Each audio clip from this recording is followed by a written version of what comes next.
I heard I was supposed to be doing some content with Obly. Where is she? Who's ready for some culture? Oh my god. Are you excited? What is this? Do you think you Oh my god. can do it? No, stop. I'm cringing to death. I'm dead. I'm dead. You ready to cringe even harder? All right, show me. Look there. Introducing double kick. Kill me immediately. I don't think that I am well equipped to teach you how to properly dance the can. So luckily we've brought in Billy, our fabulous can instructor. Hi guys. Bonjour. Oh, bonjour. Cue the music. Do you want me to just provide a cappella backing track? Da da da da da da da da da da da da da da da da. Oh my god. Da da da da da da da da da da. Can you do any of that? The last move where she put her foot all the way above her head, I think I could hit that pretty easily. Okay, be careful though, because it can be very dangerous. We're League of Legends players. We're used to danger. I'm in a physical prime. Let's do this. The first move is called the mayonnaise. Oh my god. And that's like the move that you do when you mix the mayonnaise. Oh, the mayonnaise. We cooking. This is literally patting your head and rubbing your tummy at the same time. This is really hard to do. Wait, okay, hold on. Wait. And now, high kick. Okay. Oh dear lord. High kick. Up, down, up, down. I put my head on the side of where I kick my front head. Yes. What? Yeah. Yes. Yes. I think we got Wow. this. We're almost hitting 90 degrees with that high kick. I think we're pretty good at this. Yeah. I know, right? Be careful, not Liam. Oh, yeah. yeah. No, that's- If I go all out, I would definitely, I'd go actually past Yeah. my head, like way back there. This is a proper way to finish a can.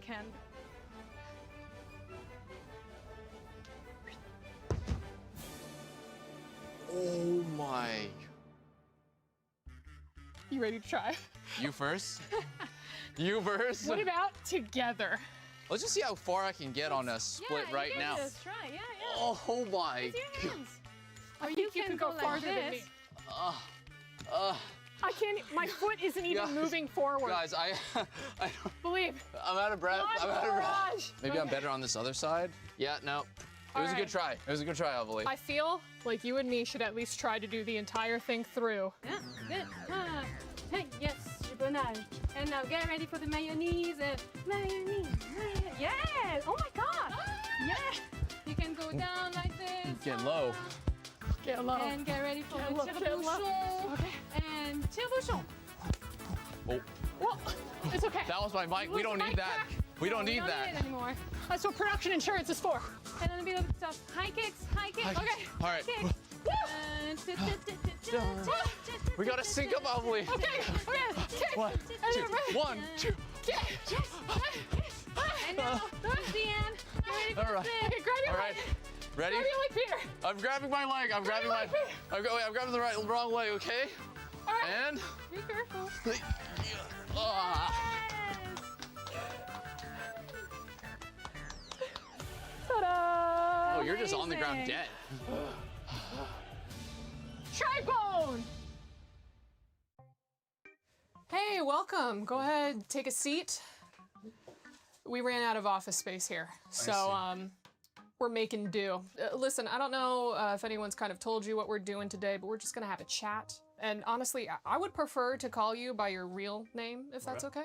Oscar? Yeah, Oscar Canellis Colocha. Actually, no, we're just gonna stick with Maxwell. Okay. Listen, I know that you auto-dub a lot of your content into English. Are you planning on doing that for this interview?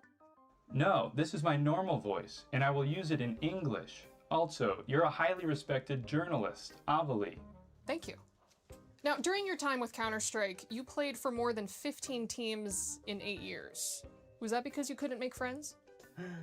I actually have a lot of friends, but it's hard to make friends in gaming because people are like you, like rude. It's kind of personal. Did you ever think that maybe in those 8 years that you were the problem? Was it hard for you to leave Counter-Strike for Valorant? Or does being from Catalonia make the idea of separation come easily? No, it was really easy. It was really easy because I was tired of playing Counter-Strike already and I wanted something new. Because you aged out of it? No. How old are you? That's a very weird question to ask a woman. No. Did your mother teach you your manners? I think women and men are the same. In what way? I can ask you anything that you can ask me because we're the same. When's your next monthly cycle? But that doesn't have anything to do with your age. Hold up. We just said that we can ask each other the same questions as man okay, and I'm woman. gonna answer them. All right, well, let's move on. You recently became sponsored by Red Bull. I can see it on your shirt. Yes. Is that because being over 30, drinking it is the only way that you could stay awake? I'm not gonna get rage baited by that. It's fine. Why do you think that's a rage bait? Your attitude. My attitude. Yes. This is just the way my face looks. Now, Red Bull says that you were, quote, considered by the vast majority of fans to be one of the most charismatic professional players in the esports scene. By majority of fans, did they just mean your mom? It does mean what? Sorry, I didn't auto-dub it. Red Bull says that you were, quote, considered by the vast majority of fans to be one of the most charismatic professional players in the scene. But by majority of fans, did they just mean your mom? Oh.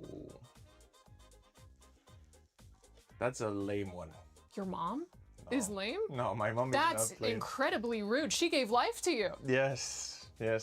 But no. I mean, it's a lame question. It's a very lame question. I'll be sure You can do better. I'll be sure to let our writers know. Yeah. Do it because Look straight into the camera and tell our writer that you just don't think he's doing a very good job. you probably chat GPT the question or something. You need to, I don't know, do your research. You're the owner of Club Otakar. I'm glad that you could come to EWC, but why didn't you bring your club with you? Because we're starting, we're new. We have only a Valorant team and we need more to compete in the rankings and everything. Is that just your way of saying that you're broke? Yeah. Did you turn to team ownership in the hopes of being less unsuccessful? Less unsuccessful? I mean, can your club beat any team that is not named LK? That's a good one. That's actually a good one. You did your research there. Thank you. We can. We've done it. All right, well, let's talk a little bit more about you. Okay. Right? When you retired from gaming to go into streaming, was it tough to transition from a job playing video games all day to a job playing video games all day poorly? No, it wasn't. A challenge frightens you? No. Now, we have had our fun, but I do have one final serious question for you, if that's okay. When you eat oatmeal, do you prefer it to be lumpy or do you mix well? I don't eat oatmeal. I just eat tortilla. Tortilla? Yeah. It's like I live in California. It's like we almost invented tortillas. No, but not that kind. I lived in California as well, but you're talking about something else. I'm talking about like Taco Bell, right? No. You mix Chalupa. the eggs. No, you get this from the supermarket. It's flat, it looks like a frisbee, you could chuck it. No. That's the Mexican tortilla, it's not the Spanish one. Who came first? Yo, I'm done. Can I leave or no? Yeah. Well, hold up, we still have a couple more. This isn't Liquid even your is floor! the defending champion here. Guess he doesn't mix well with others. Liquid is the defending champion here for EAFC at EWC. Alongside Falcons and Vitality, they are the three biggest organizations battling it out for the club championship points. When we're looking at the current standings ahead of today, Falcons is sitting pretty comfortably in that top 9 spot. Bashor on that 12th, and the rest of Liquid as well as Vitality lagging behind towards the bottom of the leaderboard. Today is going to be absolutely crucial in terms of determining which one of these club championship point organizations will be able to get the most amount of points, considering that when we're looking at the other stages, they're not doing too hot either. The Esports World Cup, the most elite competition in the world. Its trophy system is built to match. The Club Championship Trophy, awarded to the one club that rose above the rest and reigned supreme across all EWC games. Every participant earns a key engraved with their name. That's their right to compete. Reigning champions hold a key unlike any other. The game trophy is the ultimate prize for every game's champion. Incomplete until a champion's key is inserted. The champion's key frame is locked into the totem, a stone marker of legacy, etched with every EWC champion. The losing keys are crushed. The champion claims 3, a personal reminder of who they defeated. The rest are preserved beneath the totem in resin. Every fallen contender captured forever. Will you be remembered or forgotten beneath the totem? At EWC, nothing is granted. Everything is earned.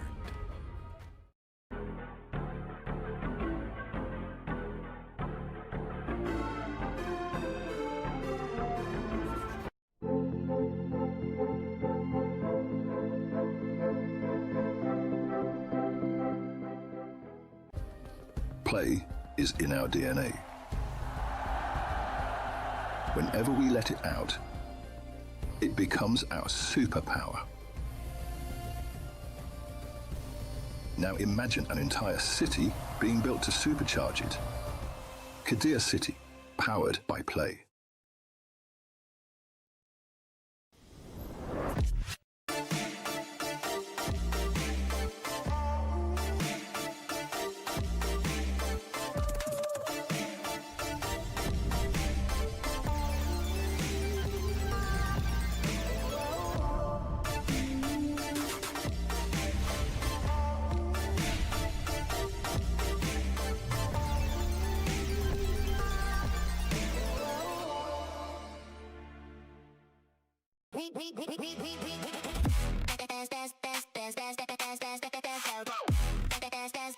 We book Esports World Cup.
Welcome back to the FC26 World Championship. We are live in Paris at EWC, where 32 of the best players in the world have made it out to fight for their lives in our competition. We're still in league play.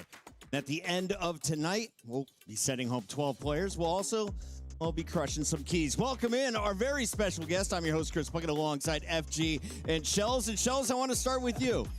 World Championship.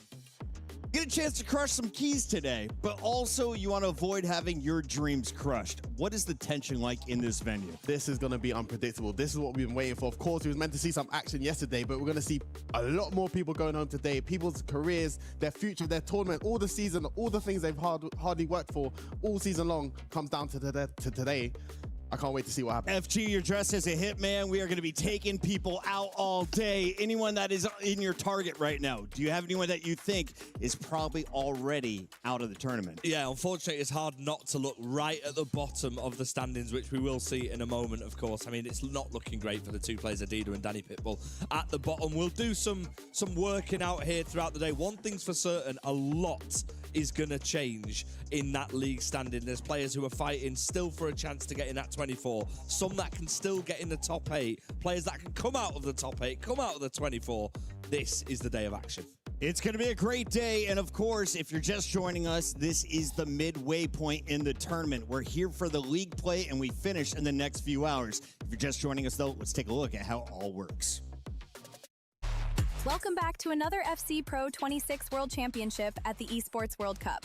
The players have fought their way here throughout the season and are all ready to take to the pitch in the culmination of all their efforts. The first stage of the tournament will be played in a league format, meaning your classic groups are switched out with an all-out brawl where anyone can triumph. Prior to the tournament, every player has been assigned one of 6 different pools based on their seeding. Each player will then face one player at random from each pool, meaning each player will face 6 opponents during the league stage. Every win is equal to 3 points, a draw awards a single point, and a loss results in no change in points at all. Missing out on just a single point could mean the end of the road, as it's only the 8 highest scoring players who will find themselves straight through to the round of 16, while places 9 to 24 are left to fight for their lives in the knockout round playoffs. In case of a draw between any amount of players, the tiebreakers will kick in order as listed on screen. The playoffs are a high-intensity, all-cards-on-the-table, single elimination bracket. One screw-up and it's lights out and your key is getting crushed. Once the survivors of the initial round of knockout matches are found, they will face the top 8 from the league stage, continuing to be only one loss away from going out of the tournament. From here on out, it's all eyes on the prize as every player fights for their survival one matchup at a time, for that one chance to take home the $250,000 first place prize, the trophy, and the title of EAFC 26 Pro World Championship winner. See you on the pitch. So pretty simple stuff. Over $1 million on the line. You got to make it through league play to survive. And of course, we'll be whittling down the competition single elimination bracket. FG, you were quoted at the start of day 1 that this is your favorite format you've seen yet. Yeah, and I'll tell you one thing I also love. It is the crushing of the keys. I mean, it is quite ruthless, but I enjoy that. But that is so fun that we get later on in the rounds where the actual player who eliminates you crushes the keys. So we're going to reignite some more rivalries here. It's going to be a fun day, but an unpredictable one. Absolutely. And Shells, of course, there's some serious money along the way. These are the best FC players from around the globe. So let's talk about what they are fighting for. $250,000 is up for grabs if you win it all. But if you even make it out of league play, you're getting $12,500. Yeah, of course. We look at the prize pool. I mean, the players are getting 10 grand just for making it to the event. I mean, if that was happening in my day, I would have been going home with a little smile on my face. But of course, $250,000 for the first place. That's what the players want, but of course the trophy as well. That's what really matters. You're playing for the trophy. You're playing for the title of best player on the planet. And of course, you are playing for your club here at EWC. Let's take a look at the huge money on the line in our club championship. $75 million, 25 tournaments, over 200 clubs, only one club champion. The club championship is the beating heart of the Esports World Cup. Over 7 weeks, esports clubs send their players to compete. Every placement, every win, every podium earns points for their club. At the end of 7 weeks, every point counts. The club at the top walks away with $7 million and the title of best esports club in the world. It's not about being the best at one game. It's about being the best across all of them. Depth, versatility, consistency under pressure. One championship trophy, one title. Who will take it? Watch history unfold in Paris at the Esports World Cup 2026.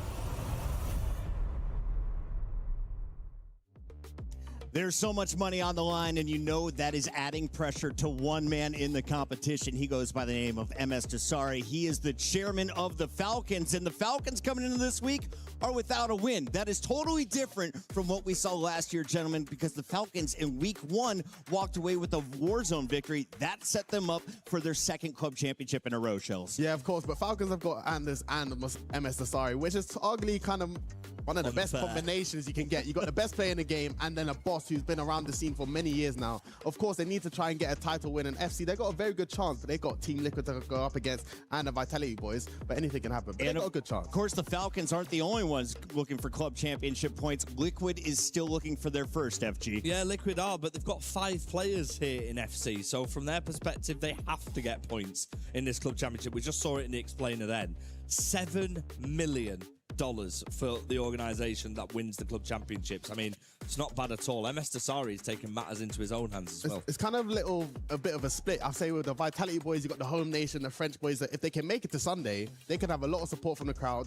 You got MS Dasari and Anders, who argue maybe the best player with Anders Vergang, but Team Liquid, they got 4 hitters where, listen, I wouldn't be complaining if I had them guys in my team. Guys, we caught up with their biggest hitter, Manu, who, of course, won last year's championship at EWC. Here's what he had to say coming into the competition.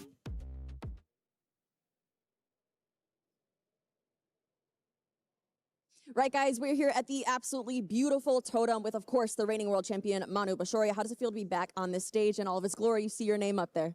Yeah, it feels good. Of course, seeing my name up there between all the champions gives me a lot of motivation, and hopefully I can take it into my next game that I play against Samu. Now let's talk about the last couple days of competition. First day went really, really well for you. Last day, not so much. You had a loss and a draw. And so what was the difference between the 2 days? How are you feeling after those 2 days of performances? I think the second day I started off a bit worse. Got immediately, I think I lost the game at the start of against Hazards, and against Ilian, I just went up 2 goals the whole time, and in the end it was a draw. So I was really angry with myself for letting that happen. At the same time, I think I'm on 7 points now, which is still good. If I win my both games, I'll be through to the top 8, which is the main objective. So let's go for that. Now you are 10th in the rankings right now. So what is the main focus? Is it the top 8, or is it just making sure that you secure that top 24? Well, in this game, there's only winning and losing. You can't even play for a draw. So I can only go into the next game with the aim of winning. If we win that game, we're looking to top 8. If we lose that game, then we'll all be about making sure that the top 24 is secured. But I'm looking forward to the Samu game, trying to win and get into the top 8. All right, Manu. Well, thank you so much. I will let you get back to those preparations. Games right around the corner. Thanks so much. Manu versus Samu Gamer could be one to look out for. And as you can see, Team Liquid not even on our first screen. If you're looking for the leaders, well, Navi is in the front spot. You got Vitality at number 2. And AGAL out of China is holding the 3rd spot on our podium. But there's a number of huge dogs in this fight, including the Falcons at number 10. You're going to see T1 in action, of course, in a number of titles this weekend. And as we continue, boys, in the club championship rankings, you can see quite a few clubs are sitting on less than 500 point shells. You got some work to do if you're Liquid, Wolves, Fluxo, and Elite. Yeah, but anything can change after one game, of course, of Team Liquid. They had Manu Bachor picking up an EAFC title last year, 2 years in a row for Manu Bachor. So anything can happen. Team Liquid's results can change quickly after this event. Yeah. FG, anyone on this list you expect to climb the rankings outside of Liquid? Because we have 4 more weeks here at EWC. I mean, you'd be silly to back against last year's winners, wouldn't you, Falcons? I mean, there's so much still to play for. If Anders Vergang does do something that many people expect him to do, and it's to win here, they'll get 1,000 points in the club championship. Speaking of Anders, he had some tough matchups. How did he perform in the last time we saw him in league play, Shells? Yeah, of course, Anders, we see him. With Anders, I feel like the drama never stops. He's either, even when he's winning, there's drama, even when he's losing, there's drama. But he is the best player in the world, and he didn't really capitalize on day 2 of the event, but he's still in a good position for day 3 to make it into knockouts, and I'll be sure we'll be seeing Anders Vergang in the knockout round. Ali was able to jump out to 9 points with the win over the Falcon. A huge start for that young man, and of course he wasn't the only one scoring in day 2 of league play. FG, as we take a look at some of the best moments, there's been some chirping on the stage. There's been some handshakes refused. Is the drama brewing, or is this just a normal day at the office here for FC?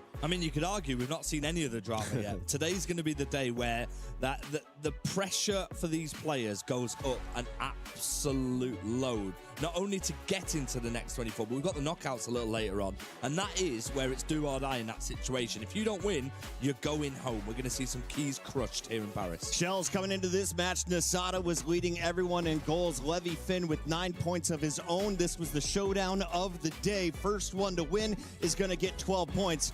How did this one play out? Yeah, Levi Finn, he managed to sit on 12 points. He's coming into the tournament as one of the best Germans. I guess maybe a lot of people looking at Anders and you look at his teammates, Levi Finn, Alien Lion and Uma. I guess most of the spotlight is always on them, but Levi Finn has been fantastic this tournament. Sitting on 12 points in the prime position, in pole position, I think this would be a good chance for him to make a name for himself. Was this the surprise of the day, Hezers versus Manu? I mean, Hezers as a whole unbeaten throughout the whole tournament, so I'm not sure whether it's a surprise based on how he's been playing. He's been absolutely amazing. He's put himself in a fantastic position, currently third in the league standings. He is facing Nasada in his first match as well. We've got some incredible matchups today. Nasada, by the way, he's in 5th position, so it is 2 players in the top 8 looking to secure their spots. Here in the SEC Rewind, you can see the big pressure was on Brees. Now, Brees had 2 draws in the opening day. That left him with just 2 points.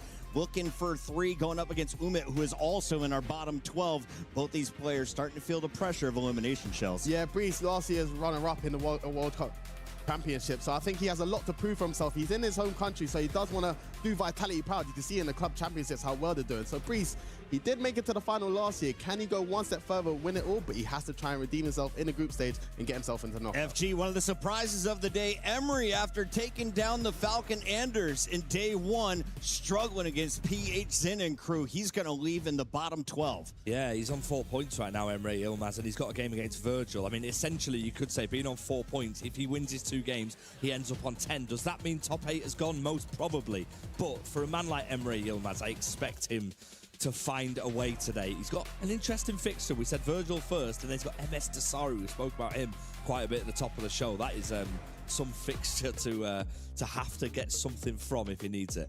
We got to welcome a very special guest onto the show now as we take a look at our standings. It's the man sitting next to Leviathan along the way. Doctor, how has this tournament been treating you so far?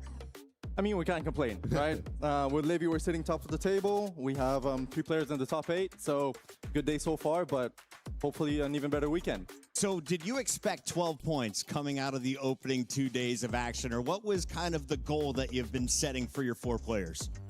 I mean, I wouldn't say expecting, obviously hoping, always. Expecting, I think with Levi Finn, we go especially into the Nasada game, having history between both players, having in mind, okay, we can maybe lose this game, but compensate in the rest. But I think Levy has been exceptional, whether it's goal difference, whether it's attacking, whether it's defending. He's been really, really good, and I'm really proud of him. FG, walk us through the standings right now because we are closing out league play with 2 more rounds. Everyone will play 2 more games. You get 3 for a win, 1 for a draw, 0 for a loss. Yeah, absolutely. I mean, I guess the talking point in this is Emre Yilmaz currently on 25th position, but the man beside me will be absolutely delighted. Levi Finn, we touched on him, arguably the best player here alongside Matty Bonanno, 100% record, absolutely flying. Umut as well for RB Leipzig. That is a man who's inevitable. He's been in the scene for so long. He must be a joy to work with. I want to put it towards you about RB Leipzig and the work you do away. I mean, because a lot of esports organizations, not many esports organizations take it as serious as you guys. Do you think in competitions like this, you're reaping the benefit of the hard work you do throughout the season? Definitely. I think we have very good players that also step up when they need to. We were 1 penalty shootout and 1 game away from having 2 more players at the World Cup, so I think it just shows the level of this team. I think they all pull each other forward. If one player does good, someone else wants to do just as good. So having more than half of the roster at the World Cup is already a huge achievement. Right. But we're aiming for the top, obviously. Obviously, and you already have 1 player in that top spot, so things are going well. Let's take a look at how you got to that top spot because Alihan was also sitting on 9 points. This was a showdown to find out who was going to climb to the top of the totem pole. Levy taking care of business against PH Zin, and then, of course, the battle against Ali. Walk me through these games. Do you prep for individual opponents? Are you talking to him to just play his own game? What's the strategy coming in? I think at this level, you have to do a bit of both. It's on us as coaches to prepare the players for their opponents, and it's on us and the player themselves to bring out their best game when the time comes, and having the opponent adapt to us rather than vice versa. And I think every player so far has been able to do that. The Night Watch, I mean, let's speak about Anders, your old teammate that used to play for your team. And of course, I guess he has a bit of a rival with Alian Lion, the new wonder kid in RBL Leipzig. He's doing a great tournament so far. Coming from a coach's boy that used to work for Anders, what is your kind of, I guess, opinion on the the beef between the two? Is it a little bragging rights? Is there actually a beef between Alian? Because he seems like he's a nice kid. He just wants to get his wins and go home. But is there actually a little beef between them? I mean, I am also at this point hugely biased for obvious reasons, but I do think there's maybe some beef, rather one-sided, I would say. But I think that's also the nature of Anders. I also don't think you get to the top without having that kind of attitude. So it's to be expected, and I think it's fun also for the viewers. How much input do you have as a coach when things like that happen, when words are exchanged, when social media posts are posted, etc.? Do you have an impact in that? Do you sort of speak to Alian about that? I mean, I'm sure that they all thrive on it. You get the impression that they have their own feelings. I mean, when there's a lot spoken about, it motivates them a little bit extra. I think it kind of depends on the player. Some get motivated by it, some get thrown out their game. I think Alihan is one of those that just focuses on himself. He just plays his game, scores his goals, and he does his thing, right? There's no beef, there's no ill feelings on his side, or even if there is, he doesn't show them. He's a really good kid, and there's nothing more to say to him rather than just do your thing. He doesn't really show any emotion like he just said, Shells. So from your perspective, if you were going up against a man who not only is known as the Wonder Kid, and he's not giving you anything back when you're trying to get in his head a little bit, what do you do? I mean, everyone should know me. When I used to play, I used to be terrified. So if I had Anders screaming at me, I'll be pretty much in tears mid-game. I'm 27 years old, so Alian Lion, I mean, might need to take some tips from him because he does look dialed in. For such a young kid, it's like he's come here to do a job. And I think with him, with that kind of killer instinct, he could go and win it all. I love it. When someone's barking at you, you just reply with, okay. They can't do anything about it. More frustration. You guys walked away with the win.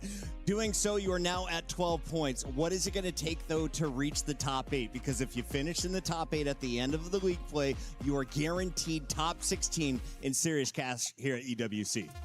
I think, I don't want to say too big of a word, I think thanks to also the goal difference, we should pretty much have top 8, if not guaranteed, then at least have a lot of things need to go against us to not make it. Right. We're obviously aiming for the 18 points, like the #1 spot. I think it gives you huge advantage. At the same time, I've always been of the opinion it's also good to taste losses in group stages. So when you go in knockouts, you kind of know how to deal with adversity. At the same time, at this point, Levi is experienced enough to know, okay, even if I win, even if I lose, that doesn't really change my attitude, my confidence. So I think we just play our game and just hope to continue that momentum later today. Speaking of your game, I know you got to get ready for that. Before you go, though, this is your camera. Go ahead and address anyone that's been supporting you and your team along the way. I mean, at this point, it's probably the friends, the family, the Leipzig fans. So thank you for the support, and we hope to bring the title home. Dr. Nightwatch, sorry, which doctor getting it all done? And last thing before you go, how many of your players are getting in? 2? Top 8, top 16, all the way? 4. 4, all the way. Trust in the boys. There we go. All right, thank you very much. I know you got to go. Dr. Nightwatch will be watching you, and Levy Finn, who is on top of the leaderboard in just a moment. Shells, though, we got to talk about some of the players who are at the bottom of the leaderboard. Biggest surprise coming into day 4 in your eyes? I mean, I'm looking at both Oberon and Neat. I think Neat came through the play-ins, and I know him very well. He's a top player. I think he's got to play against Redlac and PA Zin. I mean, Redlac sitting on 1 point. I think for Neat, that's a good, I guess, game to start off with, just to try and, on paper, you should be winning it in terms of form. But then he's got to try and beat Pietzin, who's redeemed himself after day 2. So I think it's a big day for Neat because he can turn around. For Oberon, he's got to play Alian Line. He's sitting on 1 point. He needs a win there. Let's talk about that. That is our PlayStation 5 story of the day. FG, 2 players to watch. Emery, Oberon, both in a struggle bus position right now. Do they both make it forward? Yeah, I mean, well, I would like to hope so for the competitions. I mean, to have 2 big names like Oberon and Emery Ilmaz, we want to see it when we're here on the Caster's Desk. One thing to say, Emery Ilmaz on 4 points right now. He's got 2 games where I think he will get points from. So I think Oberon's got the harder task today. Okay. Based on where he's at. I would love to see it, and I wouldn't back against it. I mean, interestingly enough, we spoke yesterday about not having that day of play for reasons. Do you think, Shells, that has helped Oberon maybe a little bit more of a rest, you know, just to prepare a little bit more mentally, take a bit of time away from the screens for a day? Do you think that could potentially help him? I think as a player, yeah, I think it would definitely help, especially Oberon. He had a poor day 1 and day 2, so I think everyone's allowed to have an extra day to reset. Right. And I think if things go well, you want to keep on playing. So I think for every player can use it as an advantage. But for Oberon, I think he knows he has got a job to do, and we see him associate with winning all the time. So maybe the extra day rest has helped him. Let's take a look at some of the big matches in this one. Samu versus Manu. That's the one, of course, we're looking at in the top left. In the bottom left, you got Defonso, 2024 champ, taking on the guy that has won 4 tournaments already this year, looking to make it 5 for 5. Yeah, I mean, I'm going to take that away from that for a second quickly and talk about Catcher against Milkalov. Yes. Because we spoke about Milkalov. He was the lowest ranked player, or he is the lowest ranked player here. He had a fantastic day one, 6 points. Lost 2 games yesterday. He's playing Alian Lion later on, and Catcher is playing Nicholas later on. They're both on 6 points right now, Shells. To get into the qualification zone, you'd say they need at least 7 points. Will they be happy with a draw? Because that last fixture for both of them could be do or die. This could be a real story point because Milkalov could be the one who gets 6 points on his first day and doesn't even make it into the top. That'd be 24. insane. Yeah, I mean, it's quite hard because you don't want to really plan and think about ahead. You want to think about the games in front of you. But for Milkalov and Kasia, they're definitely looking at each other. This is a game where I'm most likely the easiest on paper to get the 3 points because they know the next matchup for them both, it could be very hard. But they want to get the job done, so why not do it in the first round? I was looking through the numbers. Emre Yilmaz is at number 25. Remember, only the top 24 make it through out of league play. So he is on the losing side of that cutoff right now. If you win, though, he's at 4 points. He'll be at 7. That jumps him up into like 13th place, FG. Yeah, absolutely. I mean, the margins are quite high. If you get 3 points, you're off to a fantastic start. A player like Emre Yilmaz, he gets a win. He'll be relaxed. He's super confident anyway, as it is. I expect him to probably get the job done here. And the Emre Yilmaz story will probably be that he makes it to the knockouts. Ladies and gentlemen, I just looked behind me and the stage is full. It is time to get in the games here at EWC. Continues today, too, as we get into league play with all of your favorite players.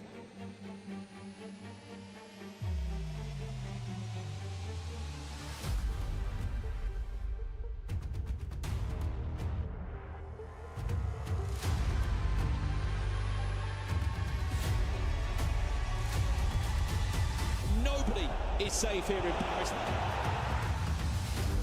Louis David, ice in those veins. Whoa, whoa, whoa, hold on. That pass is unbelievable from Oakwood.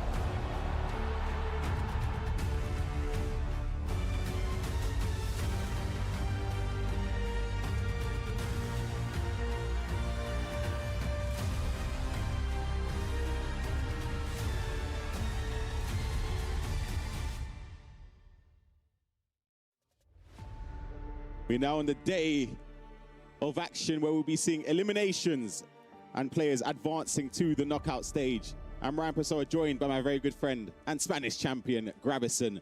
That VT pretty much captured everything that you may have missed, but if you're joining us now on this day of action, of course, we had a technical pause yesterday that was out of our hands, but we have 6 incredible matches coming up here, Gravison, where the stakes are so high. It seems like throughout the whole tournament, we've seen players adapt to the gameplay. We've seen them go back and forth with tactics, with players. And for me, I know we chatted about this before, Ryan. I don't see a clear favorite to win the tournament, but I feel like after today, we will have both of at least a couple of them. It's where the players start to pull away a little bit. Obviously, we'll be seeing the first stage of the knockouts later today, but round 5 and 6 features Samu Gamer up against Manu Bachore, Brees up against Nicholas, Smoke on your screen up against the unbeaten Levi Finn, Jafonzo, 2024 EWC World Champion against Anders Vergang, FC Pro 24 World Champion. That is a massive game. Emre Yilmaz up against Virgil, Katia against Milka Love. We'll try and keep you up to date with all the action as it unfolds. You spoke about dealing with different things, Gravison. How would the players deal with a delay? Not only a delay in terms of 10 minutes or so, but a whole day where they would have been preparing, trying to get up for it, and it didn't go that way. How would they be feeling in this moment? It is a tough one because you know that you got to be prepared for a lot of matches today. So I think it favors the younger players, the professional players, and we are on the way with Samu Gamer against Manu.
Emre Yilmaz currently leading 3-2, and his teammate is trying to equalize here. Speaking about big results, Milka Love obviously started day 1 with 6 points, 0 points on day 2.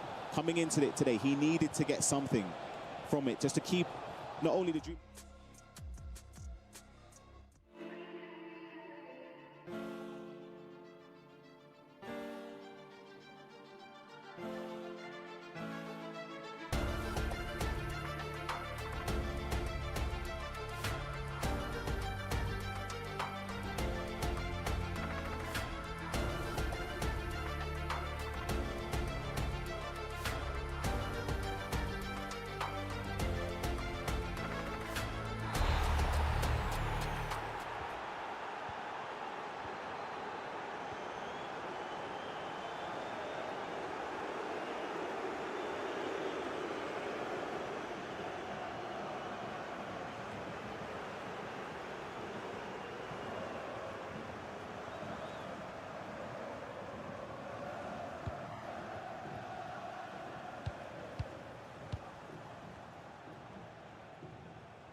very healthy position going into the last round, especially because Nicholas started off with that draw, if you remember, RVP legend. As you can see on the break of elimination, both Breeze and Ilian, the team Vitality players, I'm sure they need to push through their last matches, qualify for the knockout stage. You think Samu Gamer's playing for last attack? He started to push a bit forward now, bringing Giuliano there into an offensive area. If I'm Samu Gamer, I'm happy with the draw. It's not only about getting a possible point, you're taking 2 away from Manu. Look at the runners here. He could be punished though. Salma in on goal. Manu's got to finish it. Composure at its highest level there from Manu Bachore. Brilliant to turn back and play the pass. A lot of people would have opted for maybe a finish there. The keeper came out to close the angle. But that is why he is a world champion. Gravison, that is unbelievable. We talk about the composure coming in from the world champions, both from Anders and Manu Bachore, and it feels like when it gets to these stages, they just trust their ability to win. As we just jump over to the Jafonso against Berg, and Jafonso needs to score into this one. Goes for a low driven, saved by Iker Casillas. You can see the possession from Jafonso, 62. It makes sense when you're playing. Hence why the stamina for Anders. And he's gesturing. We can't hear him, but clearly not happy with something. Clearly. When is he? We have a question from the Twitch chat from Phantom's Place. How many points does Bonanno have at the moment? That would be 12 points, Ryan? Yeah, Bonanno's unbeaten in this tournament. There was only a few players coming into today. That's Levifin, Bonanno, Hezes, and Umut that are unbeaten. So Bonanno, his next game is up against Paulo Neto. And last game for him today will be against Cristobal in the group stage. Let's see, can Samu Gamer respond?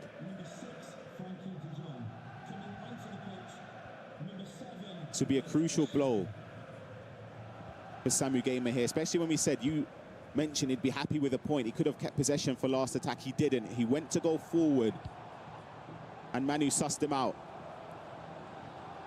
Great defending by Maldini, but now the fullback's out of position.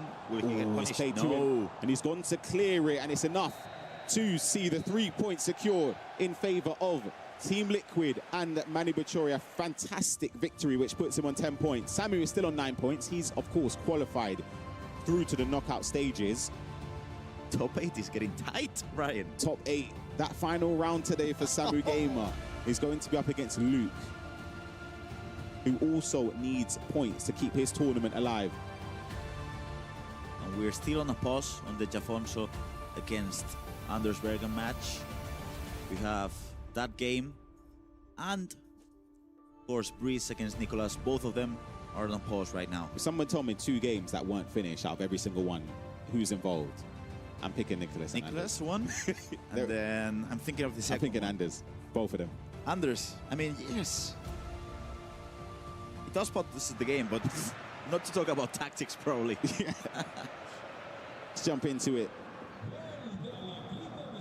Where Nicholas is cruising to an extra 3 points, which puts him on 10, as you saw from the live standings before. This was the replay, Gravison.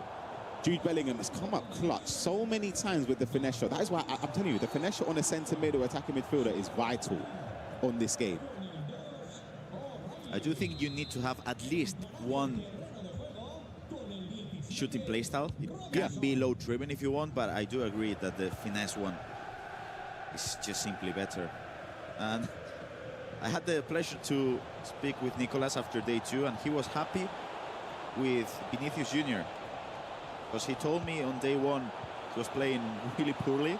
You can see him assisting in here today. I'm sure Nicolas will be happy. Vinicius Jr. is assisting, scoring goals. He's turning up. What have we said a million times? I feel like I'm a broken record with the finesse shot conversation. And it's perfect timing. Granit Xhaka has the finesse shot as the silver playstyle. That's all you need in that area, especially with precision shooting. It's going to be Jafonso, though, with this corner. He needs to get something from it. Anders is going to defend it. And he could just take seconds out here by just keeping possession, which will secure the 3 points. 3 needed points, in my opinion, for Anders Berghuis. And as you can see, Mathraoui is on, Pacho is on. The subs that he made was defense because of the stamina. Tries to play it forward there. Isn't going to get there as Araujo can step in.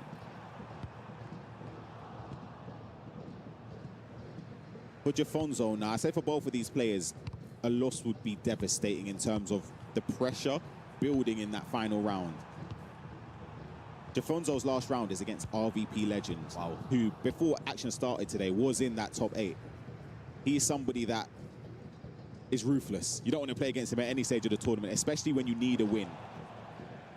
It feels like today he's really confident throughout the whole tournament because of the way he played. We have final result from this match. As you can see, the FC Pro World Champion back in 2024 came on top against the Esports World Champion on that same year, Ryan. Big victory for Anders Vergang and Team Falcons. Let's jump on over to the last game as we see the final moments. It's headers and volleys around the back for Nicholas here. He's just, his game done. Oh, sorry, for Brees, I should say, sorry. His game done, he knows it. I would say for Brees, he's on 5 points. He was on -1 goal difference. That's tough, -6 now. 8 points should, if 8 points doesn't get you through, I'd be stunned. That would be really unlucky, I think. It could happen though, that's the thing. But he needs to win that last game, obviously, otherwise his tournament and Team Vitality's hopes for pushing further in the tournament with Brees will be ended. But he's definitely got the ability to do it. He's shown it last year especially. But for this man right here, the Iceman, we speak about having a World Championship title to his name being the only missing piece. Could this be his year, Gravison? It could be his year. It could be his final year. Because he said it time and time again. If he wins the World Championship, he's retiring. He's going back to Buenos Aires. He's living his life. And let's see if he's able to do it.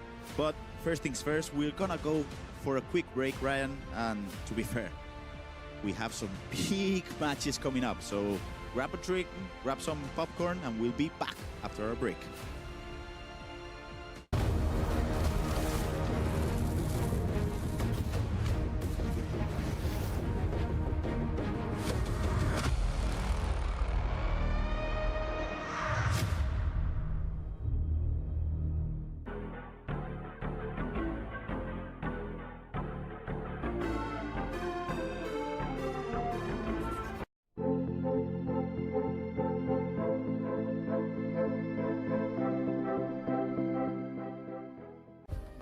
Play is in our DNA.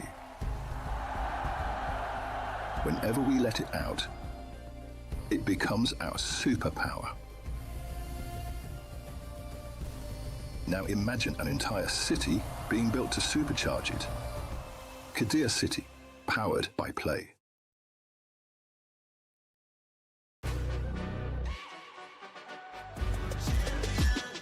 This ain't no regular thing. I came for the ring, you know what I mean. You see my name in the lights, better get right, I'm champion.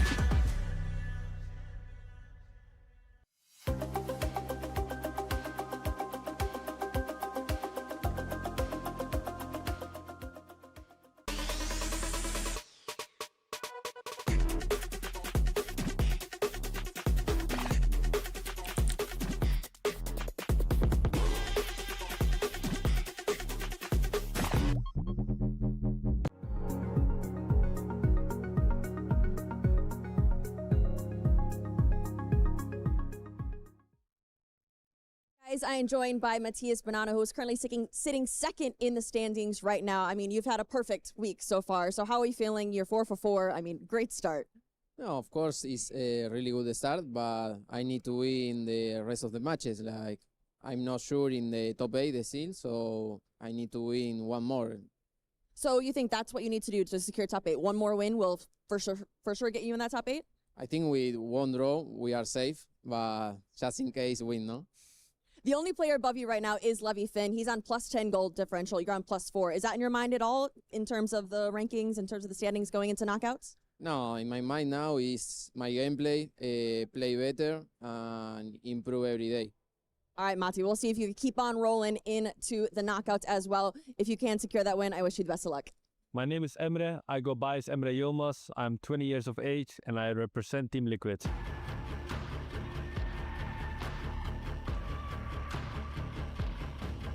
last year I was really disappointed, and this year I want to do better for myself. I want to take revenge for myself and just prove the world that I can win this tournament. As Levy de Word back up the other end here. A ball into Vitinha, a lovely first time through ball, and that is an outstanding low-driven finish. Ego is a big thing in esports, I think, and I think it's also with underestimating your opponent. For example, when I win a tournament, I think I'm better than everyone, but it's not actually true. In my head, I'm always the underdog, but it's not true. But it's just in my head to keep like the opponent better than me, so I stay 200% focused. Emre's found the advantage. Does he need to pass it? He does in the end. Being professional is really hard as well, because we practice 6 to 8 hours a day, and now you need to focus only 1 or 2 hours a day. So you need to put all your focus in it, and I think if you don't do it, you're not a professional. Speak to us as we go along here as Levy with Harry Kane. Eusebio, it falls back to him. Harry Kane's on side there, low driven. And he's turned it around. When I'm playing my teammates, I don't really shift with mentally and ego. I just treat everyone the same. First of all, I think Netherlands are the best esports nation in EAFC. And I think when I started my career, Levi and Manu helped me really with the game, and I learned so much from them, and maybe they also learned from me, and that's how we keep it competitive, and that's why I think we are the best team in the world. I'm very proud being from the Netherlands in the scene. As Emre Yilmaz back up the other end, that is an outrageous goal. Do not see past the way. If I had to compare myself with the EAFC Ultimate Item, I would compare myself to Jude Bellingham, because he can defend, he can attack, but I can do it, but it needs to be my day.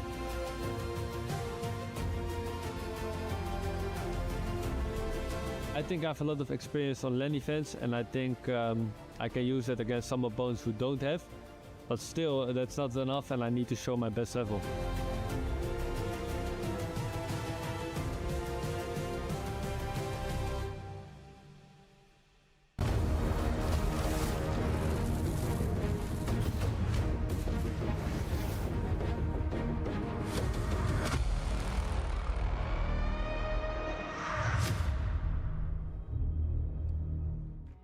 Welcome back, everyone, to the FC Pro World Championships. You can see who I have next to me here. It is Emre Yilmaz. I mean, we got a much-needed 3 points in that last round up against Virgil, 5-3 victory. So how are we feeling after that win? Yeah, it was a much-needed win. Yeah, he's a crazy player. He was on 6 points, so if he won, he was through to the knockout stage. But I played very good. I think my best game of the 2 days, so 3 days. Now let's talk about those last 2 days as well, because a lot of people were surprised by what the outcome was, because you weren't playing to your top potential. So what went wrong? What really didn't click day 1 and day 2? Yeah, I think I just don't play at my best level. I don't know why, but I need to fix it if I want to come far in this tournament. Coming into today, you are sitting in the elimination area. You're now out of that, but you do need to put in some work in this last game up against MS Dasre. So what needs to happen in this last match for you? Yeah, I just need to win my game, just to play good, and then everything will fall apart. All right, well, thank you so much, Emre. I'll let you get back to it. Send it back over to the desk.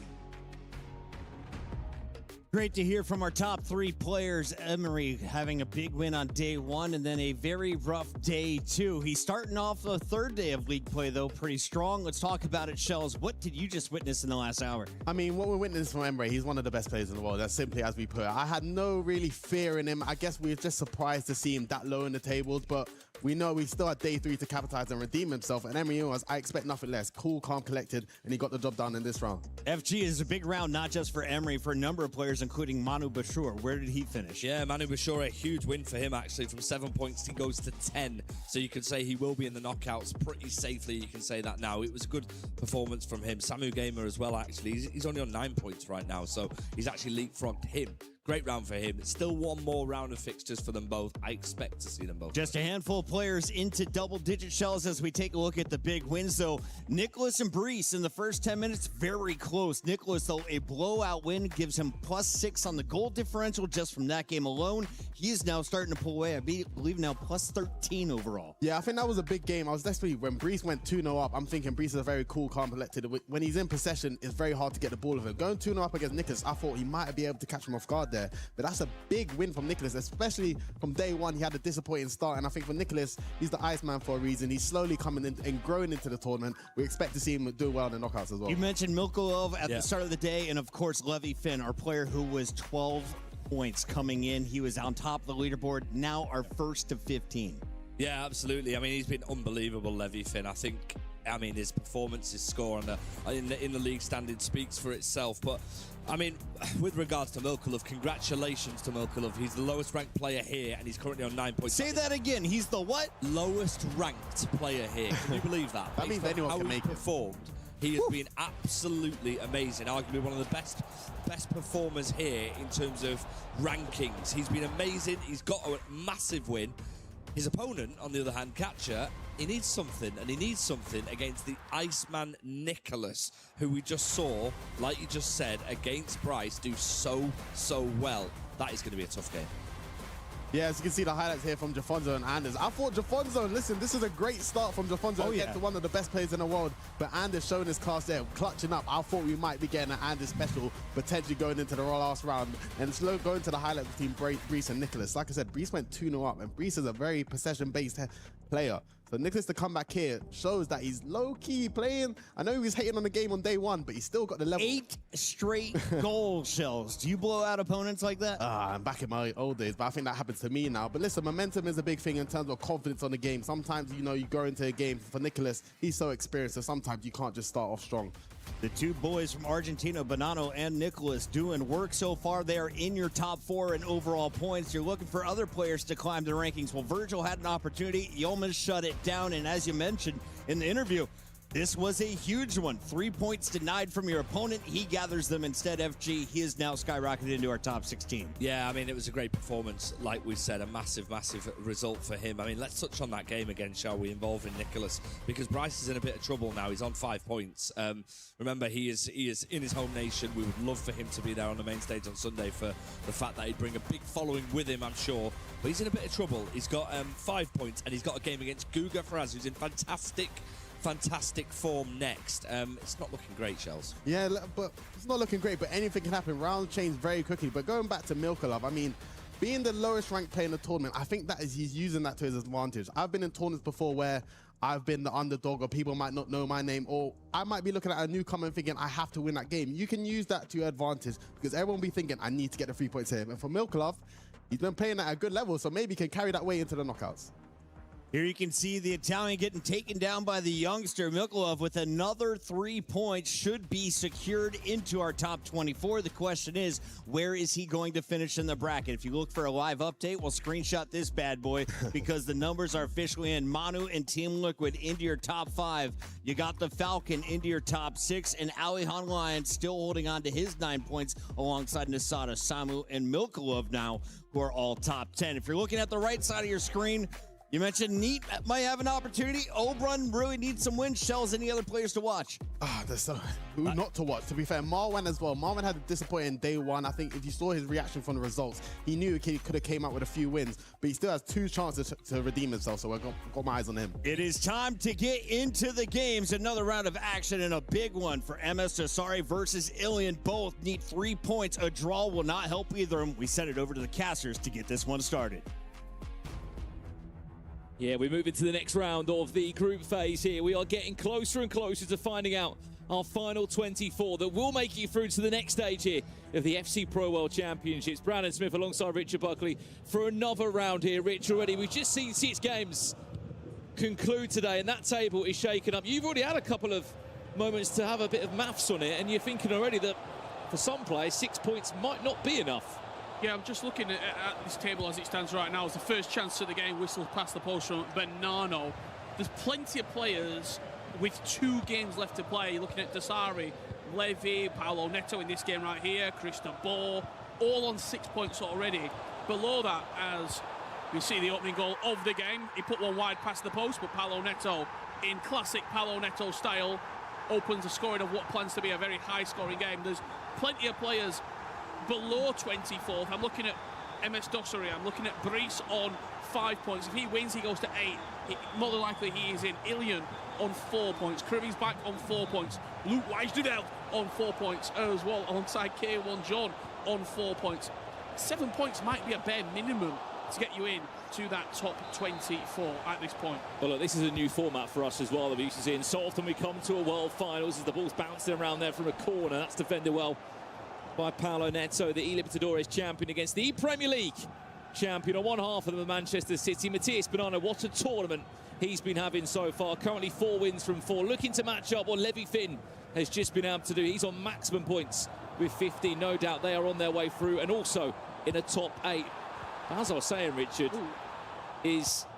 look, we saw the E-Champions League earlier this season. Same format, same number of players.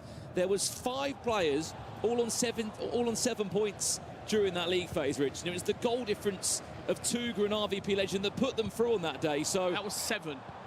That was 7 points. Yeah. I think the Champions League before that was 6 points. We saw it briefly in the Liga FC Pro, the league phase, which is a little bit different. That was also 7 points to get you through. Yes, there was less players in that competition there, but I mean, this is really going to come down to the wire. So stay with us across these last round of group phase. If you are wondering why we are slightly, I guess, behind the tournament schedule, that was because yesterday we weren't able to actually connect, weren't we, to the online servers as that finesse hits the bar. And it has meant that we've kind of got to do double digits today in terms of gameplay. We've got round 5 and round 6 of the group phase to conclude, and then we're straight into knockouts. By the end of play today, Rich, we'll find out who's going through to our finals day as we got our first update over here from Ilian Bushi. There's a lot of good games in this round, including 2 former world champions in action. You just saw one there, MS Dasari, and Umut being the other. 36 players coming into today. By the end of play, we have 8 remaining going into tomorrow. We're going to be ruthless. slicing this competition down, and the very, very best will be the ones that remain as Ousmane Dembele doubles Paolo Neto's lead. He was in fierce form at the Premier League for Sunderland, and I'll tell you what, he has been goal scoring for fun at the FC Pro World Championships. 31 goals scored for Paolo Neto, but it's been that leaky defence that has been to his detriment. What's he have for breakfast, Rich? That's the question. He's flying at the moment, Paolo Neto. Goals. What else is happening across the board?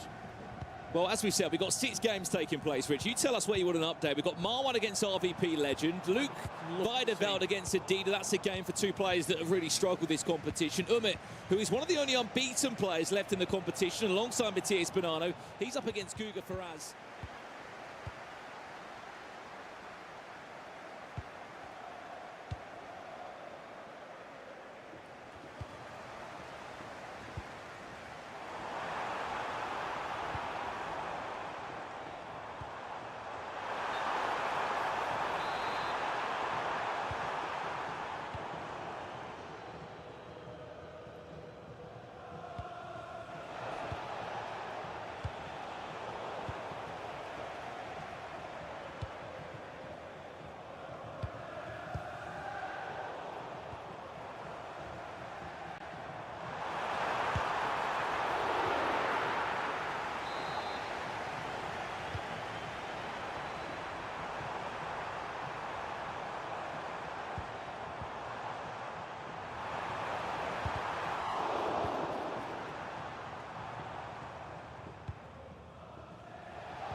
you lose that game, Rich, 200 point, you're just being pulled back in, aren't you? Pulled back into the 12 players that won't be making it through to the knockout stages. But that win there puts him right back amongst it, doesn't it? Absolutely. Up to 7 points. And suddenly we start looking at goal difference. We start looking at the bare minimum, Richard, that 7 points might potentially be that number to secure you through.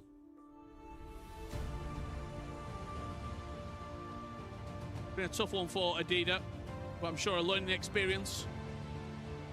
He's got a lot of quality.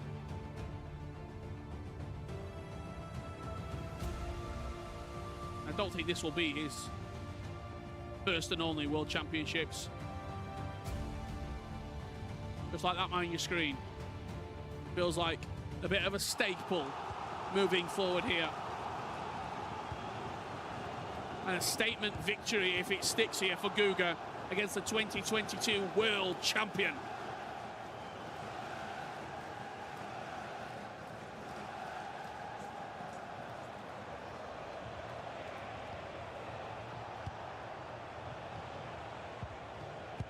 A result that puts him into the top 8 as it stands.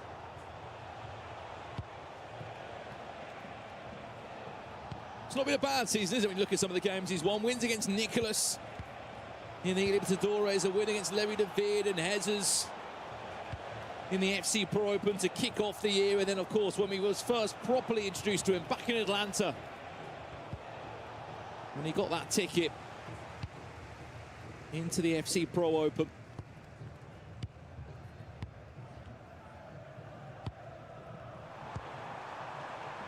It's not out of this game yet, though. If he can maybe get a goal, 87, 88 minutes on the clock, there could be an opportunity for him.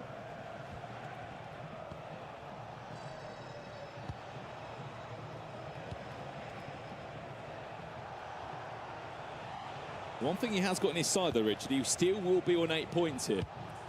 Yeah, I think he's safe on it, no matter what. Maybe the top 8 out of reach. But in terms of just qualifying through, which is the real bare minimum every player would look at and think, just top 24 is what I want to be aiming for. You can't even have the conversation, Richard, of like, oh, I wouldn't mind playing this person. Then it's just too impossible. I mean, look, some of the games that you're looking at right now, if it's 9 plays 24, 10 plays 23, are mouth-watering to say the least. There Nicely is done. back, but I just think it's too little too late. Guga Ferraz might be young, but he will not be unfamiliar to what he needs to do just to see this out with all the animations and the seconds that he can pick up. From a slower start from kickoff, that's a full-time result there. And that is Umit's unbeaten record gone. As it stands, there's only 3 players left unbeaten in the competition. Hezes, Levy, Finn and Bonanno. And up next, Hezes is up against Nasada. Absolutely. Neat against Red Light. Open Alihan Lion. Some huge, huge games coming your way. Added time of just 1 minute. Important win this for Luke. As we just said, not just to get amongst those bottom 12 players, but to ensure he cements himself in the top 24.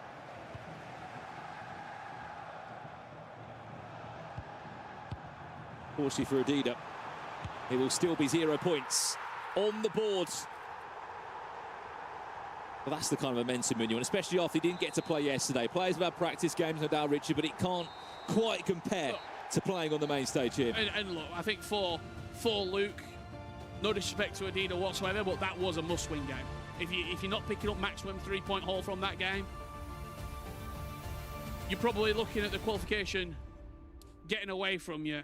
Big win for Luke. He does what he needs to do. And coming up after the break, some absolute crackers. We've got Nasada and Hezes, Levi David versus Abu Maka. I cannot wait. I'll be back after the break alongside Ryan Pessoa to guide you through the games.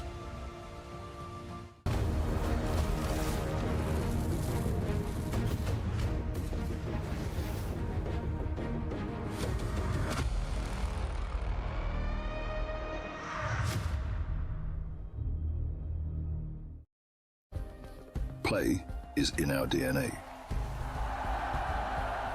Whenever we let it out, It becomes our superpower.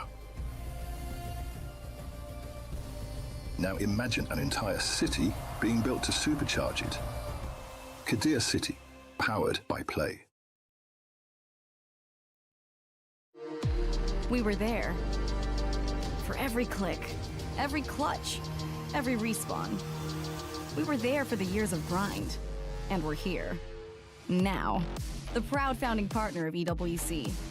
Powering the biggest event in gaming. Shoulder to shoulder with the world's best. Making history. Greatness deserves a stage.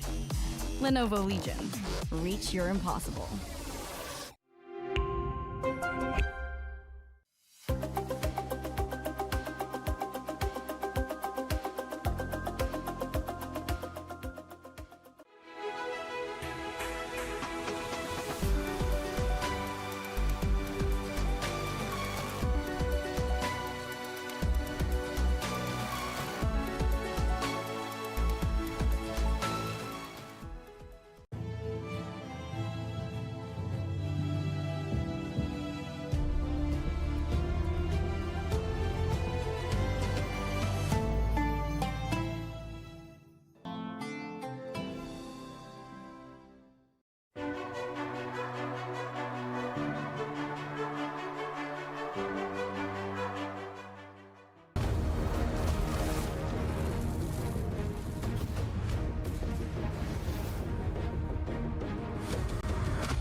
Welcome back, everyone. I'm joined by Ilian Bushi, who just had a nail-biter of a game up against MS Doxery. It ended up 6-6, but you had a red card in the 80th minute as well. So that was quite a stressful game because you need every point that you can get this point. But how are you feeling after that match?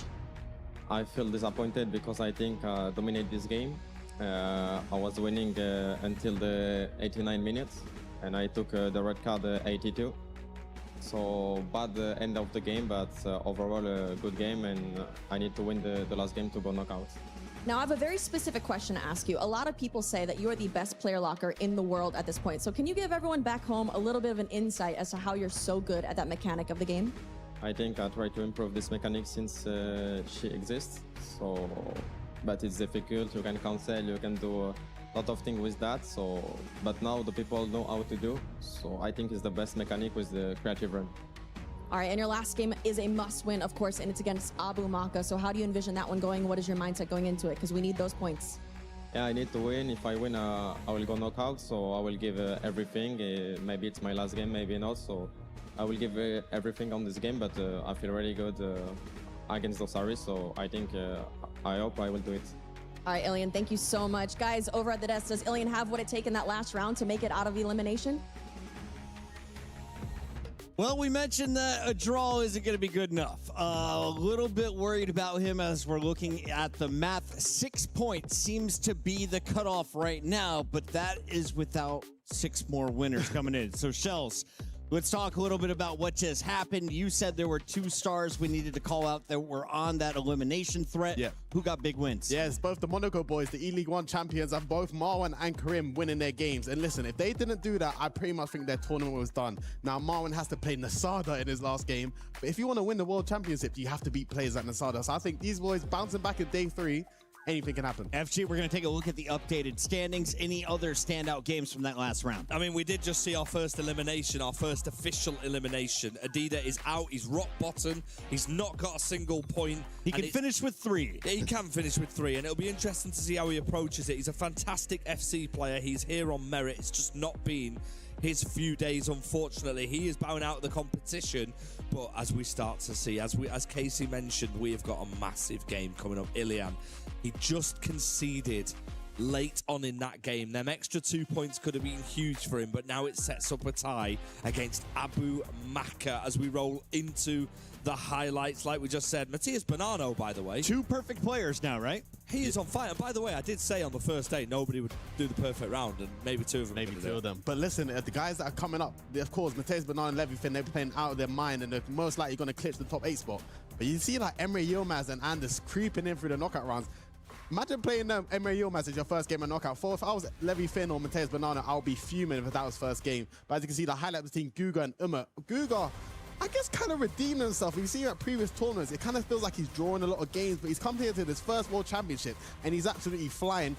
Most likely qualifying for the knockout rounds. Guga with wins over Emery and another one now over Umit and Adida. That is going to put him into double digits. Is 10 points good enough for the top 16? Where does he finish? Oh, I mean, I think Guga will be looking at the top 8 now as a real possibility. He's through now to the knockouts. I mean, it's just where he's placed. That top 8, I think 12 points to be certain. Maybe 11, maybe 1 on 11 shells potentially. I think maybe one person might get lucky with 12 or maybe 11, but I think 12 will be safe. You don't get top 8 with 12, you can't really argue anything else. At the start of the day, I thought RVP Legend was going to be a shoo-in. He was coming off a massive blowout over Kareem. He scored 12 points in that game. RVP on the losing end of this battle. What is going on? Yeah, I mean, RVP going into it, he had a strong day 1 and day 2, and I think for Kareem, he started off very slow, but as you can see, the player talent in this group, in this whole tournament, anything can happen on their day. And Kareem is a top player, and I think he's trying to clutch up to claim his spot. Whereas RVP, I think he's through to the knockouts, but he maybe missed out his chance on top 8. And then, of course, MS Dasari saying last night on Twitter, I need one more win to make it through. He's at a draw. Yeah, well, he still needs one more win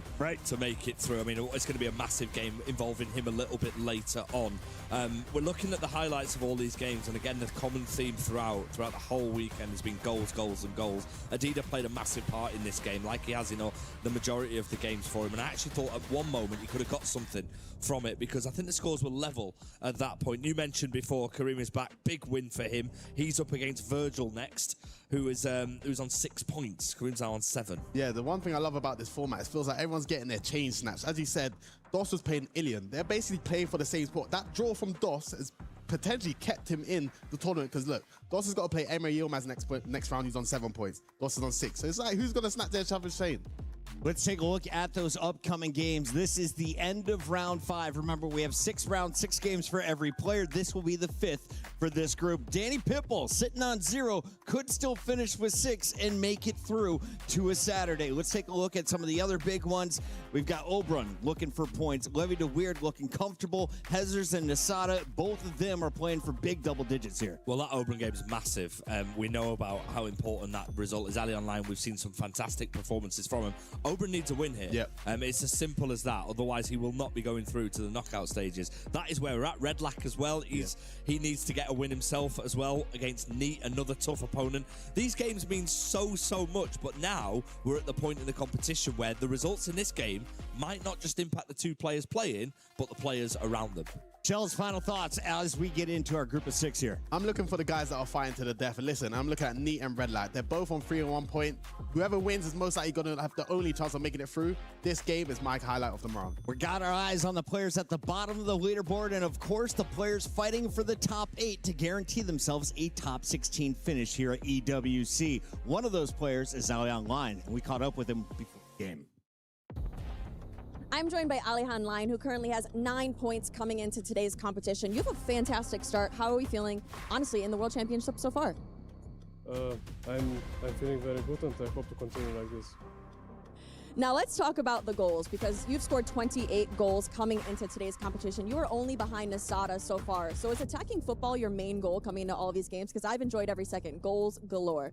Yeah, I try to score more than my opponent. This is my goal this is my game plan. Now, of course, we have to ask about that very important matchup that you had the other day. It was against Anders. A lot of drama in that one, but you did come out on top, and there was not a handshake from the other side. So talk to me about that one. How are you feeling after that big win?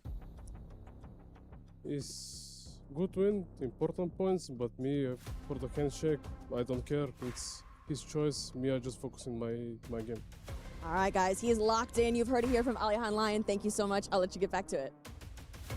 FG, a big smile on your face after that one. I love the rivalry. He doesn't care about the lack of handshake. Maybe they might face each other a little later on.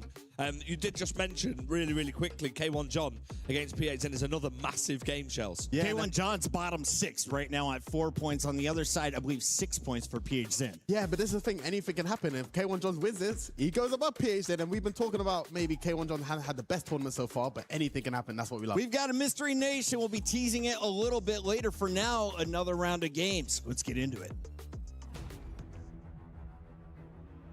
Absolutely, Chris. The action keeps on rolling. And you just saw over your shoulder there the key cutter where people's dreams and keys are going to be crushed, because after this round, Grav, we might be in a position where mathematically players' tournaments are over and keys could be getting crushed. We're looking at Oberon, we're looking at Redlack, we're looking at Danny Pitbull as well. Adida mathematically now as well. Yes. He's only got 3 points left to play for. Let's see what happens now. I do think the game that we should definitely talk about is that Levy against Abu Maka. Rich, Yeah, how do you see that one going? It's such a big game. When you look at the table coming into it, Abu Maka 7 points, 15th. His remaining 2 games, Levi David and Ilian. Both Ilian needs points as well. As for Levi David, he's 24th right now. He's on 6 points. He plays Abu Maka and then Levi Finn. The last game, a Levi Finn that has been flawless so far. This feels like the game that he has to win on 6 points, because 6 doesn't feel, Grav, when we've looked at the table, we've started doing a little bit of mental math. 6 doesn't feel safe. No, not at all. I wouldn't like to be on 6 points coming up right to now, that last match. Jafonso, PHJ, and Cristobal Virgil, Levi David, Palo Neto, Kachia, all on 6. Those players are going to potentially go out on 9 if they win their last game. Not only that, but if we look at the goal difference, Jafonso +6, PH +4, it does look like even if you get to the 6 points, you should get at least -2, 3, 4. So it's going to be tough for them. And then below that as well, Ilian on 5 points. He plays in his last game, Abu Maka. As for Marwan, he's on 5 points. He plays Nasada in his last game. Brees on 5 points. He plays Guga Ferez in his last game. Guga, who has been on fire throughout the Played whole really season, well. but especially during this month. So Well, let's give you all the matches that are taking place in this round. We have got 6 games once again on the main stage. We just heard from Alihan Line. He's locked in, ready to go up against Oberon from Exceed. K1 John takes on PH Zin. Levi David against Abu Maka. We've got Neat and...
substitution for the hosts. Coming off the pitch, number 16, Kevin De Bruyne, to be replaced by number 7, Frankie de Jong.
Rich, there could be a world in which, in 2 hours, here we go, Levy is out of the FC Pro World Championship. Emre Yilmaz 7 points, MS Dosseri 7 points, Jafonso on 6, Virgil on 6, Paolo Neto on 6, Levy, Ilian, Brice, all on 6 and 5, Neat on 4, Oberon on 1. And Oberon's result there coming through at the bottom of your screen looked like a draw with him and Ali Han. At the moment, with the current standings, Levy is out of the FC Pro World Championship. He was back-to-back top 4. 1 game left to play. Well, we've got 2 additional minutes. He has to score. Ball possession given over. Will Abu Maka let Levy have one more attack, or is the goal to seal the game on his mind? Ousmane Dembele dinked over the goalkeeper. Delicate from Abu Maka. 3 points going his way. 10 points will be his total with 5 games played. And Levy with everything to do as we go into the final match. He is playing against Levy Finn, who is top of the table. Rich, I'm speechless at the moment. Incredible here at the FC Pro World Championships. Every single game is a battle. Abu Maka comes out on top against Levy David. 1 game remaining for all 36 competitors. 3 points on the line. Who's going to be going through? Who's going to be going home? We'll find out very soon.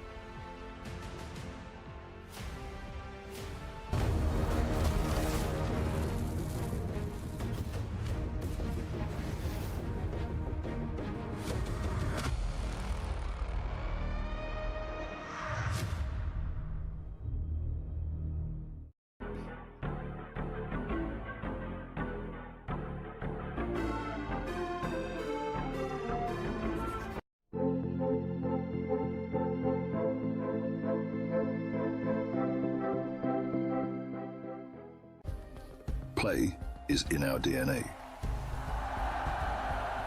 Whenever we let it out, it becomes our superpower. Now imagine an entire city being built to supercharge it. Kadir City, powered by play.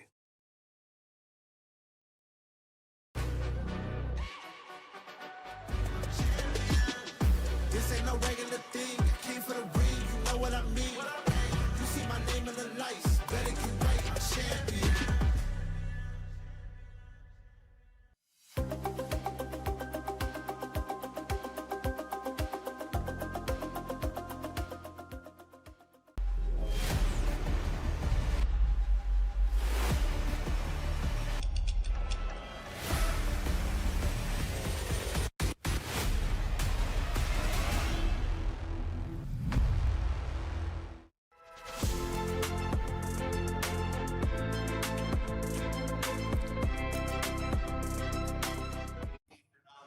Ginny here with Glitter over at the Kadia City Grid, where we have PUBG Battlegrounds. It's the second day of finals. A lot of games happening, but what's the update in terms of club championship points and teams that are performing well? Okay, let's break this down a little bit, because in day 2, it's going to be important heading into day 3, because the point total that is set today will determine where match point ends up being set tomorrow. That's obviously when we're going to crown a winner. However, if we're talking CC side of things, it is absolutely stacked at the top of our leaderboard right now. And let me give you a little bit of a rundown. We have VP in first place, Falcons in second place, defending champs Twisted Minds in third place, Na'Vi in fourth, but they did just get a win, so that'll probably shake it up a little bit, and then Vitality in fifth. That's not counting AGAL, who are very quiet today, but they're still also in this lobby. I mean, there's so many storylines to be following. That sounds like a lot of updates coming through from your stage tomorrow specifically, because today these teams just have to get as many points as possible. Absolutely. That's the name of the game. Just get points on the board today, because tomorrow, technically, depending how teams play, they could end in 2 matches. I don't think that's going to happen, but it's going to be crazy for sure. All right, well, thank you so much for the update. I really appreciate it, Glitter. That's it from us. We're going to keep you guys updated. See you around.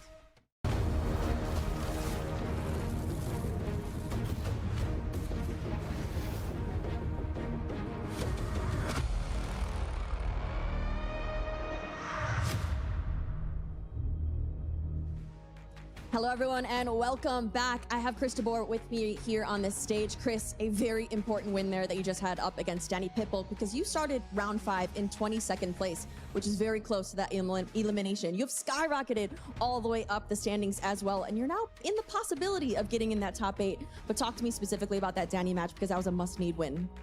It was a really important win. Takes off a lot of pressure in this last day. I knew if I was going to win, I was going to go through at least to the playoff match. And yeah, I was really nervous, to be honest, beforehand. Like one of my most nervous games I've ever played, I think. But I was 4-1 up in 20 minutes, and I felt like, okay, I've got this. But then at the end, I got a bit nervous again. But it was enough. I think I played well. It's a bit weird playing someone who was already on 0 points, because he was. But I tried to keep it out of my head and just play my game. And I did play it quite well, and now I'm through. And yeah. All right, let's talk about your journey so far here in Paris. You started off day 1 with a big win against Paulinetto, 10 goals in that matchup. From there, it's been a little bit up and down, but how do you feel about your overall performance so far? I feel really happy, especially after my Champions League campaign. I wasn't playing well, and maybe people doubted me. Now I feel like I showed that I belong here and I play well. And yeah, more to come, I hope. More to come, because your next game is up against Matias Bonanno, undefeated as well. And so if you want those eyes set on that top 8, you will have to go through him. How are you feeling about that matchup against Bonanno? Yeah, it's a crazy run from him this far. He won every game. Yeah, I think you should see this game as a game on its own. And I think I got a pretty good chance against him, and we'll see what happens. All right, Chris, thank you so much. Guys, over at the desk, Matias Bonanno versus Chris DeBoer. That is going to be a banger of a matchup, isn't it? Looking forward to that one, and a big win for Chris. Has 3 more points and a little bit more comfort, because it's getting tight in the middle. We got Shells and FG to break down everything we just witnessed. 5 matches in the books for every player's 1 match to go. Shells, let's take a look at what we just witnessed. Big surprises? Yeah, I guess a couple big surprises, but this is where we see the emotions coming. This is why I love this format. Every round, as it increases, you see the emotion from players. Redlac versus Neat. I mean, 6-6. Both of these players fought to the end, and as you can see from the reaction from them both, they was both disappointed. Redlac is unfortunately out of the tournament, but Neat survives, and he still has another chance. But another Oberon against Alien Lion. He fought to the end. Alien Lion, one of the best players, but Oberon will sadly be going home as well. Alien Lion earning another 3 points. Oberon, is that the surprise for you of this round? Well, I mean, Alien Lion's been in fantastic form. Unfortunately, Oberon, it's the end of the journey for him, as well as it is with Danny Pitbull from that round. With regards to Neat, his goal difference might be against him a little bit. That point really, really didn't help him. If he'd have got a couple of extra points, he would have been in a much better position. He's on 4 points, minus 10 goal difference, but K1 John is also on the same with a minus 9 goal difference. They're both clinging on, but just about. But the story of the round is Levi David. Yes. He is 1 game away from potentially being out. He has been back-to-back top 4 in this competition. He's inevitable for the knockouts. Well, he might not be making it. Yeah, as you can see the highlights between the Sada and Header. I know most of these players have already gone through to the knockouts, but talking about Levy the Weird, going into the tournament, we've always spoke about Levy. We know how good he is and what he can do, but he's always kind of hidden behind Manu Bacho and Emre Yilmaz. And like I said, he's only 1 game away from missing out on the tournament. But as you can see from the highlights here from that game, Levy the Weird's taking on Abu Maka. Levy started off 1-0 up against Abu Maka, but Abu Maka seems to equalize. But I think Levy, I don't know what it is. He doesn't seem to always click, or can't seem to get all the final strings pulled together, but he still has a chance to redeem himself. What's the age difference between these two, and what's kind of their big level tournament experience? I think they're quite similar in age, to be honest. No, Abu Maka might be a little bit older, but Levy the Weird has been competing for the last 4 or 5 years, and he's been at the top ever since he came to the team, I believe in 21. But he just hasn't been able to repeat the success as Emre Yilmaz and Manu Bacho in the recent years, but he still has the talent to win it all. Abu Maka, by the way, Saudi League champion for this season, so he's having a great season himself, and he's in a good position. That game finished 4-2. Levi David has got it all to do. That man we just heard from with Casey, he's gone a little bit under the radar a little bit. We haven't probably given him as much credit as he deserves, but he is well within a chance of getting into that top 8. Standing in his way is a man who has a 100% record, Matias Bonanno. Alien Lion on your screen going up against Oberon. This was tight for a while, 5-5 going down to the final minute. A crucial go-ahead goal, and that is another 3 points for Alien. As we take a look at this one, Neat and Redlock, the 2 players that could not afford a draw, both facing elimination. What do? Earn 1 point each. If you look at it, though, Redlock was 4-1 up at one point in this game, so from Neat's perspective, it was a great comeback from him.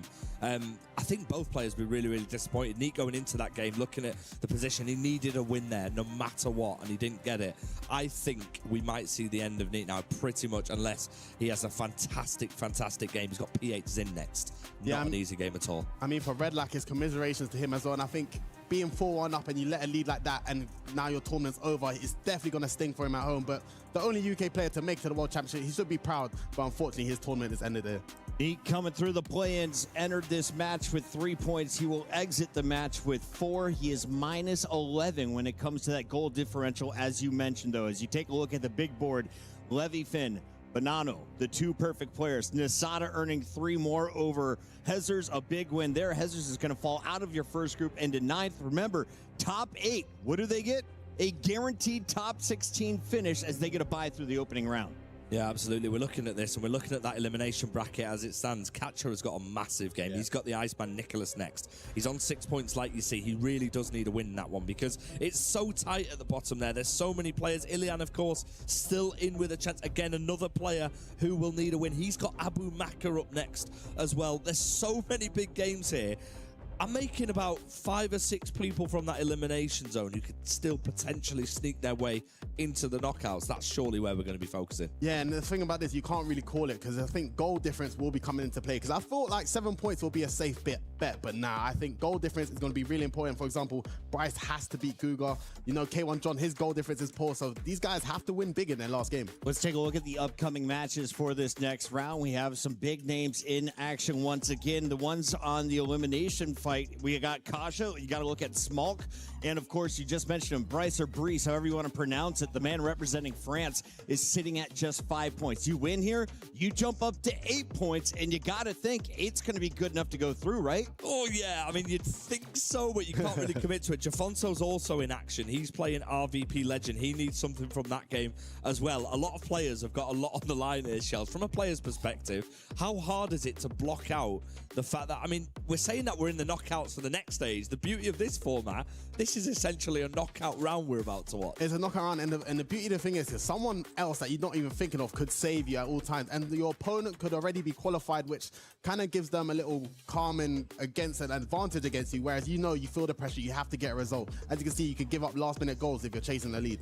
Gentlemen, it's time to tease our Mystery Nation. For those who don't know, you can earn big in-game. All you got to do is watch the broadcast and listen in for the clues. Today's Mystery Nation apparently has hosted one of the loudest clubs in Europe, especially in their home capital. Yeah, they definitely have. The letter of the country begins with a T, shall we say. Yeah, a couple of former players from Manchester City have gone there recently to that league. Nathan Ake is now playing in that country. Hopefully that helps you a little bit. That's a lot of good hints there. We got a great matchup. Final question for you: is RVP or is it going to be my man Jafonso moving through? Because only one of them will. 7 points and 6 points. Yeah, I mean, look, we just don't want to draw in it. So I'm going to sit on the fence completely and not answer that because I don't know the answer to the question. I will support my Man City teammate in Jafonso, even though RVP is very good and I think he's got a tough task against him. I think Jafonso played well against Anders. I think he's going to do it. It's time to find out who is getting knocked out before the knockout rounds. We send it over to the casters one more time for round 6. Thank you so much, Puckett, FG, and Shells. Yes, we are into the last round now of the league phase for this year's FC Pro World Championship.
being in such a strong position against somebody as good as Nicholas. Because you know that there's going to be a time, you're not going to dominate the whole game against Nicholas. There's going to be moments where you need to make it count. And it felt like he did. So for Nicholas to turn this around so well,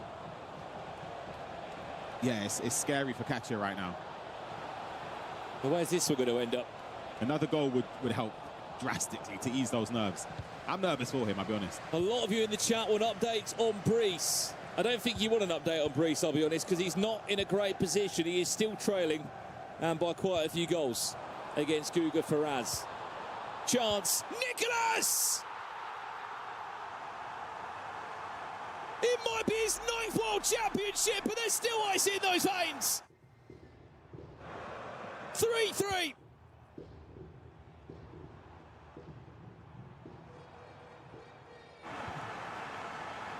Well, well, well. If we've learned one thing following this e-sport, you don't count out the Iceman. No way. He can go on and win this, you know. He's going to trigger quite a few runs going forward. Look at the players he has. Vinny. Surely not, Nicholas. Surely not. Oh my, look at the panic at the back. That's what I'm saying. I told you the knees are knocking. You're nervous. Katia, I'm telling you, you can throw up right now. I feel sick for him. 10 minutes left, by the way. Guga Faraz 8-3. He leads against Brees. What a win that is as well. And the only game that is currently left that is in a pause is Manu against Adida. 3 games have a full-time result from this first part of our final round. Nicholas is hunting for a match winner. He's hunting for a place in the final 8. A win certainly would do it for him. He'd be on 13 points. Pass. Got away with one Katia there.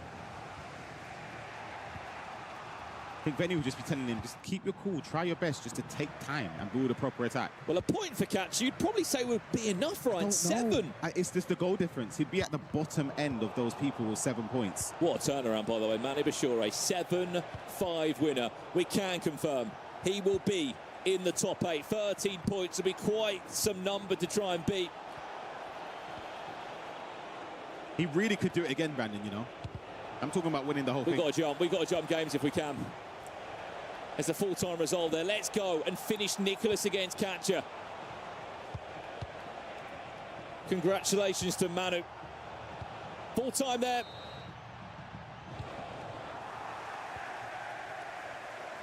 Let's go to it now if we can. Nicholas against Katia. Nicholas is on the hump.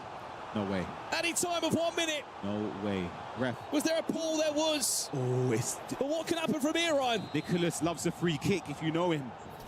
He might go for goal, you know. Is he going to shoot from it? He's that type of guy that just goes for goal and scores. Çalhanoğlu for Nicholas. Shoots, scores! Nicholas! At the death! Might just be on his way to the knockout stages in the FC Pro World Championships.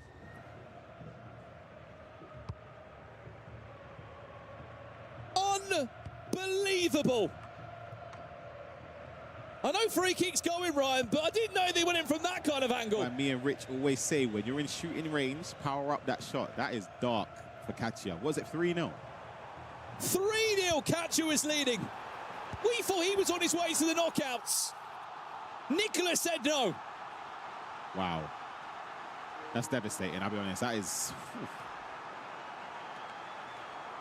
Well, the headline news is this so far. Nicholas is on 13 points. Manu's on 13 points. And there's someone else who's still in a game at the moment who might be joining them.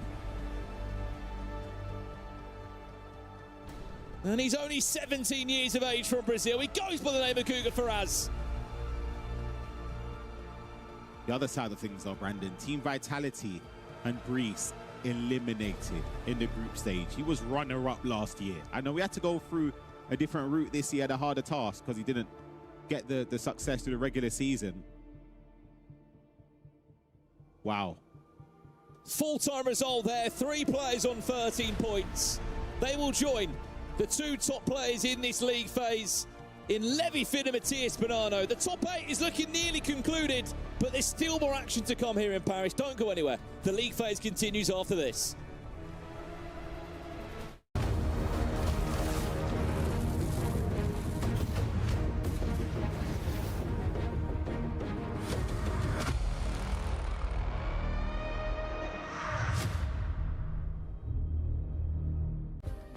Play is in our DNA. Whenever we let it out, it becomes our superpower. Now imagine an entire city being built to supercharge it. Kadir City, powered by play. We were there. For every click, every clutch, every respawn. We were there for the years of grind. And we're here. Now. The proud founding partner of EWC. Powering the biggest event in gaming. Shoulder to shoulder with the world's best. Making history. Greatness deserves a stage. Lenovo Legion. Reach your impossible.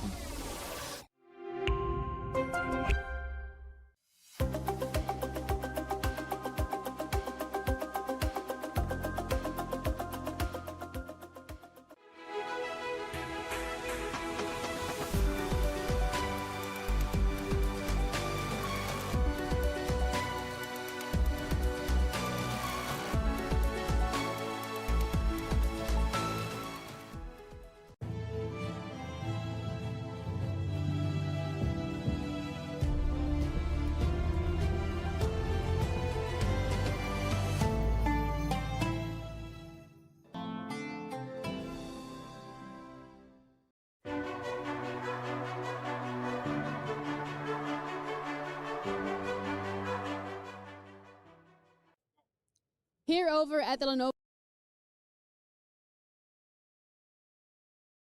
Legion Gauntlet, we have some MLBB action, and Chris is joining us to really hammer home how important this one is for Liquid to be able to get some points, because they're currently sitting on 0 points in total. They are, but we were just having a conversation in the sense that you win one game and you are back into it. I mean, look, that's easier said than done when it comes down to EWC. The competition is very, very stiff. But MLBB still could be that game for Liquid.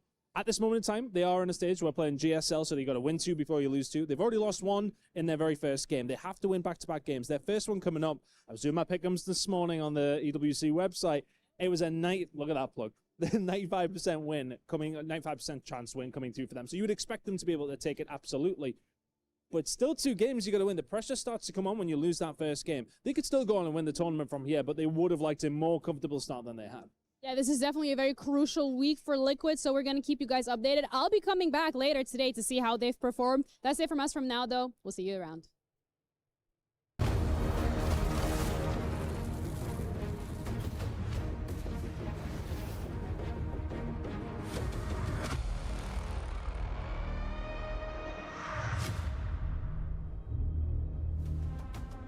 Welcome back, everyone. I'm joined on the stage by Luke, who had a very important game up against Samu Gamer end-to-end. Talk to me through that last game, because it was a must-needed win for you. Yeah, it was much needed for me to go through to the knockouts. Yeah, Samu Gamer, obviously a really good player, so it was a tough match. But at the end, I scored 1 goal more than him, so yeah, I win, and very happy. Now, you're currently sitting 10th in the standings. Things could move around because we do have another round to go. But I have to ask, after day 1, you were sitting on 0 points. So what happened? How did you turn it around? Because you definitely did. Yeah, all year long I play 4-1-4-1, so with the CDM and the 2 center mids, and it didn't work for me, just like in ECL where I didn't score that many goals, but I also didn't concede many. But here the level is, in my opinion, higher than the ECL. So I switched to 4-4-1-1 just to turn things around, to just attack a bit more, and that paid off, I think. So yeah, I'm really happy how it goes right now. All right, well, whatever you did, it absolutely worked, because it's looking like you are going through to those knockouts. But what is your mindset? Does it change at all going from league phase into knockouts? Because it is a bit of a different competition starting in a couple hours. Yeah, obviously every loss is now killing, but I'm still unbeaten in 4-4-1-1. So let's see now. I'm just seeing the next games, and then we will see what comes, and hopefully I will win. All right, well, knockouts right around the corner. Thank you so much to Luke. Everyone over at the desk, 4-4-1-1, are we adding that into our repertoire? Because it obviously has done a very good job for him. I'm taking notes. Well done on the adjustment here in the final day of the league play. And FG, you are all smiles. Is that because it's time to crush some dreams? Oh, I'm not smiling at that. I do like it, though. I do like the key crushing. But can we just take a moment to just discuss how well that man who's just spoken to Casey has done? Like she said, he lost both his games on day one. It's amazing, this format, how it offers another opportunities for players. He's through to the knockouts. We're going to see him in action a little bit later on. Now, I really embarrassed myself. I called Luke Levy, and ever since I did, he's been playing like our top spotted player. Just saying. May have cursed him in the right direction. Let's take a look here at our updated numbers. As you can see, Manu is going to take the final win over Adida. That is a 7-5, which is brutal because Adida, despite already being knocked out, played his heart out. The man was up 3-1 at one point in that game. Yeah, of course. Unfortunately for Adida, his tournament has come to an end. But I guess you want to end on a high. You did make it to your first World Championship, so there's something to be proud of. He's taken home $10,000, which is still a good prize money. But he wanted to try beat the world number one because you can carry that confidence into next season. We talked about the Jafonso matchup. Is the loss going to cost him his spot in the bracket? Well, we say that because we were sat here and we were stood here, we were speaking about it last minute. Nicholas gets a free kick. That goal has changed a lot for Jafonso. It's still not in his hands, of course. Yeah. He's played all of his games now. We've seen it all happen. But what a goal by Nicholas. On the other side, from Catcher, that could be pretty detrimental to him. I think that means that he is out of the competition. We're waiting to confirm that when we see the league standards in a minute. But Jafonso now, he needs to watch this next round of fixtures, and he needs to hope results go his way. Now, if you put yourself in that position, it's out of your hands. It's not ideal, Shells, but he's still in there. He's 22nd, as you can see. So Catcher is outside of the top 24. Keep in mind, he has the same amount of points as Catcher, Levy, and Smolk, right? All at 6. So it could come down to the goal differential of the final players. But Catcher is not playing again now. He is out. That goal, Shells, from Nicholas, the Iceman, the last kick of the game. Ryan Pessoa said it on commentary. He is scary from set pieces. Well, I'll tell you what, Catcher's having nightmares because he's been knocked out because of it. And he was leading, but once again, we see Nicholas coming back once again, showing his composure, and he's found another win. As soon as that free kick and I saw it was dead ball with Calahonu, I knew this could be a goal, and that has unfortunately put Catcher out the run for his money. But Jafonso, like you said, still has a chance. And these players on 6 points, their goal difference is keeping them in for now. Players on the far right side still to go in the next round. We're going to see Marwan up to bat. Are we going to see an opportunity for him to have an epic final day of action, FG? He's got a massive game, but unfortunately, he's playing Nasada. I mean, 6th place at the minute, 12 points. He's been an absolutely fantastic form, one of the best attacking players in the scene as we roll through the highlights. This game had it all, Shells. It always goes down to the last kick of the game in this format. This is another great advert for this format. Yeah, I mean, this format is just great. But once again, I'm going to give praise to Nicholas. He started the tournament off slow, but he seems to always fight. And when you play FC this year as well, when your opponent has a 2 or 3 goal lead, it feels like it might just be too far reach. But for Nicholas, he's found his way to claw a 3-point victory once again. And it just shows his Iceman, he's coming to win it all this year. Yeah, absolutely. And who else but Manu Bashore? Unbelievable. But like you said, Puckett, Adida played his part. Unfortunately, he's out of the competition. We hope to see him again on the big stage. He definitely fought his heart out. He's 3-1 up, like Puckett said. But Manu Bashore does what Manu Bashore does. He finds a way no matter what. And we will be seeing him later on. Yeah, once again, good sportsmanship from Adida because it's quite hard to play your last game, even though the tournament is kind of over. But he still tried his best, unfortunately going home against Manu Bachor. But this game against Smoke against Uma, I guess this is a big result from Smoke because I expected Uma to take the 3 points there, and it's still giving him a chance to go through. But Uma done the job in the earlier rounds, and that's a great thing about the format. You can kind of save yourself. Look how many goals Smog put up as well. That is going to be massive when it comes to the tiebreakers. That will be done at the end of this round. We still have 2 more sessions to go. Luke, does he make it through? Was it enough points? He seems confident. Yeah, he's there. I mean, Luke found a way. Like we said, he lost his first 2 games in this format, and it can be a little bit of a slog when you've not got any points on the board. He's come out the other end of it. He played really well against Samu Gamer, who's also played really well throughout this. 9-point start for Samu. Yeah. 0 for 3 on the way back. And that's the funny thing. Things can change very quickly. And of course, we got to play the knockout games today. So if Samu Gamer doesn't seem to change things quickly, he could be going home early. After the first day 1 and day 2, we thought Samu Gamer might be one of the favorites. But this man right here, Guga Ferez, his first season at the World Championship, knocking out the last year's runner-up. This is a statement from Guga, and I think the way how he's playing in this tournament so far, maybe he's showing that he can compete for the trophy. Guga as well. already had double digits coming into this game. On the other side, you controlled your destiny if you were Breeze, the local hero. Unfortunately, not able to get it done. And same can be said for Jafonzo, Man City star player, going to fall at the hands of RVP legend, who's had his ups and downs, holds on in a strong way. Yeah, he's done his job, and congratulations to RVP legend. He's another player who'll be very happy with where he's at. He's in the knockouts. Jafonso, on the other hand, you can see what it means to him. In that, to be in that position, I tell you what, we were shocked at that Nicholas free kick. There might have just been a little bit of a fist bump from Jafonso because he has been given an added lifeline by Nicholas there. 36 players entered the tournament. 24 will survive at the end of the day. Unfortunately for this man, his end has come a little bit earlier than expected. Let's go to the Key Crush Live. There is a look at Adidas Key. Manu given the honors as the returning EWC champion, is the first to crush one. Yeah, this is a bit heartbreaking. So I'm very fortunate enough. I haven't really experienced this before, getting my key crushed, but just to solidify that you being out of the tournament. Did you just smirk at him? I would be doing the same thing.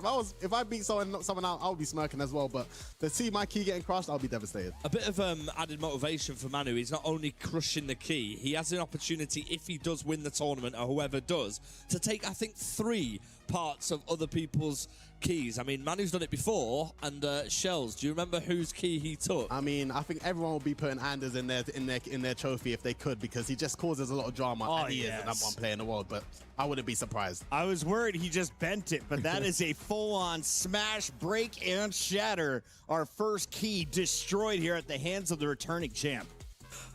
I absolutely love to see it, you know. I mean, I think the key concept here that they have at EWC is incredible. It adds to so much drama, and it also sort of makes it real that you've been eliminated. Once that sound goes and it crushes the key, it is all over. And unfortunately for a few players, it already is all over. Any surprise to see that an American was the first one knocked out of a competition? You know what my biggest surprise is today? Puckett so far has actually predicted every single player he thinks is going out. So before we started everything off camera, we were like, Puckett, name us your 12. You'll get a present from us if you do it, but you're actually like four down. I'm crushing it right now. I'm crushing it right now. I'm told we got to get to an interview. Guga has scored 13 points, and he's on the floor with Case. Right, guys, I'm with Guga Faraz, who is currently sitting 13th in the standings right now on 7 points. Guga, you have an up and down, pretty much competition so far, but how are we feeling going to the last day of the league phase? Really confident today. We have more 2 games, so I think I'm going to win both games, so let's do each. Now, top 8 is very, very important. What needs to be done today for you to secure that top 8? Because you're close. It's definitely possible, but what do you need to do today? Yeah, I mean, if I win both games, I have a lot of opportunities to be in the top 8, so that's my objective today. Well, fun fact for everyone back home, but you're actually the youngest player in the competition by 6 days. Is that on your mind at all, being the youngest player here at all? It's nice. Really excited in the first days, but I played a lot of competition this year, so I have a lot of experience, and I win now more experience to the more years, so really happy with this. All right, Guga. Well, I wish you the best of luck. I'll let you get back to it. A confident finish to his run here in the league portion of the competition, but we have a huge bracket in front of us. Guga's moving through. The question is with which seed? And you have to think he's going to have a pretty easy first round. You take a look at this next one, though. It is not an easy fight between the 2 men in the top left. Shells, both sitting at 7 points entering this competition, just on that bubble of making it into the top 24. And this is where it's unpredictable, because goal difference can come into play. Yes, they're sitting on 7 points, which is quite comfortable, but everyone else has still got a couple games to play, and things can fall very quickly. But Emma Yilmaz and Dosari will want to clinch it up right here. I don't know really what to say about these fixtures, so I'm not going to. I'm going to speak about the Mystery Nation instead. A little bit of a clue. This team in the 2002 World Cup, the nation finished third, I believe it was. If that helps anybody that's a high watching at home. finish. I'll look out in the chat and see if anyone's got it. But I mean, I think we've given quite a few clues now. A lot of Call of Duty pros fly there for hair plugs. Some of them earlier than they wanted to. Teeth as well, maybe. Teeth, Yeah. some veneers. Yeah, you can get some work done over there. Shout out to our Mystery Nation. Best of luck to everyone trying to score with players from that nation. For now, we got to get into the 5th round here as we get into 5 of 6. Let's go to you guys, casters. This camera. Thank you, Puckett. Yes, we are getting closer, aren't we, to our final 24. And that top 8 is looking stacked. And I'm sure we're looking even more stacked across the next 2 rounds. Of course, we've still got 12 more games, 6 at this part of the round and 6 to conclude the game. Brandon Smith and Jaime Alvarez, you'll know better as Gravison taking you through this one. Grav, I mean, we've just saw one hell of a round. Nicholas, you loved it in the back room. What a performance from him. He looks very much like he's going to be in the top 8.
Number 10, Lionel Messi.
Play is in our DNA.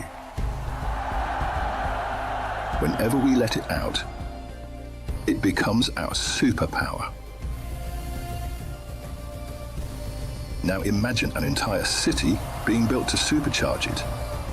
Kadir City, powered by play. The human body was built to move.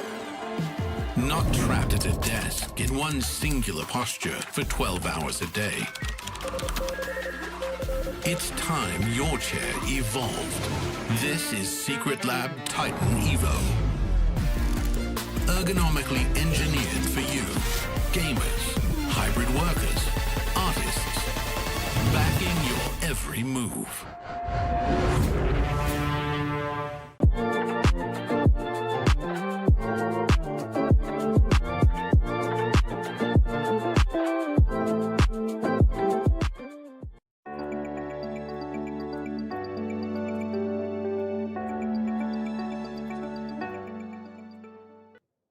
Right, guys, I am so happy to be joined by Rami Lueso. He's honestly an online expert. He's covering every single one of our leagues across the world. If you guys have a question about FC esports, this is the guy to ask it. So, Rami, you've been covering this event here in Paris, which is absolutely fantastic. Talk to me about your time here in Paris so far. Okay, I'm so happy for being here. You know how I work on socials. You can follow me, Rami Lueso FC there. I'm covering every tournament, and as I say, I'm so happy for being here. I'm enjoying a lot the tournament, the really good matches that we are having. All right, let's talk specifically about the tournament. Who has surprised you? Maybe you thought that they would do better and they haven't necessarily met that mark. Okay, I would say like this is a tournament with the most amount of Italian players qualified, and some of them perhaps aren't performing, so I have to say them. Sorry for them, but I expected more from the Italian players perhaps. All right, on the opposite note, who has impressed you the most in the competition? Well, you know, we're in round 5, and we have Levi Fim from Germany and Matias Bonanno from Argentina. Like, they are unbeaten, so it's crazy to perform in that way here in the big stage, so I have to mention them, of course. Absolutely. Now, last question. I'm going to put you on the spot here. Who is winning the FC Pro World Championships? Okay, that's a really tough question. I don't know if I can say a name. You know, I'm from Argentina. So I would say Matias Bonanno or Nicolas Neina FC, but I think every player could lift that trophy, so let's see what happens. Absolutely. All right, Rami, thank you so much. Your coverage has been absolutely fantastic. I'll let you get back to it. Thanks.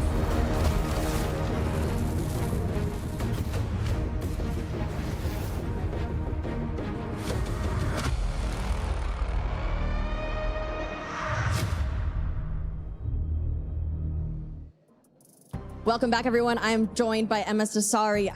That was a very important game. I know everyone in the crowd was just saying you got your revenge on Emre Yilmaz from the FC Pro Open, but how are you feeling because you needed that win to stay alive in the competition? I miss this feeling a lot. I think I missed competing very badly, to be honest. I know what I'm capable of.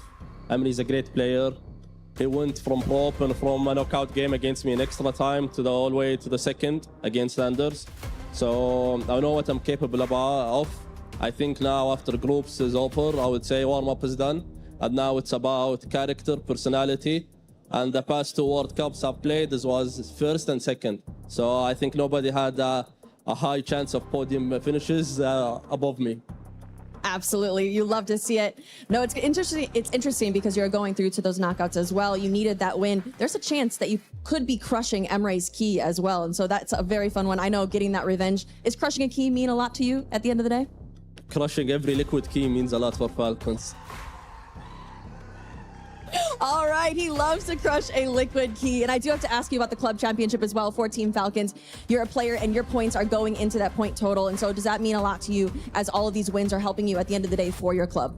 Yeah, I mean, I was talking to Neo, which is the founder of Vitality, and we're very good friends. He was just congratulating me on being able to play in the World Cup. And I was saying I want to be the guy who earned points for his team, to be like, I think I would be the first in history to be as a CEO founder who even gets points for his team. So I think that would be fun. I know what I'm capable of. Beating Emre, which is top 2, makes me obviously knows what's my level, and I'm just looking forward. All right, Mr. Astori, I'll let you get back to it because more games are on the horizon for you here today. But guys, over at the desk, he loves to crush the Team Liquid keys. What are we thinking about that? We love that call out because if you were joining us earlier in the club championships, Falcons were currently at 10th place. Liquid, well, they're down at 30th place, and Liquid so far is not going to get points from the man they were kind of banking on. He was their highest ranked player coming in. Emre is now out. FG Shells. How big of a loss is this to Liquid? I mean, he's not quite out, I don't think. I think there's a little chance. There is still a little chance, but it's out of his hands completely. Okay. So he's at 7 points? We saw the celebrations from Neat right at the end to score a winner. Massive winner against P8 Zin.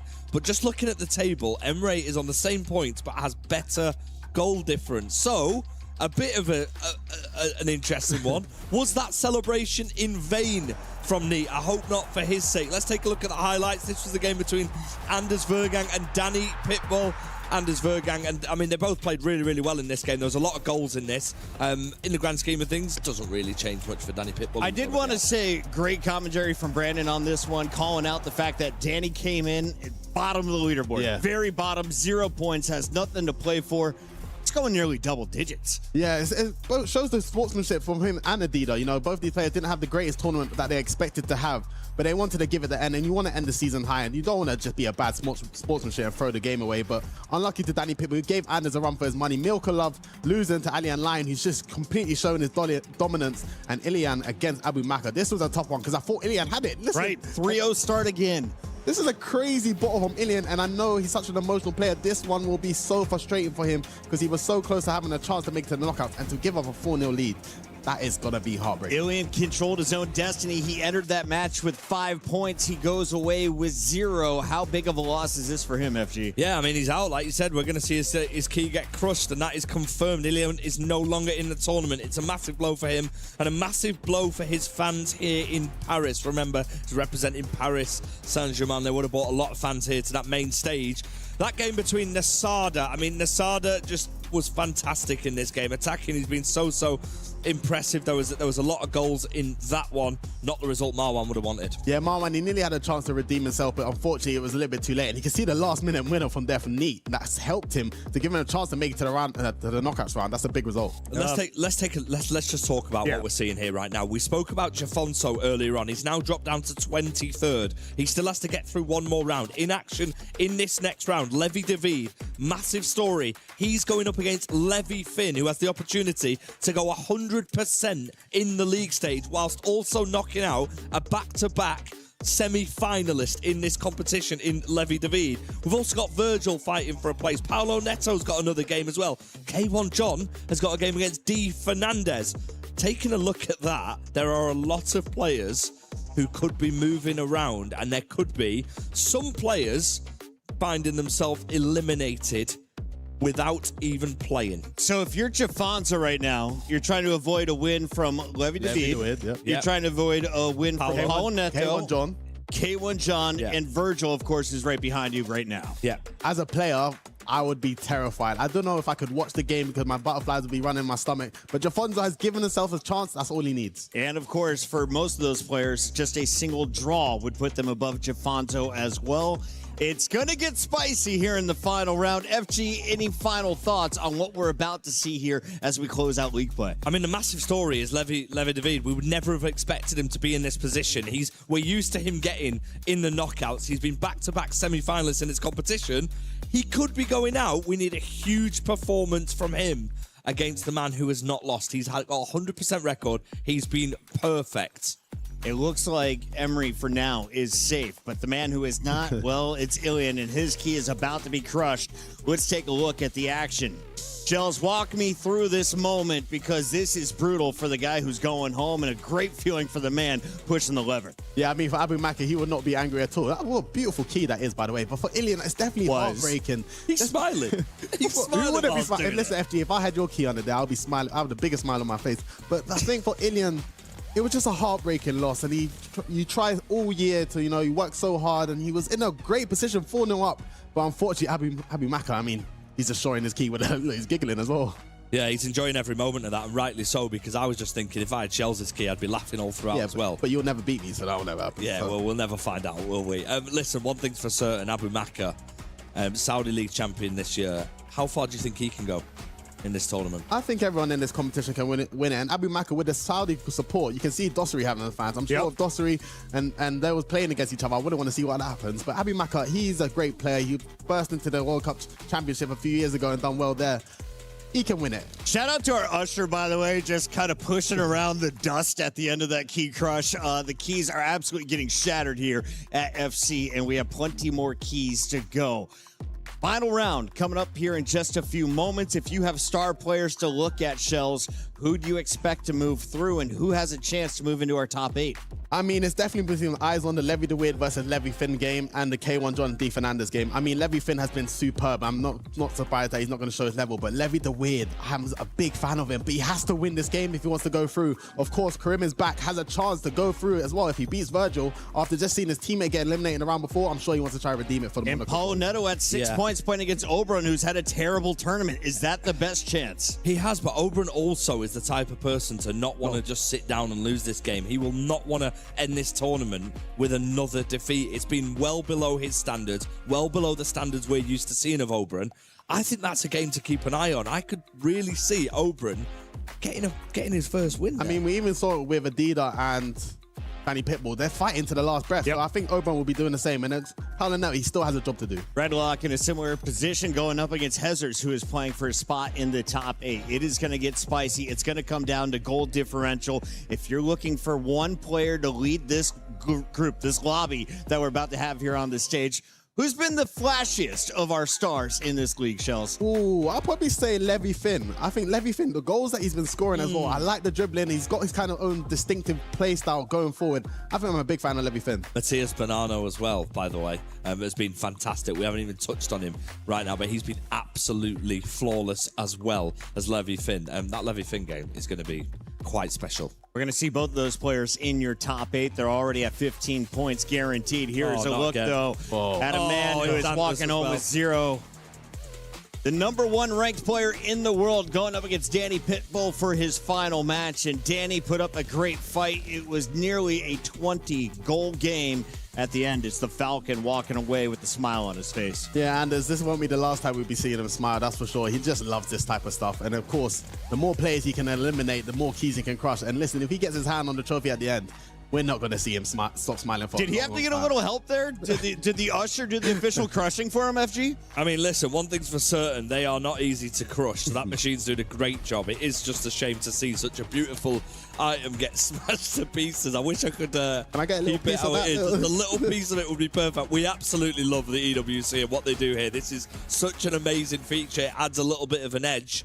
Maybe some future way to sort of motivate Danny Pitbull, knowing that Anders Vergang crushed his key in Paris. Now, production, is that it for the key crushes? Do we have more going down? Because I feel like we still got to do a little bit more math before we officially send players packing. Shells, this is the final fight for a lot of people, for others like Jafonzo sitting in the seats watching this match. Have you ever been in this position? Where you are waiting for others' results to find out if you move on or not. Yes, our good teammate and behind the scenes caster, Ryan Pessoa, we had a Club World Cup tournament where 2v2, we're hoping on another team to get results, and we lost on penalty shootouts. We watched the team win on penalty shootouts. It was heartbreaking. Oh. But at the end of the day, all you need is a chance. And as a fan, listen, the butterflies in the stomach, you can't recreate. Do you speak to the person who has your destiny in their hands, or do you just leave them to it? Like, what would your approach be in this situation? For example, if you're Jafonso and you can't do anything, is there any... I mean, Jafonso in the position, he has to do the rounds today. He has to speak to a couple of players. I think it's maybe depending who it is. If it's a close friend of mine, I think I wouldn't want to put too much pressure on them. Maybe if it's someone like a hitter that maybe from, an Obram, for example, I'm going to Obram and say, please, brother, I'll do anything for you. I do think we are getting another key crush very soon. I can see potentially, I think that's Nasada over there. If Nasada will be destroying Marwan's key, I think that will be it. Marwan with a very tough loss entered that match with 5 points. Could have moved into your top 24 instead. Nasada with a great finish to his final day of league play action is moving in to our top 10. For now, the question is, will he stay in the top 8? Celebrating with this key crush. Yeah, I think with Nasada, I thought we was talking about him a lot on day 1 and day 2, and now he's slowly going under the radar, but you see other players start to shine. But I think it was Nasada. He is one of the favorites in this competition. Yeah. He's been one of the favorites all year. As soon as I knew he was in the Pro Open, I said he could win it. That's how good Nasada is. And if he's playing at his game, he can give anyone a run for his money. We're in such an amazing position here because like we keep mentioning, we've got so many players, but genuinely anybody, once we get to the knockout stages, could win this tournament. We are in incredible surroundings right now where we might be looking at someone like Emre Yilmaz, Levi David not even making it. And that is just showing the quality of what we've got here in Paris, Bucket. I mean, your predictions, they're going quite well so Pretty far, good. but I know you definitely didn't predict Levi David to be in the bottom 12. Sorry, my guy. For now, we got to jump into the game to find out, is Levi moving on, or will it just be his teammates fighting for their lives in the knockout bracket? Let's go into the casters.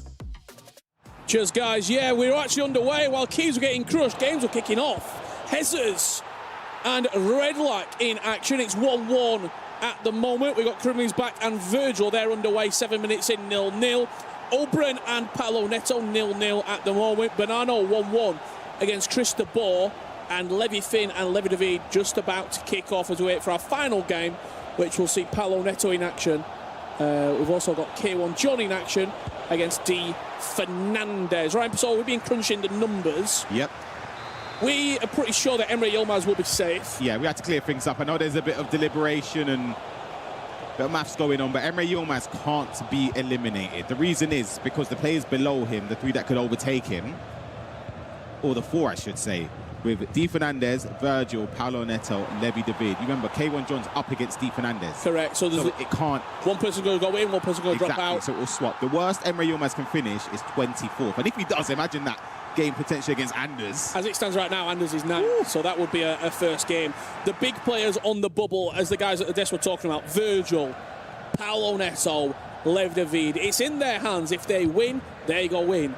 If they lose, they could be in trouble. Who would have thought we were talking about Levi David in this situation before we kicked off? Top 3rd last year, top 4 the year before.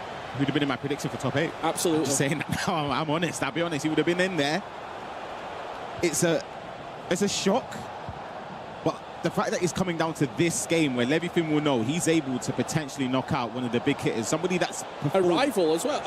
A rival in terms of someone who you would expect to be there on Championship Sunday. That's why you'd be extra motivated in this game. Even though Levi Finn's mathematically secured, he wants to make sure Levi David will play no further part in this year's finals, and he started off really, really well. Yeah, unfortunately for Levi, he's in that position where it must be points.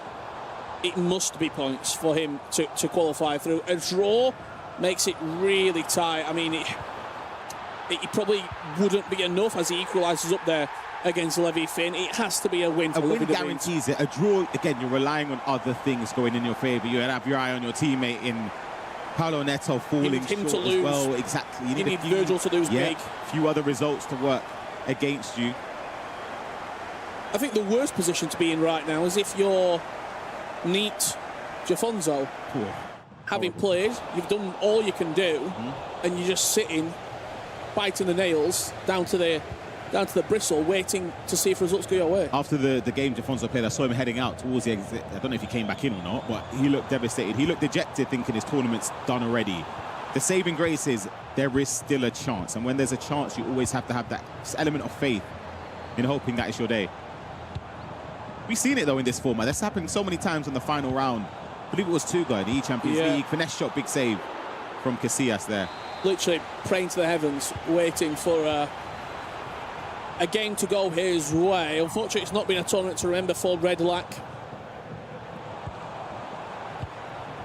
The final match that he played in, neat 6-6 draw. If that would have gone another way, you look at the game that he had against Auburn as well, a 7-7 draw. All he needs is a couple of goals. He's going his way, Ryan, and he's in with a shout. Exactly. It's a tough position to be in because of that. The other matches we're keeping our eyes on, and make sure that you're up to date with them as well at home. The three big games. Let's go to this match between Auburn and Paulo Neto. Paulo Neto needed to win, and boy, is he winning. Wow, that is a statement. Lead already. However, I will say we did see a 4-0 loss given away in the previous round from Ilian. That is the goal that made it 4-0. Business. It's a man on a mission. As for Levi David, a win is needed, and a win is what he's getting at the moment. There's a long way to go as Aubrey gets one back there, but Team Liquid are looking for a full house going into Championship Sunday. Especially they would have been seeing the players from Team Vitality both eliminated. So for the club championship points, it allows them to get an edge on them in this area of the game. And just to add to the drama as well, sorry Ryan, K1 John D. Fernandez not kicked off yet.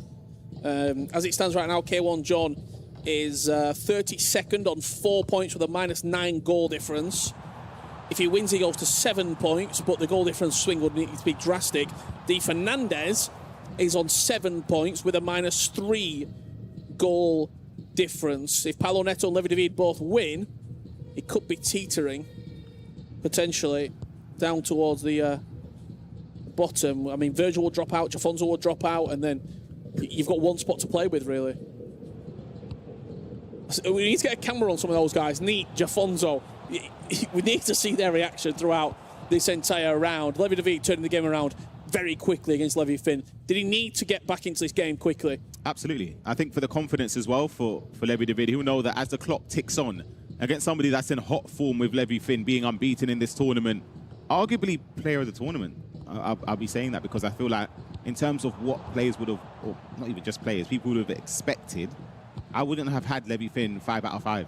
Nasada, 5 wins, you'd probably said. He was Alihan Lyon, 5 wins. Nicholas, 4 wins and a draw, 13 points. Guga, 4 wins and a draw. Manu Pachore, 4 wins and a draw. Banano, I think, maybe not one that you would have put up there. No, I wouldn't have had. But he, again, I was watching his gameplay earlier today.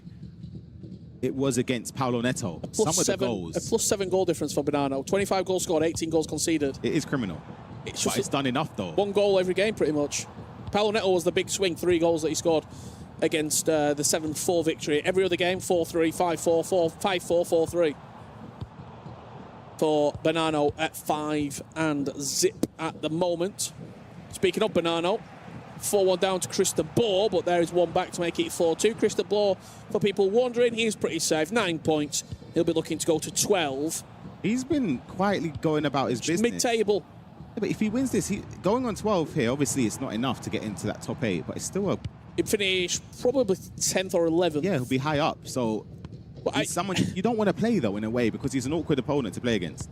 Obviously, the players wouldn't be doing this. We can hypothesise, though, from the commentary position with the data that we have. There's a world in which you're thinking, well, if Emery finishes 23rd, yeah. maybe I do want to finish 13th or 14th.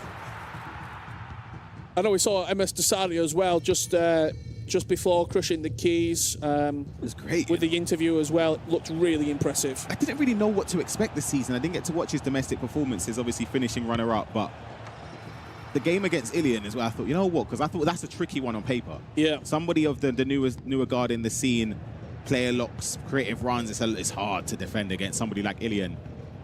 You locked him up. He was really, really strong in that game. Well, let's go once we see that goal going to the back of the net from Banano. Back to the split games where we can see all the matches taking place at the moment, because I once again turn your attention to the Paolo Neto Oberyn match.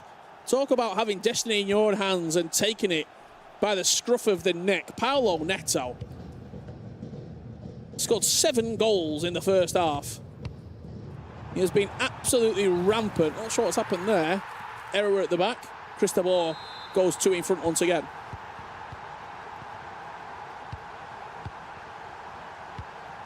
Hezza's leading against Redlac, 4 goals to 1. As we approach half-time in a number of our matches, I know people out there asking for updates from K1 John and D Fernandez. I can tell you they are just coming out the tunnel now, just kicking off.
4, Jude Bellingham.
Play is in our DNA. Whenever we let it out, it becomes our superpower. Now imagine an entire city being built to supercharge it. Kadir City, powered by play. The human body was built to move. Not trapped at a desk in one singular posture for 12 hours a day. It's time your chair evolved. This is Secret Lab Titan Evo. Ergonomically engineered for you, gamers, hybrid workers, artists, backing your every move.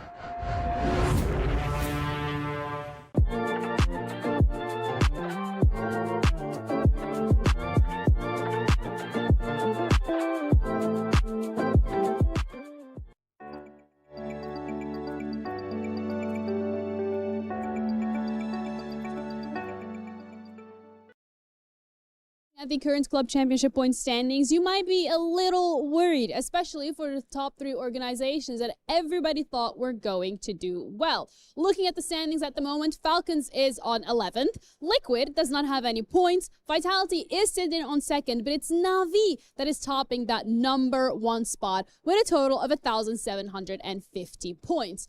But fear not, because the competition is not even halfway through. Casting back to EWC 2025, Week 3, Falcons was on spot number 7. Vitality was the one in the first slot, but Liquid was 4th. Every single one of these organizations was still looking to get more than the top 1 finish, and Falcons didn't even have that one in their pockets yet. But if we all remember correctly, Falcons ended up winning on that first slot with 6 medals, Liquid placed 2nd, and Vitality placed 3rd. So the truth is, anything can happen.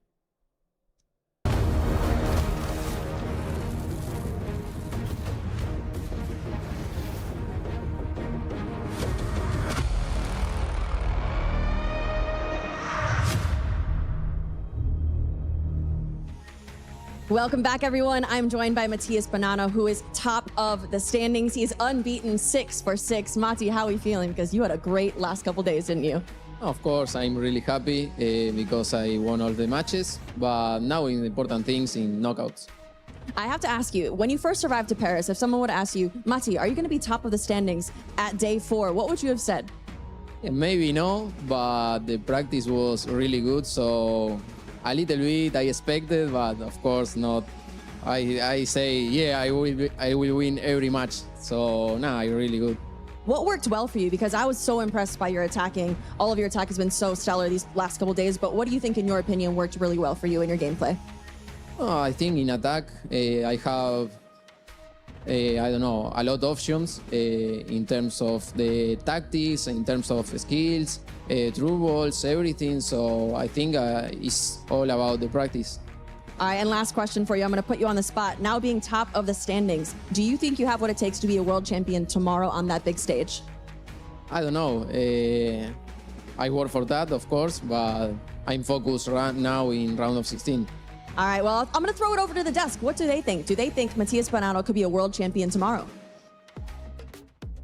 No, he's going to have to wait till Sunday. Bonanno definitely on fire right now, those shells. And the man, like you heard, is moving into our top 16 guaranteed. He doesn't have to play this opener round of the knockout. So if you're in his position, what are you doing from here until your next match? I'm trying not to change anything at all. I mean, he went 6 for 6. Matias Bonanno has absolutely dominated the league phase. And I think you don't want to change anything, but you don't want to get too comfortable. You don't want to get too confident, because now in the knockout rounds, things are resetted. Everything's in square one. One loss, you're going home. But he needs to sustain what he's been doing, because it hasn't been broken yet. I mean, you can see just maybe slightly behind us, he's brought his family here with us, here as well to Paris. I don't know if they've had an impact, because the way he's played in every single one of them games has been superb. Going into the knockouts is something completely different, like you just said. Yeah. I mean, but if you're another player, you don't want to run into a man who's 6 from 6 in such a difficult tournament. You can see the results on the screen there. Redlac again put up a fight. Unfortunately, it wasn't enough. Hezes has been fantastic as well. The big result, though, the one we have to focus on, is the man who had the destiny in his own hands. He needed a win against a guy who'd won 5 games in a row. He didn't just beat him, he demolished him. 7-1 to Levy David. Levy David is in. He controlled his own destiny, and K1 John was in a similar position, unable to accomplish his goals. His key is going to get crushed tonight. Yeah, I mean, the commiserations to K1 John. I thought he had a good chance to do it against D. Fernandez, but D. Fernandez needed that win himself. And Levy the Weird, that's the type of statement performance you needed to do. You're playing against Levy Finn. He was unbeaten in the tournament at the time, trying to join Mateus Bonanno, but he ended that. That's the type of confidence boost you kind of need for the reset in the knockout round. But even Neat, you played his game last round before. We thought he was going out. He managed to scrape his way in. I can't wait for the knockouts. When we can, let's get the official numbers up, because I saw on Wikipedia there's been some improper results being scored. I thought Neat was through. You were arguing, no, he's definitely gone. I'm with you now. I think Neat is definitely going to make it in, and K1 John is going to be on the other side. FG, any big surprises for you as we wrap up 6 rounds in the first 6 games for all of our competitors? Well, unfortunately, a previous winner is out. Jafonso has been knocked out. We said earlier on, he's waving to the camera. We said earlier on, as we look at the league stages now, that it was out of his hands. Well, I tell you what, 6 points was not enough. It probably never was going to be enough. That last-minute winner from Neat means everything to him. On the other side, also Catcher was eliminated by last kick of the game by the Iceman, who finished 5th. If you look at that top 8, Shells, realistically speaking, you've got to point to our number 6, Guga Faraz. What a tournament he's had so far. What a performance in the league stage. He's been amazing. And also, one more thing, Anders Vergang has got to play a knockout game before he can have the opportunity to play one of the top 8. He finished 10th. Yeah, I'd like to say with Guga Faraz, throughout the season, every game I've seen him play at tournaments, it was like he was in every game, and that's a great sign as a pro player. The fact that now in the World Championships, he's turning them draws and losses into wins, it shows his dominance and how good he's really at the game. But like you said, Anders Verga not making it into the top 8, into the knockouts round, but listen. Gentlemen, I don't know how the bracket works, but is there any chance 10 plays 23 and 9 plays 24? Oh my gosh, I just realized. This is, my gosh, I just realized. Wow, we are about to see one of the most craziest knockout rounds you've ever seen. Let's wait on the bracket officially. Before we get to that, walk me through some of the highlights. Yeah, chat, you caught on to it. Listen, we're waiting for them knockout fixtures to be confirmed. I think you might be right, Puckett. Levy David as well. We spoke about it. 1-0 down, as you can see. Very early on, what an awful moment that was for the goalkeeper. But the thing is with Levy David is he's been in this scene for a long time. He's a very professional guy. He wouldn't really have been fazed by Levy Finn's 5 games before. He was focusing solely on that one. What a performance. He booked his place into the knockouts. You can see in the top corner, Shells, Cristobal was on fire against Mateus Bonanno, but Mateus Bonanno ended up winning. I mean, there's a reason why the boy went 6 for 6. It just shows you kind of need to bring and be at all points of your game. And Mateus Bonanno, even when he's losing, he's still in control and still believes himself that he can pull the result back. And that's the type of results you kind of want to take it to the knockouts. Yes, you went 6 for 6. You was losing in your last game, but you still managed to see out the victory. And that's the type of morale boost you need in the knockouts as well. Yeah, in terms of Redlac, it wasn't meant to be this time out in Paris. Congratulations to him and all the other players who bow out of the tournament but made it to the World Championships. From Hezo's perspective, business as usual. Great performance by him. We'll be seeing him soon. In the top 8, he made it. Yeah, with Hezes, I feel like his confidence is growing every time we've seen him in more tournaments. Like I said before, he was never really known for his defensive style. I felt like his defensive side of the game was always letting him down. Goals scored, we know he can score goals. But I feel like the last few tournaments, he's changed the way he defends, changed the way how he's keeping the ball, and I think he can really make a run to make himself a world champion. It seems like a high-scoring meta right now. Yeah. Is this his time to win if there is one?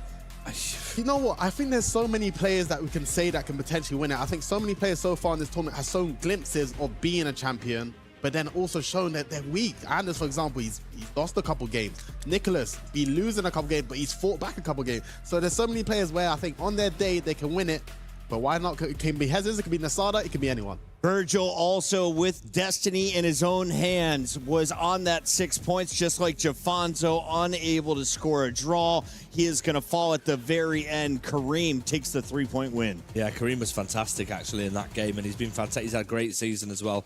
Kareem, unfortunately for Virgil, it was in his own hands. It just didn't go his way. I think sometimes it's probably a lot more harder to take, Shells, I imagine. Yeah, I think it's so hard to, you work so hard for this tournament. Sometimes things don't click. You know, you can prepare so well at home, things just feel good, but you can't get the results. But of course, Virgil, he went to the very end. Unfortunately, he will be going home. But once again, it's so unpredictable. This is why I love the league phase. Every result matters.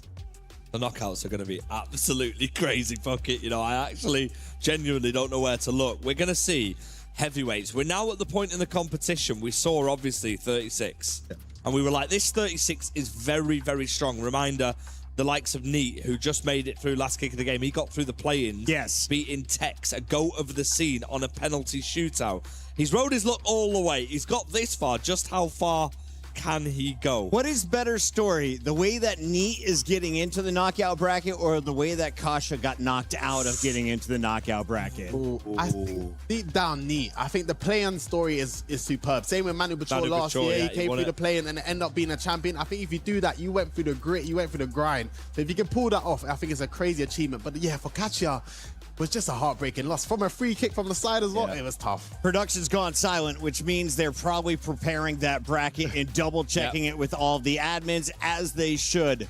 I think there's a few keys to be cut as well, which is happening, which we will update you with. But there's also a Mystery Nation Bucket. There is a Mystery Nation. And Shells, for those who don't know, what is going on with the Mystery Nation? Why should everyone in the chat take part? Because you can get easy and good objectives and packs from it, but FG, do you want to give the clue? Am I going to reveal the Mystery Nation now? We'll wait for the go-ahead. We gave you clues earlier on. They finished third in the 2002 World Cup. They've got players playing in their league now that have moved to the Premier League. Liverpool fans have a historic Champions League night in one of the cities. Yeah, in one of the cities, as do Manchester City, a Rodri winner in their city as well. Quite recently, yeah. The national team is nicknamed the Crescent Stars. Yep. I wouldn't even know. For those who know about the Crescent Stars. I genuinely wouldn't have known that, so that probably doesn't help, but I'm pretty sure we can. You can Google it, though. Yeah, I'm pretty sure. Like, if you haven't got the answer already, feel free to put it in the chat. We will reveal it to you very, very soon. Share it with your friends. We want you all to win at home. Shout out to everyone who's been tuning in since the start of league play. We just concluded 6 games for each player. We're about to crush 12 keys. And, of course, the final 24 are playing for the $250,000 and title of EWC champion. Shells, I asked you at the start of the show, who is in the herd? Who is in the GOAT conversation? And did they all make it through the early portion of this competition? I think they all made it through, actually. Yeah, he would say that now, they all made it through. Anders Vergang, I think, is obviously the main guy we're going to have to talk about. I know he hates us talking about, but he loves it, really. Listen, I'm a bit scared for everyone else. Because he didn't make it through the top 8, he has to play an extra round in a knockout round. Now, I know there's early predictions that might be Emre Yilmaz, and now I wouldn't be able to call that one. But if Anders gets hot there, in a knockout where everything's reset, this could be his tournament once again. But of course, Nicholas is still in the conversation. MS Desari, the king of the jungle, he's back, and I think he can win it. Imagine a CEO versus their own player in the final. I wouldn't mind that. We've got one of our EWC champions out. Jafonzo, 2024 winner here, is now gone. Manu's still in the mix. Anders still in the mix. Do you have a favorite, FG? You know what, right? I would love Levy DeVee to win it. Yeah? He's been back-to-back top 4. He's an amazing person off the stage and stuff, as are a lot of these players. It'd be a really nice story for him. It's hard to look past Anders Vergang like we always do. There's something really, really special about him because I feel like he finds it really difficult to motivate himself in league stages when he knows that there's still a knockout. When this man gets to the knockouts, he needs that pressure. Yeah, there is an air of inevitability with him. Nah, I don't think he finds it. I just think when he loses in the groups or the league phases, he just uses that as, I don't really care about this, because you know what? He backs out with the trophies. So I think he can use that against it, because really and truly, it matters in the knockouts, and you can't argue with his resume because the guy brings trophies. But we've got serial winners here, by the way, as well, in this. We've not even mentioned Abu Makr, the Saudi League champion. He went there against Dasari, who finished runners-up in Saudi this season. He's won something. Nasada's had an incredible Banano, season. EPL champion, 6-6. Banano's won the EPL. We've got the Ligue 1 winners there as well. It's crazy. Let's take a look at the bracket. I'm told it's ready. We filled long enough, and here we have it official for you. Round of 24 is going to see all of your competitors that were just outside of that top 8. And there we have it. Chels, where are you looking for all those on their cell phone? Where do we need to zoom in? Listen, this bottom right side of the bracket is wicked. That Falcon versus that Pony from Liquid? And then look at even the round of 16. We got Manu Bator and Nasada waiting. The people that's named on that side of the bracket alone. We got Levy the Weird, D Fernandez, okay, but Emre Yilmaz versus Anders Vergang. Winner plays Manu Bator. Now, does this mean that Levy would also run into the winner of Emery or Manu? Are we looking at Liquid just knocking each other out before the semis? Yeah, this is a nightmare situation if you're Liquid. If you're a neutral and you're watching this, Emre Yilmaz, Anders Vergang, the reignition of another rivalry. There is a big rivalry between those two players. I'm looking at the other side at the top left, and you're looking at P8's in Samu Gamer. Yep. And you're looking at where Matthias Bonanno is, round of 16. Yeah. He'll be really confident to make it through to Sunday. That Samu Gamer P8 Zin game, the person who plays Matthias Bonanno, I mean, either way, it's going to be fireworks. Samu's been in great form. P8 Zin, of course. It's another South American clash between the two. It'll be full of emotion. There'll be loads going on. That is going to be Chels, as we take a look at the bracket, who has the strongest region right now in FC?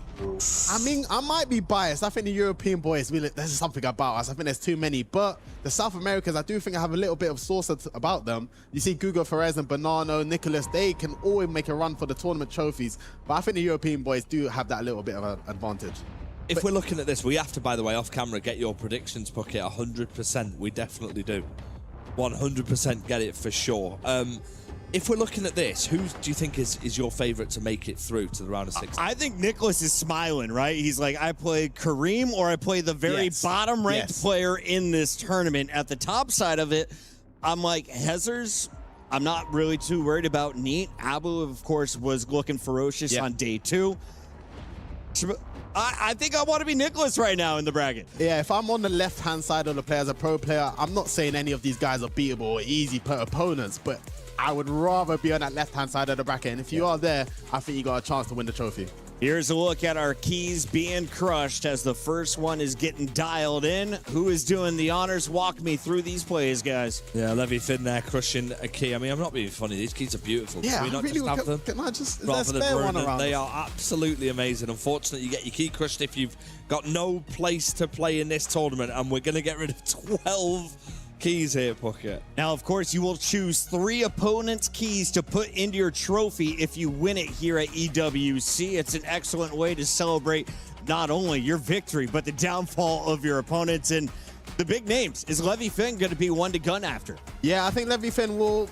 I don't think people really want to crush his key, but we have the chance of maybe crushing 3 of the GOAT's key that's in the debate. So if I'm Levy Finn and the rest of the guys, if I'm going to be putting Dasari, Anders, and Manu Bator, even Nicholas if you want. Imagine having those 3 in your trophy. That's a little bit of a bragging right that you can take forever. We talked about Paulo sitting on 6 points. He had the opportunity to lock into the top 24. He does so. And what's his reward? Yeah, he's crushing the key of Oberon now, actually, as well. So that's another huge name who we're losing here in Paris.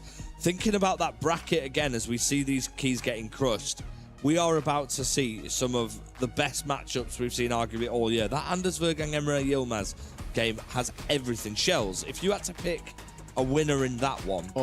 Is that 2 top 3 seeds playing each other in the opening round? Yeah, because Emre Yilmaz has got so much more to offer. We haven't seen the real Emre Yilmaz. I feel like he needed to just find a way through. He's done that. This could be a game for the ages. And I don't know if you guys remember, Emre Yilmaz and Anders played a game earlier this season. And I think it was at Euros or something else.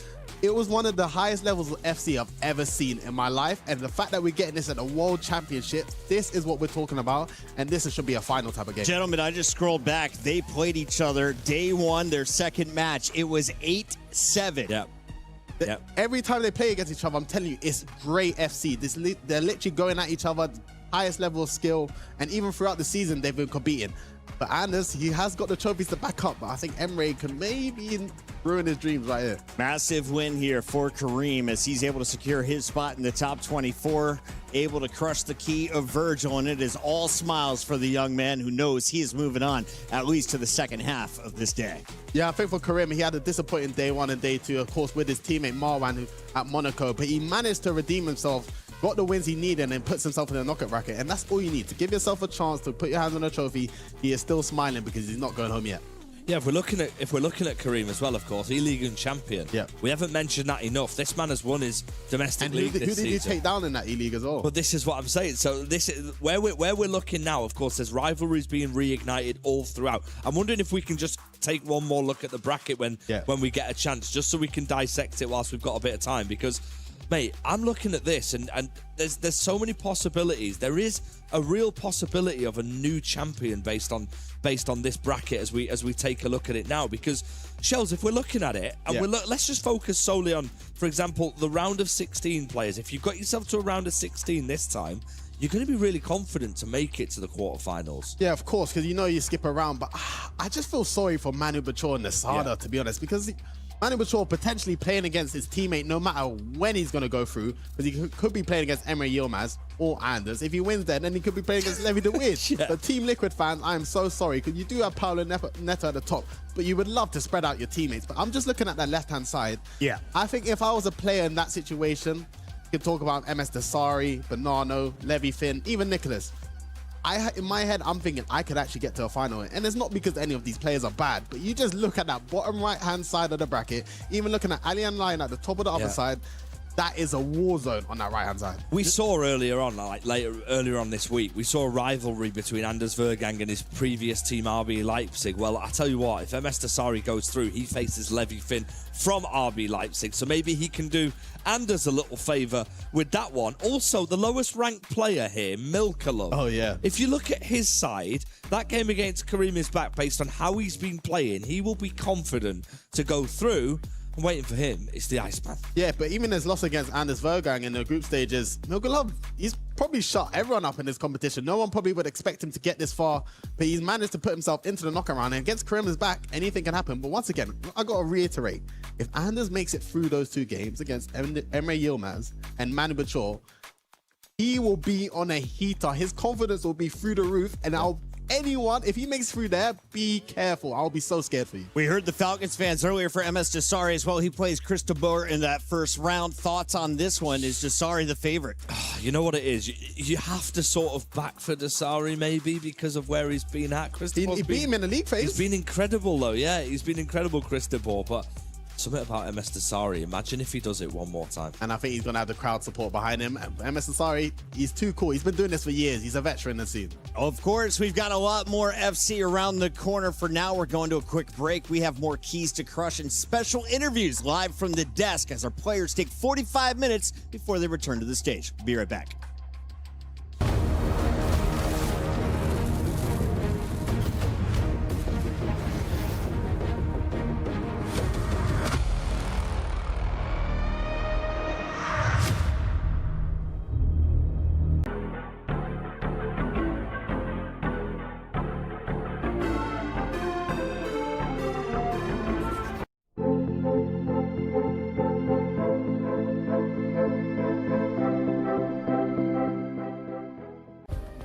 Play is in our DNA. Whenever we let it out, it becomes our superpower. Now imagine an entire city being built to supercharge it. Kadir City, powered by play.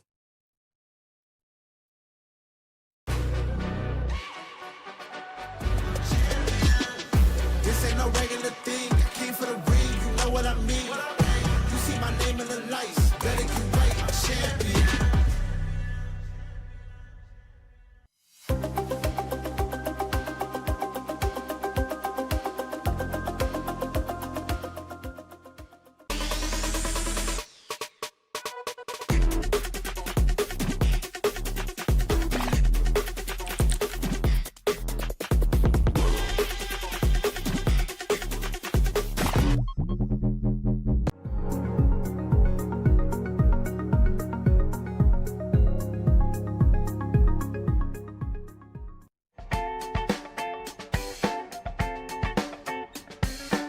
Hi guys, Hazers here. Hello guys, I'm Kacha. Hello, I'm Nasara. So today we are gonna play the power rankings, but not of skill, but of aura. So let's see. So we start with Danny Pitbull. Oi, oi, oi. He's my friend, so I cannot start with Honestly, him. You start. bro, he has aura. I agree, he has. Yeah, but not that much. Bro, every time when he scores last minute against me, bro, in Pro Open, he screamed crazy, bro. Also in Serie A, he screamed crazy. Yes, but bro. just scream is not aura. But bro, just he's scream like is not aura. pushing everybody. I agree with Nasara. I would say A. I will say A, but I have to tell you one thing. For me, aura is when you play someone and you are scared of him. Yeah, that's But another A. thing. No, That's it's a clearly A. Sorry, I just... I say, sorry. I said that it's Okay. A. Easy.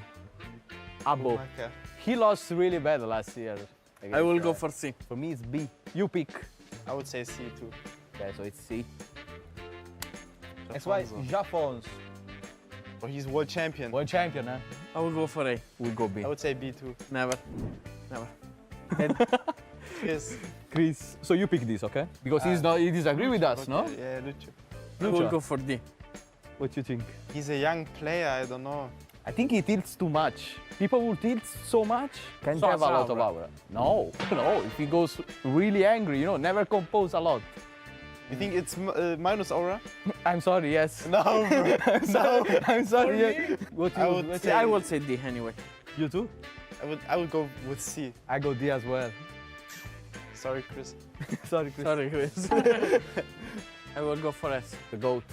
He's even doing the shush, bro, in this picture. I will go for S. We don't have Bro, to talk even about this. only without like seeing him, just the name has aura. Yeah, yeah, of course, of course. Or Tex too, bro. Honestly, S. Big S. For me, Tex is S too. Yeah. Easy. No doubt. Yeah, S. doubt. S. I agree. Okay. No doubt. Breeze. Finally, Run up. Run up last year. Too friendly. Yeah, too friendly, you know? Don't be serious guy. B or C.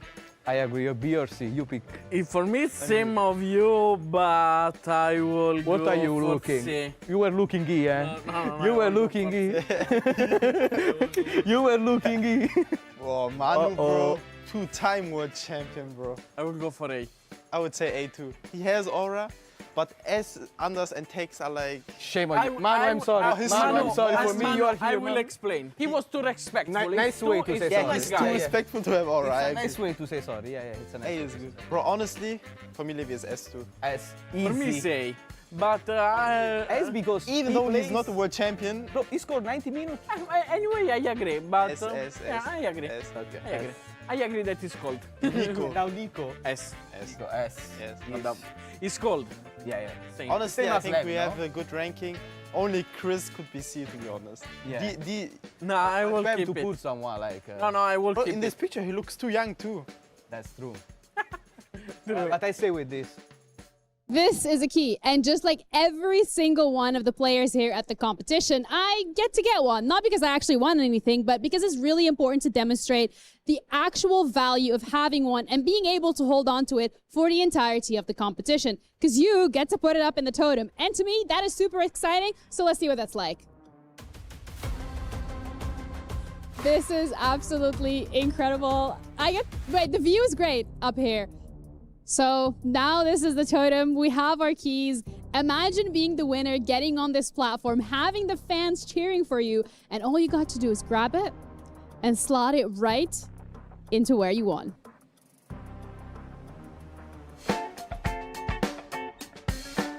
Before we rate the other, and after we rate ourselves. Okay. Okay, so we start with you. So, am I scared to play Lucho Edzers? Let me think. Only Nasada can say no. No. Because he beat me every time. We don't talk about player level. So you are friendly. In match, you have no aura, bro. I don't agree. I think the nickname has aura. The nickname a lot. Ezos has aura. A lot. Nickname has aura. I think it's between B and C, in my opinion. No, you don't think anything. I would say it's between Wait. B and A, so let's agree with B. B. Okay. So Edzers is here for us. Never. B. What do you think for? Bro, you're for with yourself? Jafonso, he's world champion, please. Yeah. I think that if someone see my name is like S. is carrot. So put S is yourself. too I'm much. cold. Like Look if at the S. Look at the S, bro. Nah. Also, Oblun But doesn't you are too scream. funny, bro. People think think bad about me. They don't know me. He's not a good guy. Yeah, he's not a good guy. Know. He's not a good. You're a bad guy? Yes. Because someone don't It ask looks me funny. thing. For you, it's funny. Because people don't ask me things, but like I always saying the truth of things. So you put yourself in S? Yes, 100%. But we agree B. We agreed on B. I don't care. We don't believe you. I don't care. I don't care. I don't care. Bro, he beat me twice this season, so I can't say anything. So? I would say C. With Brees and Abu Bakr. But I old respect. man or a B, maybe. But I respect it. I'm not like, whoa, I don't care, I want But I'm dance. like this. What I have to do? It's fine for But me. where would you rank yourself? I rank C. It's between B and C. I would say Then B you and think. C too, but C in the end. So we go next. Asada. Now me, bro. It's real first season, we must say that. Bro, I told you what I mean for Aura. For me, it's between S and A. It's cold. It is too much in game. It's cold. When you see him punching the desk, But you bro, think It's yes, Aura. Aura. It's Aura. It's Aura. Yeah. In DBL, I raged. I was Honestly. punching the tape and I won it. Honestly, Yeah, but it's bro, not Aura. For me, it's Aura. It's when Djokovic destroyed Racket. That's Aura. Because he's angry on himself. He knows that he's the best and wants to win. That's You know Aura. ball, bro. You know ball. We know. No way, no way. That's Aura. It's That's no Aura. control of emotion. It's no aura. But angry also can help you in playing Bro, better. Anders is tilting every 10 seconds. Yeah. But he's the GOAT. No, I will put you here or here. A, yeah, come on, A. I say A, so we don't make any more polemic with you. A. I respect you. What you I think? respect it. With the two-time world champion and one. You sign it, huh? I sign it. You sign it. Perfect, bro. I'm fine with this. You have to rate them from 1 to 4 in Aura. The S. The S is Nico for me. No, first is Anders. For me, it's Nico. No, first is Anders, bro. For how long is he playing? He won every single tournament this year. Every single tournament he won. Okay, but every when- single. but He's when world you champion, make club world champion, somebody e-championship coming winner, out- two-time Pro Open winner. What he won everything. Okay, but when they say Nicolas, and Nicolas walk on the stage. Yeah, but he has aura. I'm not saying, bro. he's More than on S. Anders. He's on. No, bro. Anders. For me, yes. What do you think? I can tell you one thing. I think it's Anders because I have the feeling that someone that play with the pressure that he plays. That's true. It's something unbelievable what That's he true, does. that's so crazy, bro. I will go for Anders first, Nico second, Levi third, Tex fourth. 100%. I agree with that. At this point, I will say that it's over. It was great. They don't have too much clue, but I mean, what should we do? We go next. Yeah, we go next. I hope you enjoyed.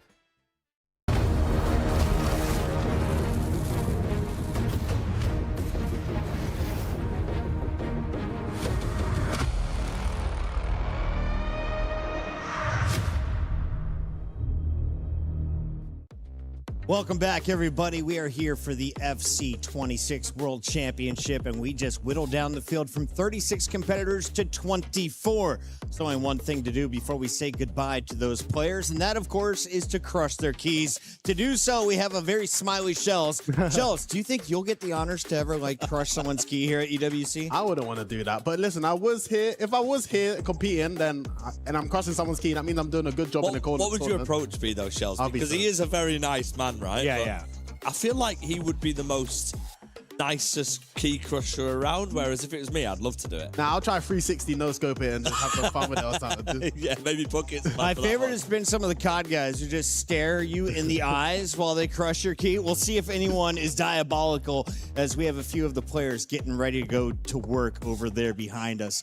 2 stages. We're full of players. We're starting to whittle it down. What's coming up for anyone who's just joining the stream, Shells? I mean, we're finding out GOAT debates. We're going to find out who's going to get knocked out. Team Liquid, if they're going to survive. But I just can't get over this first round of the knockouts. Anders Vergang versus Emre Yilmaz. Number 1 versus number 3. But I'm telling you, this is going to be one of the best games we're ever going to see. Tournament resumes in just 10 minutes and 30 seconds. We put 45 minutes on the clock. That's for the players to take a break, reset, watch any VOD they need, and of course, take a breath. FG, do you think they're taking advantage of that time? Or is everyone just still locked in? Because that was a crazy way to finish to find out who's moving in. I mean, if you won your last games, I don't think you really need a break. If you've had a bit of a hard time, maybe you do need a break. The mental tax it'll have on these players, especially the likes of Levi David, who knew they had to give their all in that last game, they might welcome the break a little bit, Shells. Correct me if I'm wrong. Some of these players will want to get straight back into it, won't they? Yeah, I think it depends how you qualified. So, for example, Neat, he scored a last-minute winner. He had to hope on some other people's results to fall his way. If I'm him, I would like a little break. But maybe Levi the Weird, where I think he's been a bit disappointed in himself. I think he knows he's got a point to prove. And that last win against Levy Finn, that's the type of morale boost you want to take it to the knockouts and try and start your tournament as fast as you can. We'll have plenty of time to dive into this bracket, but first I want to revisit our league stage. Reminder, what was at stake? If you finished in the top 8, one of those green positions on the far left, you are guaranteed a top 16 finish at EWC 26. Bonanno, #1 performer, the only one to go a perfect 6-0, is my player to watch. If you're looking out for some other big names, I feel like Levy Finn was red hot up until that final match. And then, of course, we've had some players sneaking in on the final day. A guy like Neat, who had to come all the way through the play-ins, FG. Yeah, absolutely. I mean, that is the beauty of this format as a whole. We had a last chance qualifier. We had some play-ins before the main tournament kicked off. And Neat knocked out one of the greatest in the scene. Arguably one of the GOATs, Tex, in a penalty shootout. Remember, last year's winner came through the play-ins as well, Manu Bashore. We're going to see him in action as well. As expected, he finished 7th. The big talking point, though, is that massive fixture, 10th against 23rd. Anders Vergang against Emre Yilmaz. And Emre Yilmaz, that will have a point to prove. He's so professional, Shells, that this won't matter anymore. He would have got this league stage out of his sort of mind, and this is all that matters. The chance to get yourself in the round of 16 for Emre's perspective to face a very good friend, another teammate in Manu Bashore. But look at that round of 16, Alihan Lyon. We've not spoken about him much. He did beat Anders Vergang at some point. They could potentially meet, I think, in the semi-finals if they both get there. He's got a really, really good opportunity. Yeah, even for like Nassad and Ali Lion, where we was talking about more of them in the start of the tournament, it's just, I've seen glimpses of all these players where I think, ooh, they could win it. But I think for Anders and Emre, what they have to their advantage, they've arguably got the hardest brackets I've ever seen. Whoever makes it out of them two, they're going to have that confidence. And if you beat the next round, Manu Bachor, you're going to be flying with confidence. If you beat Nassada, Levi DeWitt, or D. Fernandez, you're going to be flying with confidence. And if you can carry that to the final, anyone on the other side of the bracket will be absolutely terrified. We got a very special guest joining us here in just a moment. FG, though, as I'm taking a look through this one more time, who do you think has the toughest quadrant? Bottom right seems to be the easy call out. If it's not bottom right, what is the second hardest? Well, it is bottom right. I mean, there is no easy games in this bracket, but I am looking at the likes of Matthias Bonanno and thinking, well, okay, I could potentially play P8 Zin and Samu Game out, of course. 2 very difficult games. Then you look at the other section and you think, I've got a good chance. He's on a roll, remember. He's completely undefeated, as you can see on my right-hand side. The tallest content creator in all of FC. You know what? When I found out you were coming, Denman, I tried to swap places with Shells, but they didn't let me. Great to see you, mate. Great to see you in Paris. How are you finding it so far? I'm happy to be here, man. I need to speak about that knockout bracket. I know you've been speaking about it. That's crazy. No, I'm seeing Falcons versus Liquid, literally first round, kicking things off. It's a blockbuster. It's going to be sick. As soon as I saw that 10 and 23, my old bracket brain started ticking, and I was like, oh, crap, that's happening in the first round. Impact of this first round. If you're Emre and you pull off the upset, are you now fired up, or are you exhausted after that battle? Oh, to be completely honest with you, there's no better game to kickstart a knockout bracket than up against the current world champion, someone who you've had many battles with throughout the season as well. So it's going to be sick. I think whoever goes through that game, it wouldn't surprise me if they go all the way, because it is literally the confidence booster you need. Don't get me wrong, it's a tough one to start off. It was a 15-goal game last time, and it went in favor of Emery, but that was the last time he won a game. He finishes just on 7 points. He is going to be a player to watch out in Knockout Shell. So big storylines for you. What have you guys been enjoying? Because every time I come back, the three of you are just chatting it up out here. Yeah, I mean, we've known Demon for a long time, and for Emre, I think he got into the knockouts round, and they're all so experienced. Once you get to this situation, everything resets. So you don't want to take in, you're not thinking about your form in the group stages, and he did beat Anders in the group stages, so I mean, he should have that confidence, but anything can happen. But Demon, I want to speak to you about the English players. Of course, you'll be representing them and working with them alongside. We only had one of the guys here, Red Lack. Of course, he had a disappointing tournament from his standard. But what do you think maybe the English side and the UK sides are maybe lacking compared to other nations, such as maybe Argentina? They got Banana and Nicholas, the Germans, Nasada. It's like, what do you think maybe the UK sides are lacking? I mean, when we look at the English and the UK sides, we say we've got Tex, we've got Stingray, but they're not here. But they're not here. That is true. That is I love very them true. guys, but they're not here. That is true. I think there's multiple factors. There's a lot of things which the English players and UK players would say as well.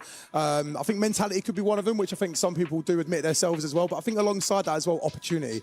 I think a lot of grassroots stuff. It'd be nice to see more grassroots things coming through for young players as well to be discovered. Some more esports teams in the UK as well to get discovered. But alongside that as well, as we see, Hez is just holding up Redlack's key as we speak about Redlack, and he's about to crush that. Is it true that Hezers is the nicest guy in this competition? Oh, he's incredible. You just want to give him a massive cuddle and a squeeze whenever you see him. Like, he's such a great guy. I don't know if you want to see this crushed before I carry on. I was going to say, can we get a tight on Hezer's face? Is there a smirk? Is there a smile? No, he feels bad, Hezers. Yeah, he feels so bad, 100%. Denman, a question for you then, based on the English players, because you mentioned, of course, Stingray's not here either. Will you potentially see, or I know you're involved in England gaming, are you potentially looking at other potential leagues for English players to play in to maximise the amount of players that are making it to these competitions? Because, of course, you've got the E-Premier League.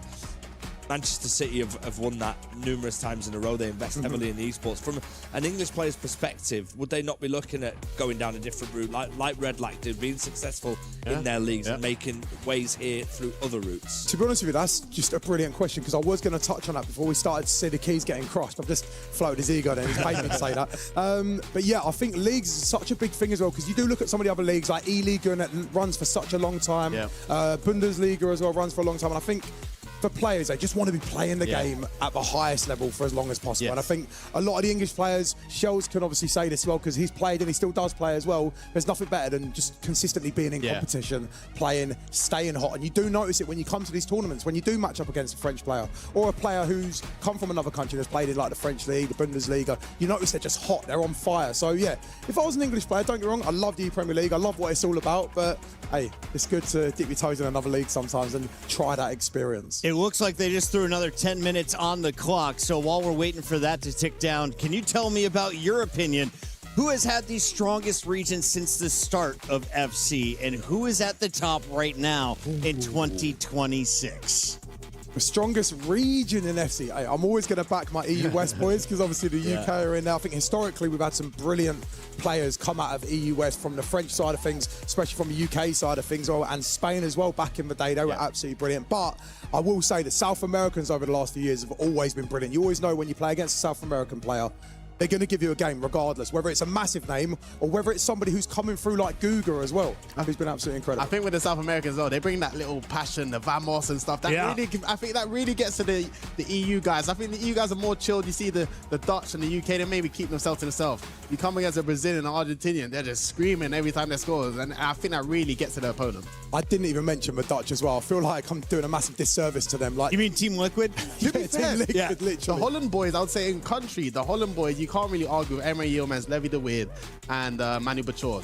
I think them three, it'll be a hard three to try and beat. But even then, we mentioned the Dutch, you're looking at Chris de Boer here as well. You're looking at Luke as well, like who've obviously both won. Sorry, I'm not sure if Luke's won a Cash Cup, but Chris won a Cash Cup last year as well. And Luke's always there and thereabouts. So there is a lot of talent coming from there as well. And also the amount of work they put in it, the Dutch guys. We spoke to Renzo, we have done numerous times on either broadcast that we do.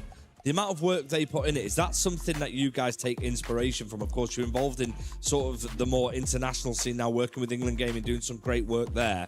But the long-term goal, when you're up against the likes of the Dutch, they are super, super strong. How do you prepare? And then do you sort of take their blueprint and try and take it towards what you're doing at England? Well, look, the way I see it, whenever you see these teams, the big teams like your Man Cities, your Leipzigs, your Liquids, your Falcons, they all follow a similar blueprint. They all care about their players a massive amount, but you see them all together. There's a massive cohesion between the teams, like all the coaches chiming in, helping individual players and stuff. It isn't separated. They're all together and they work so hard. But also, a lot of them have performance coaches. They try and find them extra 1%, which make the difference. A lot of people don't think it does, but it really does. If you can improve I remember seeing on Twitter a couple of years ago, Nico ended up having a performance coach who like improved like his reactions by like quite an impressive amount, and they're the kind of things which the best players do to find the margins, you know. And yeah, I think that's one which I definitely recommend players to do, to look after themselves outside of the game, and you'll reap the benefits inside of the game. Of course, you've got to be good at the game. You won't see me going to the gym and end up beating Anders Verjgang on a World Cup stage, but do you know what I mean? Speaking of Nikos, Nicholas was one of the cool stories of this tournament so far. He, of course, started off red hot, ended with a draw, frustrated after that. But then today, he seals the deal on Kasha with a game-ending kick. What did you see from the Iceman, and how long has he been bringing that kind of ice to his game? Well, I mean, what I saw from the Iceman is exactly what you expect to get from Nico. I think the art of it is it doesn't matter about how you start. It's such a cliche. It's literally about how you finish. Yeah. And he will take a lot of confidence from that. But the thing is with Nico, he's not a player who really needs confidence. He just knows it. He's going to perform at a higher level. And I think when it comes to the knockouts, that's where we'll see the true Nico. When you can see that free kick from a coach's perspective in the last minute, of course, it's from a tight angle, but I was sat next to Shells, and straight away Shells says he scored. It's in. a goal. I knew it straight Yeah, away. it's 100% a goal. When you concede that from a coach's perspective, is that something you're trying to stop your players from conceding? Because it's late on in the game, he's hanging on. You know, that is the free kick that essentially has knocked him out of the competition. Is there any way to stop it, maybe with the forming of your wall, your goalkeeper movement? Or is it just a case of he's got dead ball, it's inevitable, it's going in? Because, like I said, before he'd lined it up, Shells had already called it was going in. Yeah, no, 100%. I think a lot of the time people do try and put blockers in place, whether it's like a couple of extra men in the wall alongside somebody on the line, move the keeper across in previous FCs and stuff. But yeah, I think especially when you do have some people who are so good at taking free kicks like Nico as well. Like if it was anybody else, I'd probably sit there and say, yeah, put someone on the wall, stick someone else in the line, and you're probably stopping it from going in. What makes him so good at that, though? Oh, I don't know. He puts the hours in it. I've known Nico and there's players like Redlac, for example. Redlac won the EMLS from a set piece. Yeah. These are some of the things where players don't really see much of, or maybe think, I'm not going to put that much time into it. I was one of those guys. Corners, come on, man. Let me focus on through balls and skill moves and stuff like that. But this is what can separate the difference from the best and winning a trophy. And I think for Nicholas, he is a complete player. And that set piece alone, I mean, I would have tried to make him score the other side personally, just because I think that was more harder to score for a player. But Nicholas is one of the best in the world. Is that the Falcons getting rowdy behind us? It absolutely is. I mean, no surprise. They've been making loads of noise. Abu Maka's getting ready to face Neat as well. The games are going to be starting very, very soon. It's Knockout FC now, Puck. This is serious. We have to obviously get a prediction. Yeah. Mr. Denver. Can we bring up the bracket one more time? Let's grill our Denver. Yeah, let's grill him. He's very, very good with his knowledge in the scene.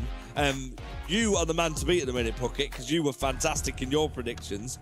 JD, looking at this. Am I going one by one? Yeah, let's start top left. Go on. Yeah, PH Sin versus Samu. What do you got for me? You know what? I'm going to back Samu because I think just he's been incredible the last few years. Like he's come through and really shown what he's capable of. And I think it's one of those tournaments where like that bracket could potentially open up for him as well, especially if he gets through PH in and then Banana. And you never know what can happen. Obviously, Banana's going to be hard to get through and PH in. But you know what? Sometimes it's just your tournament. And Samu's shown enough to prove that he can go all the way. And I can see behind us, Abu Maka and Neat are setting up also on the stage. Abu Maka's a hard player to play against. I really, really like Neat, but I'm going to go with Abu Maka on this one. Over on the second stage, MS Tassari will be facing off against Chris de Boer. So it's either go against the crowd or support Nick, who is the coach of obviously England. Right, let me have a look. You can say it quietly if you want. I love Chris. Okay. I'm going to go with M. Dasari. And then Kareem versus Milkalov, our lowest ranked player. I'm actually going to go with Kareem here. I think he's had a really good illegal season with AS Monaco and obviously his teammate. So yeah, I'm going to go Kareem. I like the passion he brings as well. He's a flair player. He looks good. You know what? I mean, you'd be silly to back against it. Let's go to if we were to go to the other side, RVP legend Umut. That's an interesting game because Umut is always there or thereabouts. RVP's done really, really well. I'd see that one going. For me personally, it's a coin flip because when RVP turns it on, you can't defend him. But at the same time, like, Umut is incredible. I've got a question for you, Demon, quickly. Yeah. See on the left-hand side bracket, I already said it. If I'm a player, I think this could be my chance for my final. From a coach's point, what would you maybe tell your player? Because you can kind of see what I'm talking about. We're not on that bottom right side. We have a chance to maybe become World Cup champion. What would you maybe tell your player? Honestly, like, I think the best mentality is just one game at a time. Because if you look too far down the end of the bracket, you might sit there and think, like, oh, if we win that, we play against him. Bro, focus on the game which you got in front of you first and see what happens. But you are right. If you're looking at that bracket, especially us sat here, you're thinking, yo, this might be my only chance. Emre Yilmaz, Anders Vergang. We can't let you get away with that one. We'll leave the Di Fernandez one as well. Thing is, if I say Emre right now and Anders hears that, he's DMing me on Instagram. Just loads of rubbish. Final question for you. You, of course, volunteered your time to come up here. So how can we pay you back for all the people that are headed to a commercial break? Where should they head to follow you and all of your content? Yeah, just follow me, Denman, on all socials, Twitter, TikTok, Instagram, all them good stuff. And how you can pay me back? these boys can buy me something later. There we go. We'll find you after the show. In the meantime, we got to head to a short break. When we come back, I have a feeling the Falcons are going to start flying high. They're getting loud here in Paris.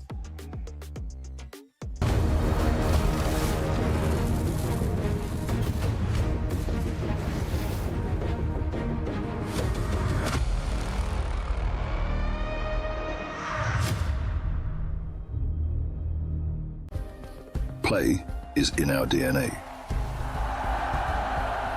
Whenever we let it out, it becomes our superpower.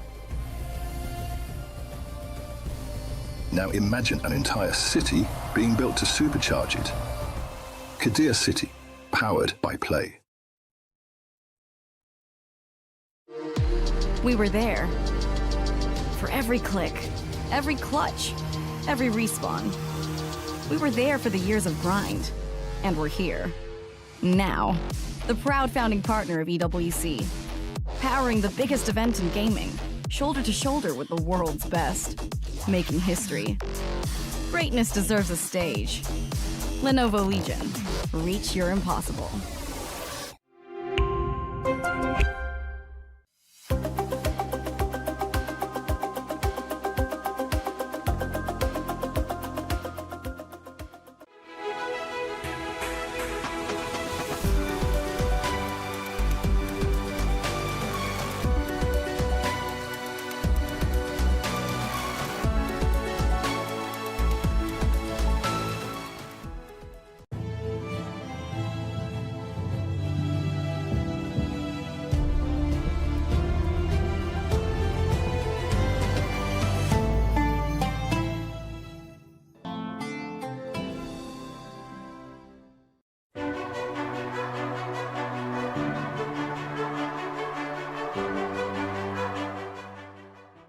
TFT finals are taking place today, but there is a little bit more nuance to that. So Trav's joining me to give us an update as to what we can expect and what's happening for the club championship points.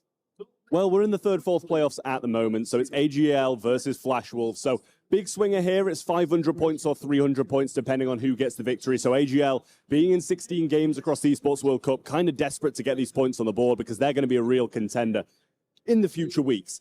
Coming up just after this, though, is Team Vision versus Aurora Gaming for first and second place. So getting those 1,000 points on the board will be absolutely huge for Team Vision mainly, just because this is the last game they're going to be competing in the Esports World Cup. So they've got to get that lasting score. They want to try and stay up towards the later portions of the Esports World Cup, and that 1,000 points will go a long way. All right, well, thank you so much for the update. Pretty insightful, especially for AJL and how that ties in with the rest of the club championship points. That's it from us over here. We'll see you around. What is up, guys? So I don't know if you've noticed, but we've been having interviews over here in this space. This is actually the EAFC Fan Festival, and I'm going to test out my skills. We got dribbling, passing. We're going to test my shot speed as well. Let's see if I can get a high score.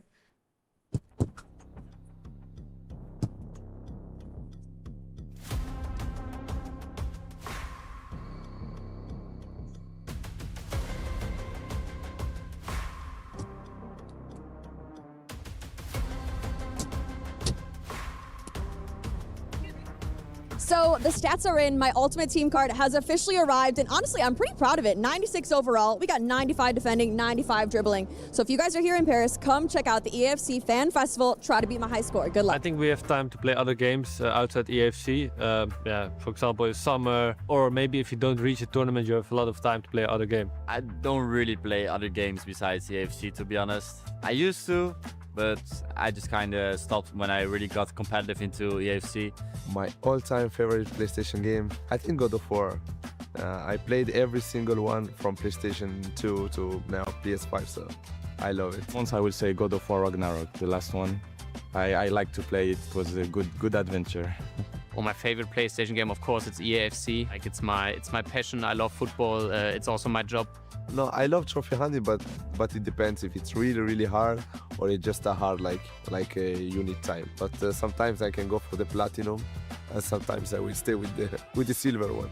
Honestly, to hunt the trophies in all the games is not like my priority. I just like to enjoy the game, play, just follow the story, and that's it.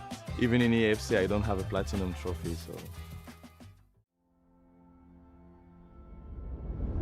When I'm about to walk out on the stage, I think only to the game, to give all my life to this game, like it will be the last game of my career. My feeling right now is nervous, but also chill, because I know my quality and I'm here to win. I'm creating plays in my mind, but I don't want to think much about it. I just want to play. I don't care about my opponents. I know my quality, and I know if I play well, I win. My reach before the game is like joining the mood of the game, don't eat, and stay focused.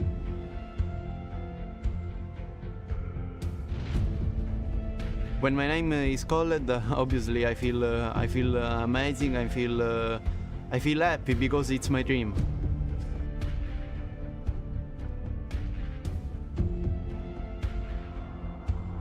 Let's go, no fear.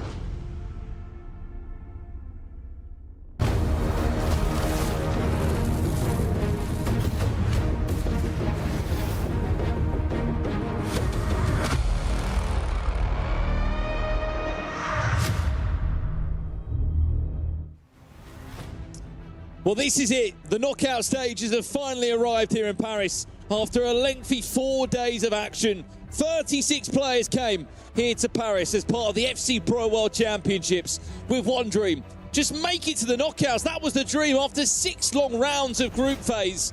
Now, 24 remain. 12 players eliminated, but after this round, 8 more players will leave the competition. Brandon Smith and Jaime Alvarez taking you through just 4 of these first round games. But Grav, what a bracket, what a knockout bracket. All eyes, no doubt, are on Anders Vergang against Emre Yilmaz. Not in a final, in a round of 24. I mean, that lower part of the bracket is just something else. Anders against Emre Yilmaz, and then Manu Bashar waiting for one of them. I mean, I don't know what's going to happen in there. But not only that, in case whoever gets out on top of that bracket, which is going to be a hard task, should play against the winner between Nasada, Levy, or T. Fernandez. That part of the bracket is crazy. I'm going just nuts thinking about it.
Closing stages here. PA's in, can't find a way through. It will be the end of his FC Pro World Championship. I mean, a much better season from the Brazilian that we know and expect from him. He goes through.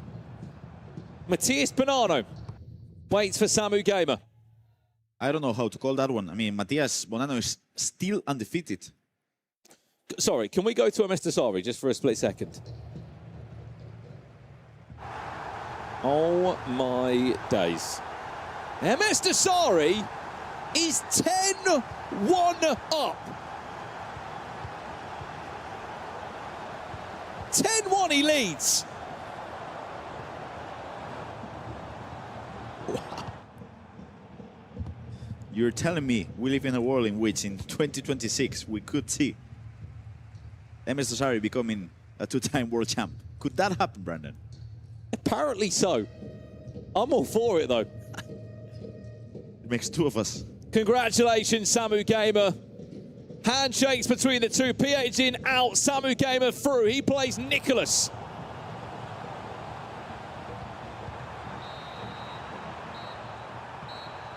Congratulations. Right, that's 2 games done. Milkalov through. Samu Gamer through. But let's go to Ni Abu Maka, because that might be the last nail in the coffin over there. Sorry, Grav.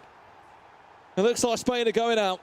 It is what it is. Of course, I'm devastated for Need, but if we look at the tournament, if we look at this specific match, Abu Maka deserves it. Need has been inconsistent throughout the whole season. He's been inconsistent as well, but in this tournament and in this match, but I'm sure he'll go at it, back at it again next year, and hopefully there's a goal back. A better matter. Full time. Abu Maka against Ni, by the way, that's just concluded. Congratulations, Abu Maka. He will go through and he will play Hezers in the round of 16, but we'll stay with this one for a full time. MS Dasari 10, yeah, you are reading this right, 10 goals scored against Cristobal. This has been the performance of the knockout so far. The 2018 world champion, the king of the jungle. There was question marks over, has he still got it? By God, he has. Unbelievable. He ain't done yet either. 11-2. MS Dasari's on his way through to the next stage of the knockouts. The king of the jungle is back. What's happened to those hands? They've got better.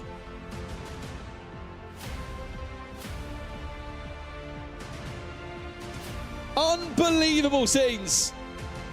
Samu Gamer through, Abu Maka through, MS Dasari through, and Milkalov through, but still to come after this break. Anders Vergang, Emre Yilmaz in a knockout game. It's up next after this.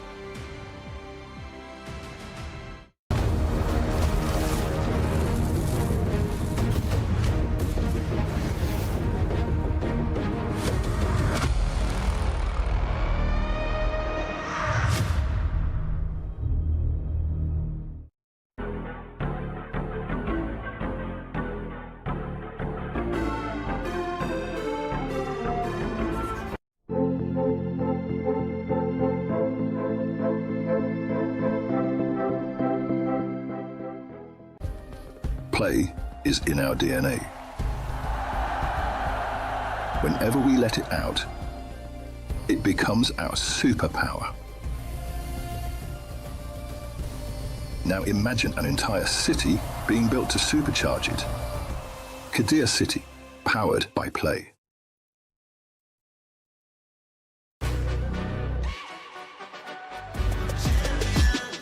This ain't no regular thing. I came for the ring, you know what I mean.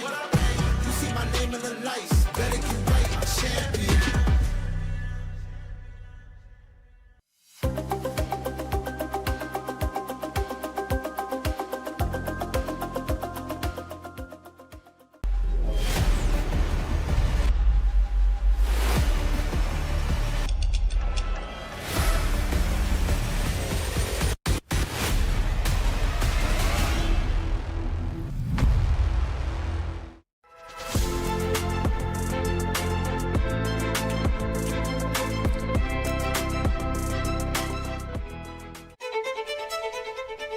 Chris. My gamertag is Chris de Boer, my normal name as well.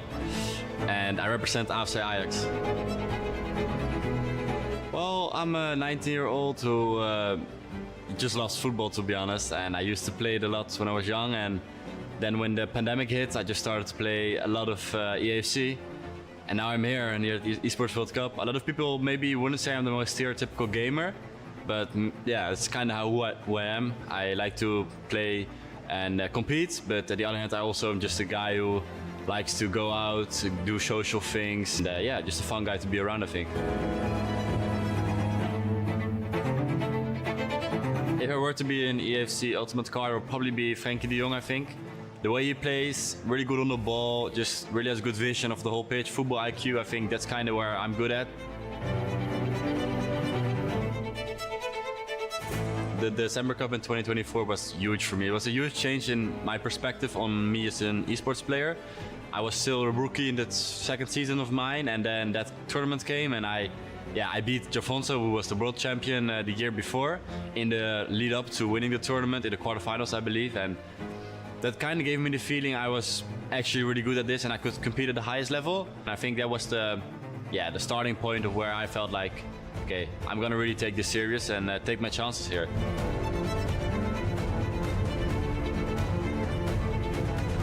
Well, how this early elimination last year impacted me was more so being happy I qualified, and afterwards I played the world champion Manu Bachor in the first game, and in the second game I played my Levi de Weert, also my teammate. Of course, I lost against Manu Bachor the first game. I was 4-2 up in minute 70. I played actually really well. But then the last 20 minutes I kind of choked.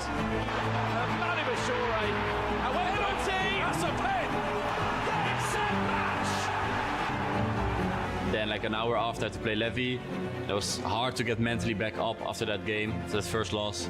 And Levi is also my teammate, and I rate him really highly, and he played amazing. I didn't play my level. So it's Levi de Weert. Plays it inside again. Corner comes in, time clean. Levi, lovely. Extra pass that makes all the difference. When I was eliminated, I felt disappointed, of course, but also felt like, especially looking further in the tournament, seeing them progress to the final and the semi-final was like, if I were to lose against my teammates and against the number 1 and number 3 of this tournament. They're the worst people to lose to, but yeah, it still hurts, of course.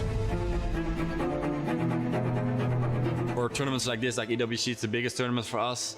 I think now I can really have that experience and take that within me during the games. Well, you're never going to a tournament not to win the tournament, but if I'm realistic, I just want to show myself at my best level and see where I come out.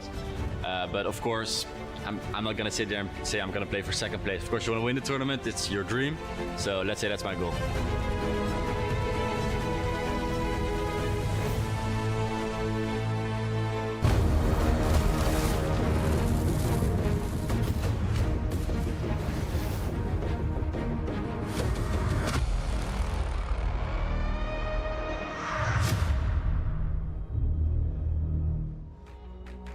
Welcome back, everyone. I'm so excited for this interview because we are speaking to the lowest ranked player coming into this competition, and he has just qualified for the round of 16 after that win versus Kareem. Talk to me about that match because you absolutely smashed it. Yeah, I think I started really bad in the matchup. I was 2-0 down in the first 50 minutes, I think. But I feel like from that point, I played so much better, and in the end, it's deserved, I think. Now let's talk more about that league phase as well. Your matchmaking was so tough. You had to go against Matthias Bonanno, Anders, Alihan as well. So talk to me how you feel about the entirety of the league phase. Yeah, I think I had a really good day 1 where I got 6 out of 6. But on the second day, I knew it would be tough because like Bonanno and Anders obviously are one of the best in the competition. And yeah, against Bonanno, I still played good, I think. I think I lost by 1. But against Anders, I was really unsatisfied, and yeah, but in the end, I managed to get 9 points, and yeah. Now talk to me as well, being the lowest ranked player in the competition. People didn't know what to expect, and you were exceeding everyone's expectations. So does that put a little bit of a chip on your shoulder? You had a little bit to prove there, being the lowest ranked player? To be honest, I don't really care about that because I had that same role at VBA as well, because it was my first time qualifying for the grand final there. And obviously everyone thinks that I am not the favorite for any game, but people that plays against me know that I have the level, and yeah, I proved that now. You absolutely proved that, and you're gonna have to prove that up against Nicholas next round. So how are you thinking about that matchup? Yeah, for me, Nicolas is maybe top 3 in this game right now from what I've seen in practice, but yeah, I don't know. I just play my game. If I win, I win. If I don't, I don't. Let's see. All right, well, thank you so much. Guys, over at the desk, Milk of Love, are we just loving his gameplay? I'm a big fan of this man. He came in with the lowest rank, but he did not play that way. He made it through leagues, and now he's into the top 16. We got FG and Shells to break everything down. Guys, I'm here on Wikipedia. He's got total earnings $13,655. He's already guaranteed $12,500 after that win, Shells. Yeah, I mean, what I love about him is actually his attitude about it. That interview right there, even just like doesn't seem too phased if he wins or loses. He believes in himself, which is the main thing about it. But I think he's got the right attitude because all the pressure is on his opponents. He is the lowest ranked seeded player, so he should use that to his advantage. And who knows, if he wins this whole thing, I'm sure his prize money will be doubled. He's not the only one with big wins in this round. We hear all kinds of noise from some Falcons fans here in Paris. The FC fans are out and they are loud, FG. Yeah, the Falcons fans are here. They made loads of noise for MS Desari and he answered. What a performance by him. 11 goals. Only the 11 goals, double figures. And up next for the Falcons fans is Anders Vergang.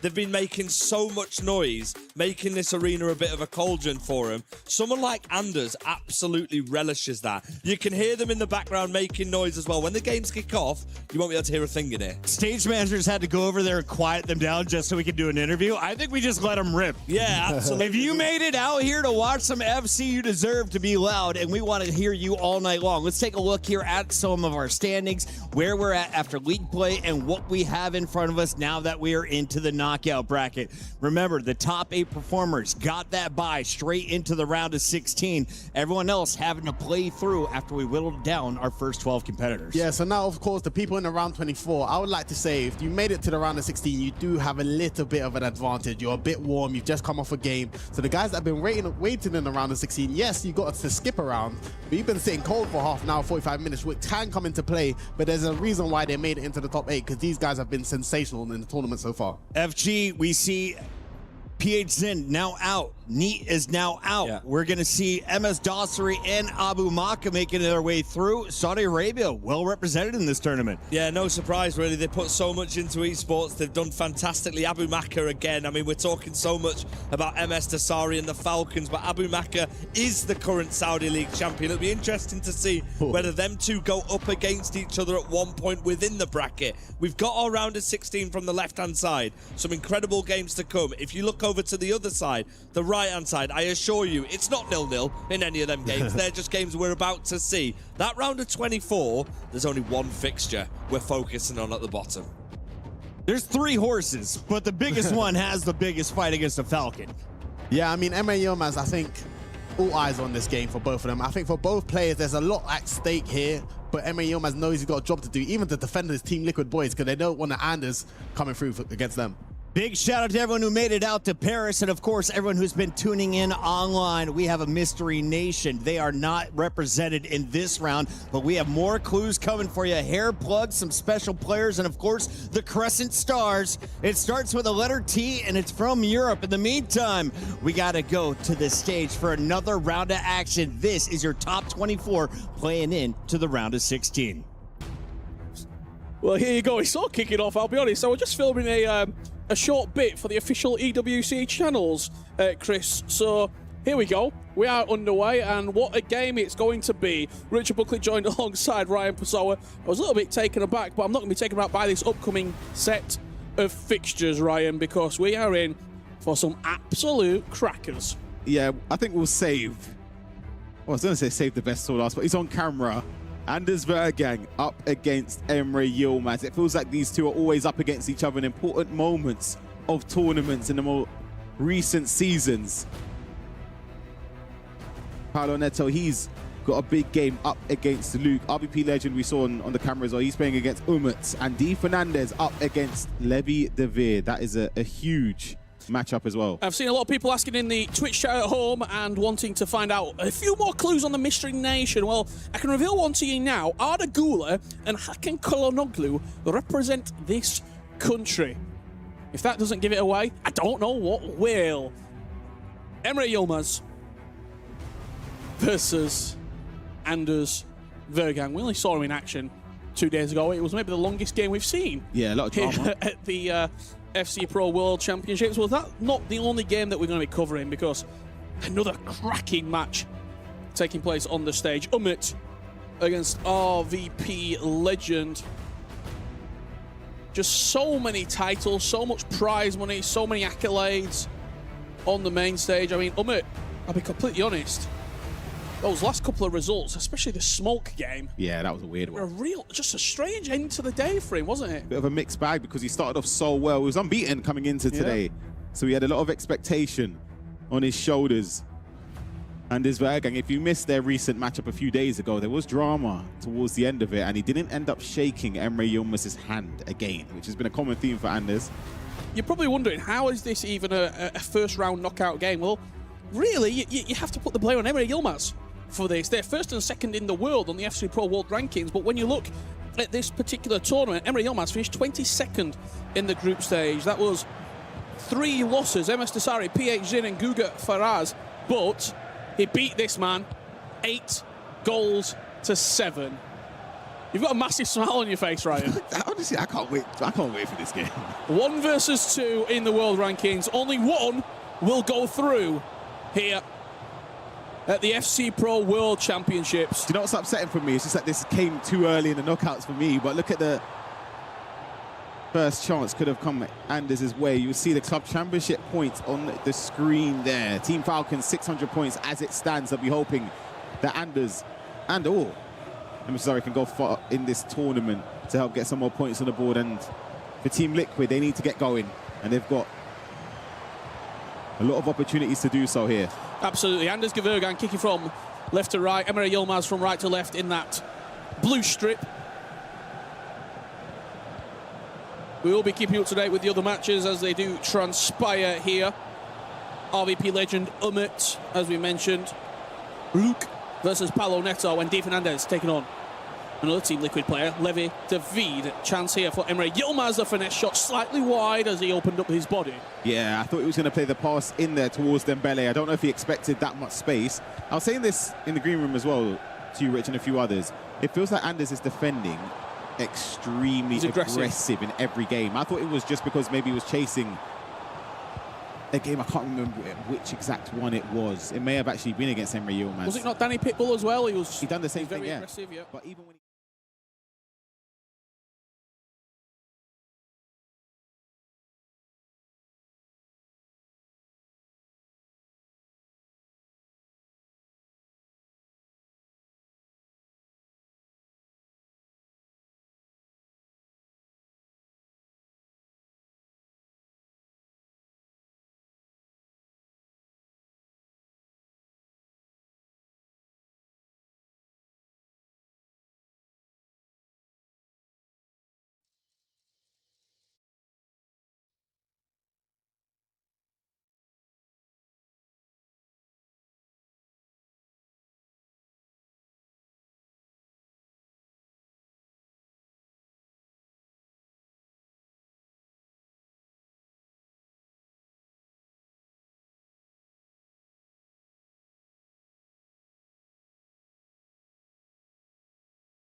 the main entrance, please remove the car as soon as possible. Thank you.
his words as well. He spoke about how he will step up in the knockouts. He gave that interview, it was very feisty, saying, yeah, you can be happy winning now. I've won all of these tournaments. I step up in the knockout stages. And he's shown it. What a victory. 9-2 against Team Liquid's Emre Yilmaz. And there is a handshake on this occasion. I respect Emre for that. Yeah. I wouldn't have shook his hand.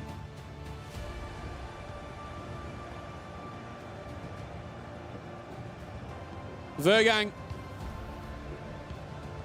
on a mission. We've got one game left to wrap up. 6-6. Extra time looming. Ryan Pessoa for the very first time here at the FC Pro World Championships. I feel like we're going to get a winner. You think? We're going to get a winner before extra time. Right now, it's looking Di Fernandez's way. That's what's coming up. Matis Bonanno, table topper, taking on Samu Gaiman. Not a nice match if you do finish top of the table. Hezers will play Abu Maka. Nicholas gets his knockout phase underway against Milka Love, and MS Dosseri against Levi Finn. Boral scoop. Di Fernandez. 7-6. You wanted a winner. You thought we were going to get a winner. That could be a winner. And I thought he messed up the chance. He had an opportunity to take the shot early.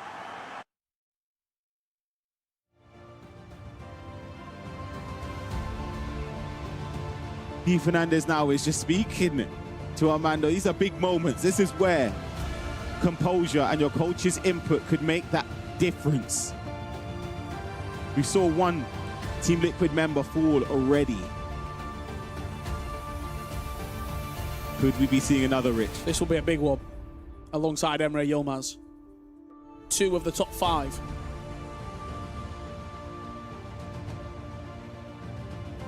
Doesn't feel right, does it? But that's the way the World Championship cookie crumbles. Can't count Levy out though. I know he's not been to Levy standards, but you can't count him out. Absolutely not. That's not. Maybe you can if he's done that. Di Fernandez with a chance. It's very Levy, smart. 6th in the world. Emre Yilmaz right now 3rd in the world. It's 1 minute. Wow. Just heartbreaking for Team Liquid to lose 2 of their big hitters. The world champ's still in, but Di Fernandez goes through.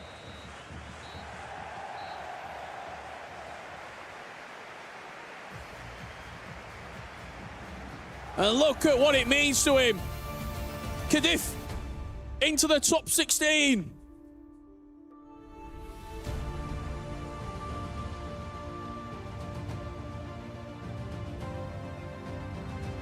So much frustration there. Finished 3rd last year at the World Championships, 4th the year before.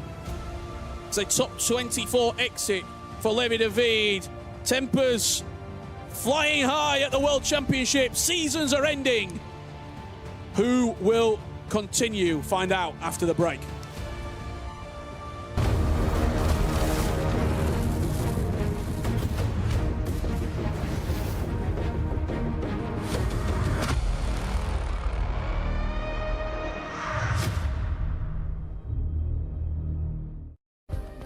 Play is in our DNA. Whenever we let it out, it becomes our superpower. Now imagine an entire city being built to supercharge it. Kadir City, powered by Play. We were there.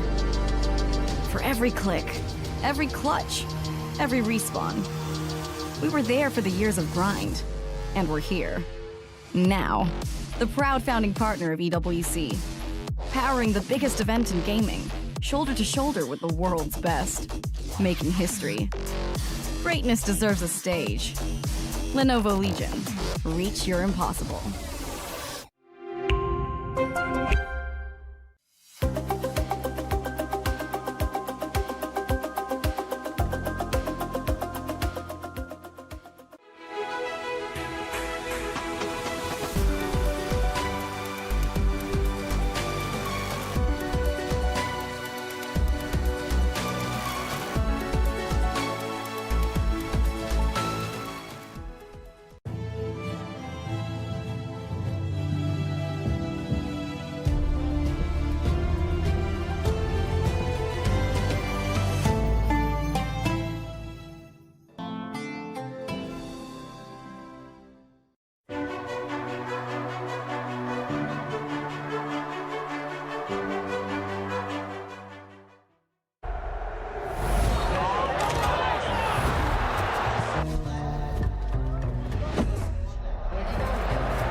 How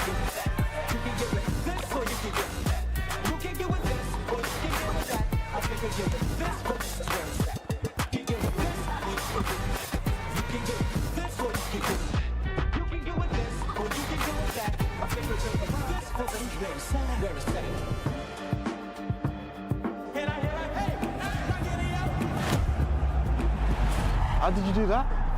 I have no idea. If my train goes off the track, pick it up, pick it up, pick it up. The choice is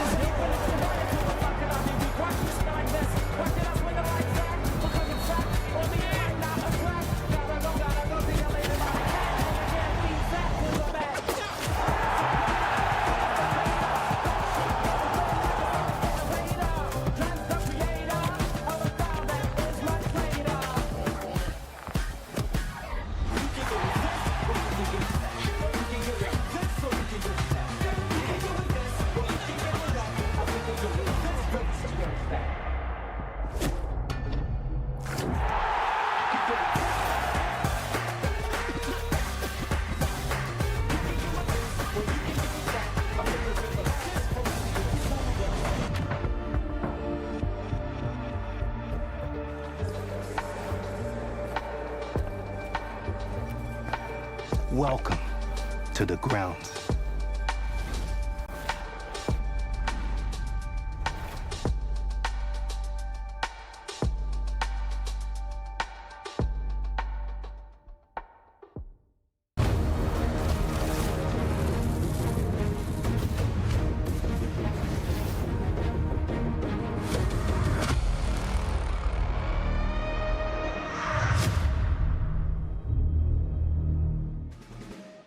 Welcome back, everyone, to the FC Pro World Championships. I am joined by Anders Verjgang, who just got his revenge over Emre Yilmaz in a 9-2 victory. We have to talk about it. You had a match earlier in the leagues phase. You got the match. You got the job done here. How great does it feel? I mean, to be honest, it's like no surprise. I kind of knew it, as I said, the whole time I'm betting group stage, and it meant a lot for them to beat me in group stage. But everyone always knows how it's gonna go in KO, and now I'm gonna play Bachoa, and if I'm gonna play on this level, then he's the next one going home. We have to talk about the difference in how you play between group stage, league figs, and a knockout stage. What is it? What is the difference? Because the Anders that we just saw there was not who we've seen the last 3 days. I don't really know. Of course, it would be better if I could play like this every time, but I'm a human. It's not possible, and I know how to play in these like important tournaments in long formats, like at 5 days. I don't have to play good the first 3 days. I'll still go through easy. That's the difference with them. Like when they play bad, he's like number 23, almost going out. Now he go out anyway, but it's fine. I was there to play against him, and I think I don't know if I played better than I expected, but he was definitely worse than I expected, even though they keep surprising me how bad they are when it matters. But yeah, it has been the same story the whole year. I'm bad when it does matter, I'm good when it matters, and that's the like way to get trophies, and everybody knows that. And I think my trophy cabinet is aware of that. Like I know how to win trophies, and as I said, if I'm gonna play like this, then I'm also gonna lift the trophy tomorrow evening. All right, well, looking forward as well, you have Manu Bashore. I mean, let's talk about the bracket in general. Nasada could be lurking right after that Manu Bashore match. It's a difficult bracket, isn't it? Of course it is. Like Bachoa now, like everybody's saying maybe he's the GOAT. Like he won this tournament twice. Like I think both times was with a bad bracket, so now he has the hardest bracket possible. So obviously, I think I'm going to send him out. If not, then respect to him, but it's still going to be tough after this. Like I heard Levi Divir lost, so another liquid player, no shock, but still. And then I heard that Umut lost. Like I think he lost 3 games today. I think just like a friendly reminder to my former team, I hope at least now it's time for them to find a better coach for Umut, because he definitely deserves that. And this year he didn't win any trophy. The whole team didn't win any trophy, even though they are capable of doing that. So I just hope that they will give, like, I hope that Umut can get a better coach, then he's gonna get better for sure. And yeah, the same way they could, like, they keep choking when it matters, I keep performing when it matters, and if it can continue like this, then I'm gonna end the GOAT debate, not even like close, then it's gonna end like this. All right, Anders, well, I'll let you get back to it. Thank you so much, and congrats on that win. Over there to Des Puckett, how sweet is that Emre Yilmaz key crush gonna be for Anders? Look at that smile. It is from ear to ear. Congratulations on another win for the Falcons. The two players combined for 20 goals. They lead everybody in this opening round, but more importantly, that man made some statements, FG. I've told you about Anders in knockouts. This man, he goes to another level, and he said it himself. When it doesn't matter, by the way, the league stage definitely does matter, he's not as good. When it matters, he's good. Well, he's done a lot of talking, and up next for him is a man who's done this, gone all the way in this tournament twice, Manu Bashore. If he needed any motivation beforehand at the fact that one of his good friends and teammates has been knocked out by Anders, well, all he needs to do is listen to that interview, because that is some extra motivation for Manu, and there are going to be fireworks. Shells, is this all starting from an unfollow? Where did the drama begin? I think it just came from Anders leaving RBL Leipzig. I'm not too sure on the full drama. I did think maybe the coach, Daniel, I don't want to bring up the drama, but they done follow Anders' mom after some sort of incident, but I'm not too sure on that. But I think Anders just wants to psych himself up, because you see how he wins. He wins when it matters most, and he got to do that to himself. Speaking of getting hyped up, Samu started off red hot in this tournament, 9 points out of the gates. He slowed down, but here in the knockout stage, he comes true. Yeah, absolutely. A fantastic performance by Samu Gamer. He's going to be crushing a key, and from his perspective, he'll be hoping it's not the last key he crushes. We've seen some really high-level FC. When we take away the game that we just saw between Anders and Emre, also we saw some other shocks in the round. I mean, the big one was Anders touched on it a little bit. Umut was knocked out by RVP legend. What a tournament he is having. Yeah, I think for RVP as well, he kind of went under the radar in the last few days, and I think for Umut, maybe he was going into that game maybe thinking he could have make a run for the tournament, but RVP, he has been a top player in the last few years. But I was also looking at that D Fernandez against Levy. What a game that was. You can see the frustration with Levy to win at the end. Sad to see him go home, but D Fernandez showing why he's in the tournament still. That was PH Zinski crushed at the hands of Samu Gamer. Samu moves on. What's his reward? Well, the guy who hasn't dropped a game yet. 18 points, the only 6-0 performance. Bonanno is waiting for him in round 2. When it comes to MS Dasari, well, he dropped the most goals in the opening round. 11-2 was the final score as he sends Chris DeBoer packing. Yeah, he's still got it. He's still got the aura, hasn't he? You see it with the smile. It's great to see the King of the Jungle back on the big stage where he belongs. Maybe, just maybe, he might be closing in on something very special, but there is a long way to go here. We have to go back and we have to touch on that. D Fernandez, of course, beating Levy, but also Paulo Neto as well, back in the wins in the next round. He'll be delighted. Yeah, you can see the Team Liquid's gone from 4 players to 2. They still got Paulo Neto and Manu Bachor still in the competition, but things can change very quickly. And reiterating with Dasari, I think it's a bit of a cheat code for him. He just looks so cool, calm, and collected. Of course, he's always been composed. 2018 world champ? World champion. He's been competing. How many years ago was that? 8 years ago? So he's been around for a long time, and of course, he's built his name up for a reason, got his own team now. I think he's sits in such a comfortable position because he knows if he ain't gonna win it, he's got Anders right behind him following him up, and maybe he could do it. Here is the 21-year-old German crushing a key of his own. That's Milkolov getting his win. The surprise player coming in with the lowest ranking of anyone takes out Karim's back. Yeah, absolutely. Fantastic performance by him. And he spoke to me a little bit off camera, and he was speaking about the pressure. He puts himself under pressure, but he's also relishing it. And he looks like a player who is relishing it. He's got the Iceman up next. And this man as well, we haven't really spoken about him as much in terms of Saudi players. He's the one who actually won the Saudi Top League. dog. Abu Maka, he's a fantastic player. He's had a brilliant run in the competitive scene. And maybe, just maybe, it could be his year. Yeah, of course, Dasari has been the king of Saudi Arabia, I would say, for the last few years in FC.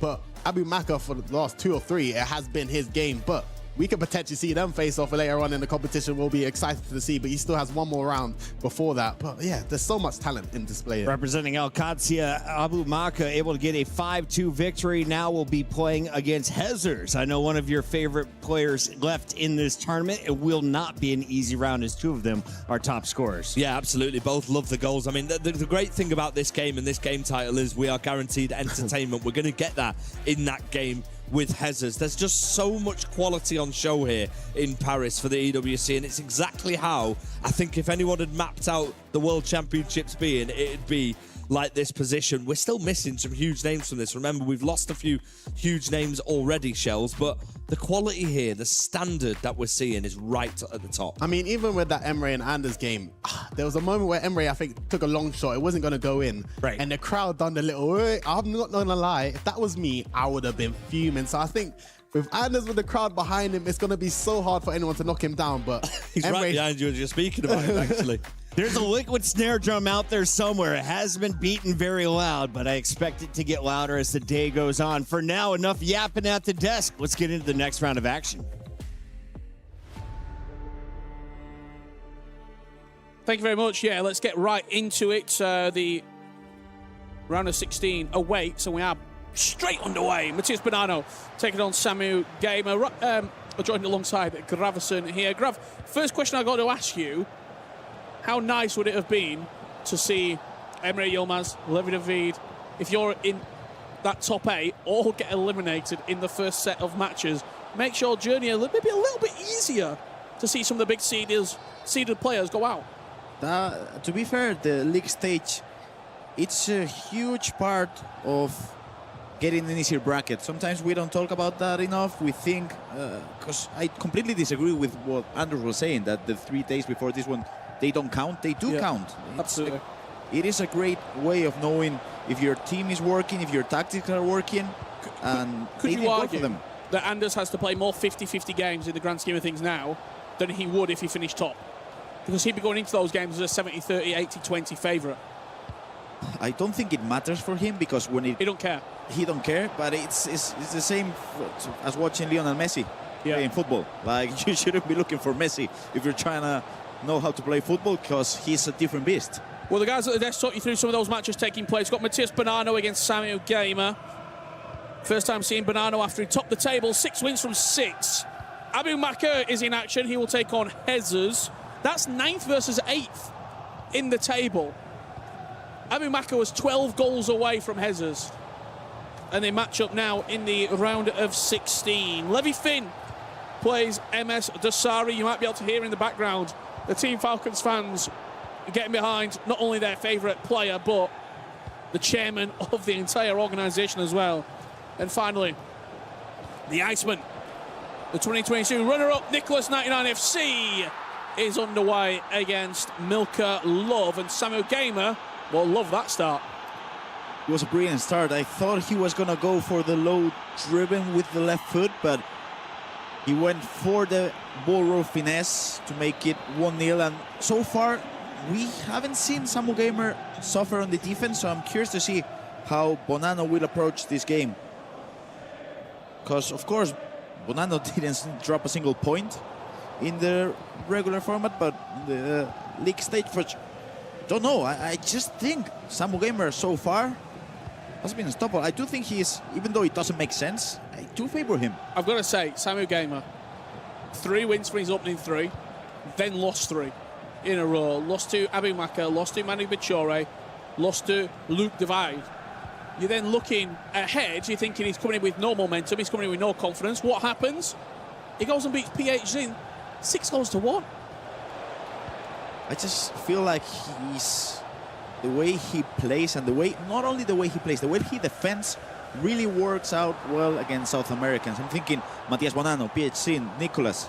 I do remember Nicolas in the league stage of the ECL. He suffered a lot against Samu Gamer. So I'm curious to see how Matti does, and he does well to score 1-1. He certainly does. So what do we know? Nothing. 1-1, Matthias Bonanno. He has been perfect here at the FC Pro World Championships thus far, and he gets right back into the game. Speaking of South Americans, speaking of Argentines, let's head on over to the best Argentinian player of all time, Nicholas 99FC.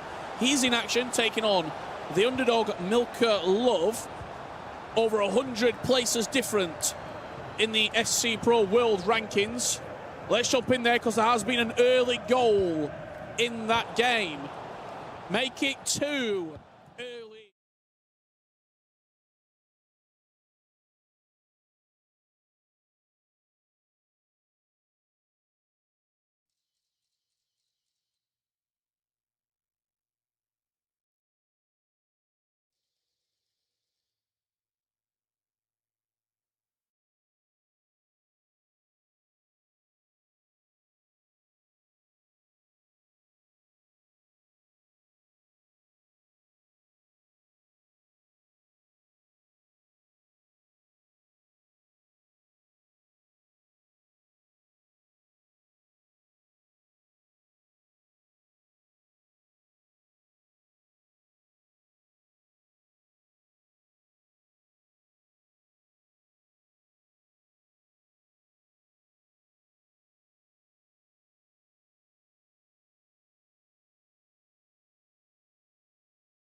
Play is in our DNA. Whenever we let it out, it becomes our superpower. Now imagine an entire city being built to supercharge it. Kadir City, powered by Play. The human body was built to move. Not trapped at a desk in one singular posture for 12 hours a day. It's time your chair evolved. This is Secret Lab Titan Evo. Ergonomically engineered for you, gamers, hybrid workers, artists, backing your every move.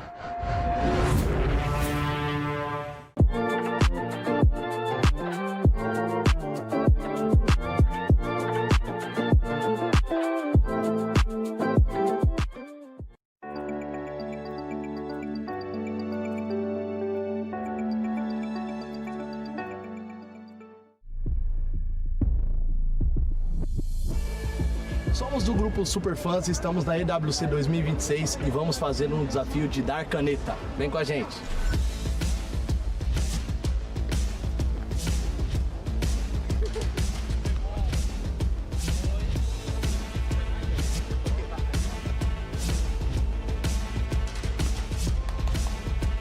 Galera, e aí?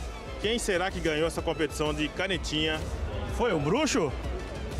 Ou foi o Vini? Foi eu. Eu ganhei. Você é ruim. Galera, eu acho que fui eu, né? Que o fenômeno aqui sou eu, né? Então, galera, vejo vocês no palco principal no EWC 2026. Tamo junto. Eu ganhei. Sem brigar, cara. Não vai sair a imagem, não.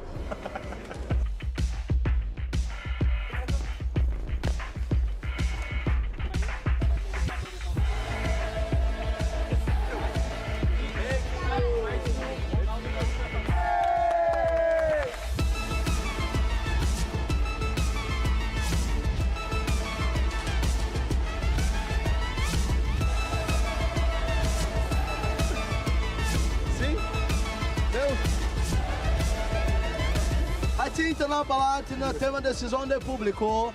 E quem ganhou foi Vinícius Júnior!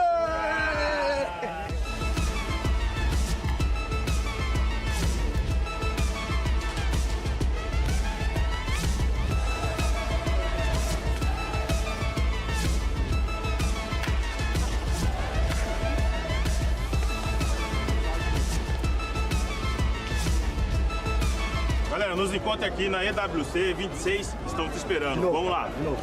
Nos encontra aqui na EWC 2026, estamos te esperando. Nos encontra aqui na EWC 2026. Volta. Vai.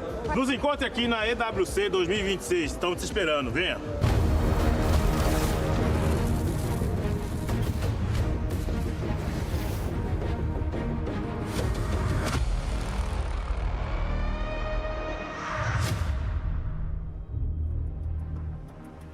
Welcome back, everyone, to the FC Pro World Championships. I am joined by Hezers, who just had a fantastic victory over Abu Maka. Obviously, you nearly slid into that top 8, so you went all the way to the round of 16. But great win. It was pretty neck and neck until halftime, and then you took it away, didn't you?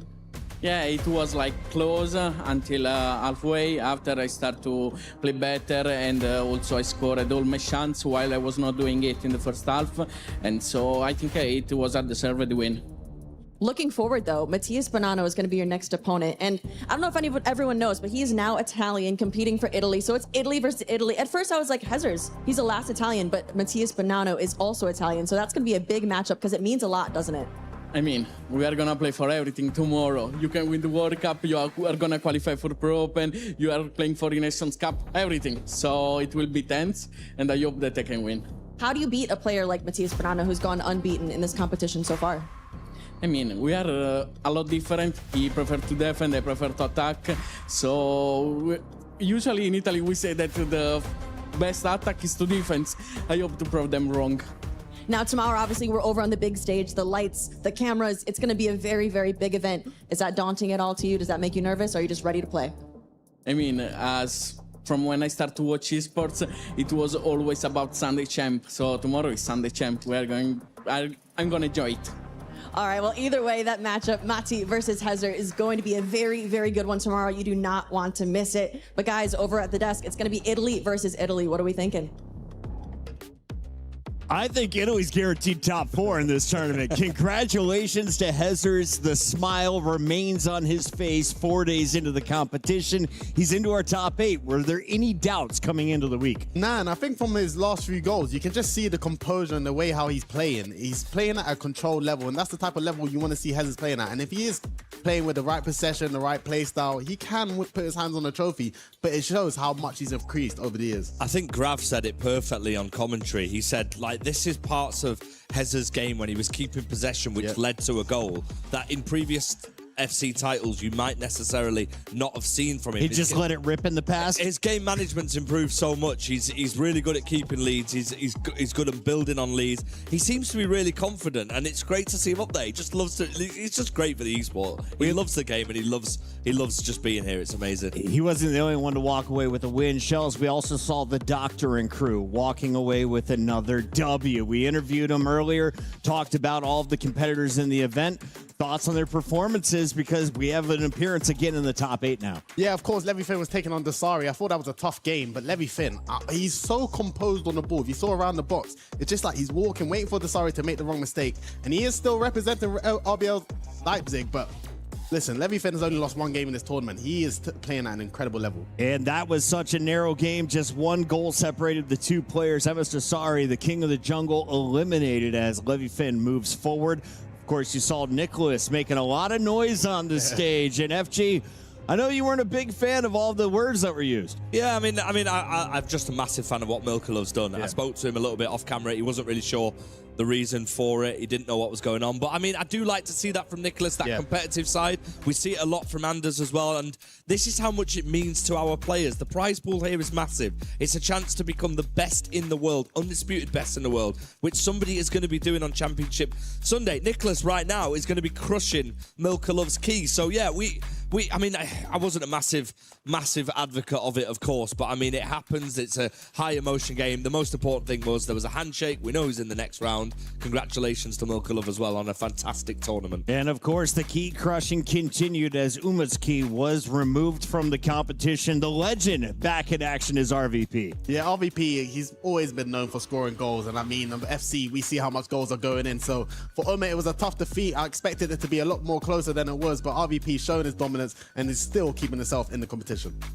Yeah, we've got some absolutely massive games coming up as well as we see some more keys being This is Luke's. This is Luke's, yep, like you said it, Paolo Neto about to crush that. But, our immediate attention after the key crushing, which is an amazing format as well, is that huge game that Anders Vergang promised would be a good game and promised that he would beat his opponent, Manu Bashore, who's won this competition twice. Every time we've gone through a round, though, you can see their emotions get increasing, and the players reacting more. You're going to see tears. Like I said, Nicholas, he is the Iceman, but I ain't seen him react like that in a long time. But it shows what these players have been playing for all season. Everyone wants to get their hands on the trophy, but only one of them can win it. Big performances lead to some huge moments at the Key Crusher, and we are going to crush 4 more keys before this night is over. Shells, before we get into this next round, we have to give some more hints of what could be our Mystery Nation. I'm really bad at giving hints, but I just zoomed in on this iPad for you. I'm trying to make the job as easy as possible for you, Shells. I'm focused on the guys trying to stay in the competition, but of course they got home clubs of Galatasaray, Fenerbahce, and Besiktas. Yeah. And I'll be honest, the only reason I handed it to you is I was terrified to try and pronounce this. You would have done a great job. You've done an amazing job. I'll tell you how an American would do it. No, excellent stuff to everyone who's already guessed it. Chat, you guys nailed this about 4 hours ago. I don't think I'm allowed to tell you that. That word is the right answer. Yep. You're crushing it. But also, so are our competitors. Expectations moving forward. Who do you got moving on? Manu or Anders? Anders is the best player in the game, but I think Manu Mature might upset him. He's the 2-time champion for a reason. Anders got to beat him if he wants to win it. Something special here at EWC for Manu and Team Liquid. Let's find out if they can earn some more points here in FC. What a last round of games we have for day 4 of the FC Pro World Championship. If you told me that we would be looking at Anders Vergang against Manu Bashore in a round of 16 game, with one of those two being eliminated. Even bigger than that, Emre Yilmaz against Anders Vergang in the round of 24. I would not have believed you. Brandon Smith and Ryan Pessoa with the last call of our final game today. Ryan, what a game this is ahead of us, and what a set of games we have.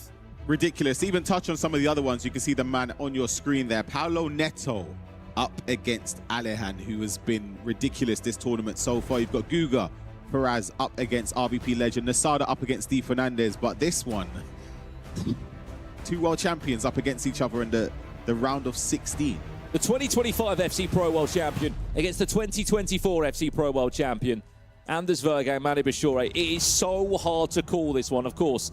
These two have never played before as well. Alejan against Paulo Neto. That's the first time of that fixture. And Nasada D. Fernandez is also one of our other matches this round. They've never played before, but there is a rematch in this round. Guga Ferraz against RVP Legend. They played in the group stages, Ryan. Yep, day one of action. And it was RVP Legend who came out on top, 7-4.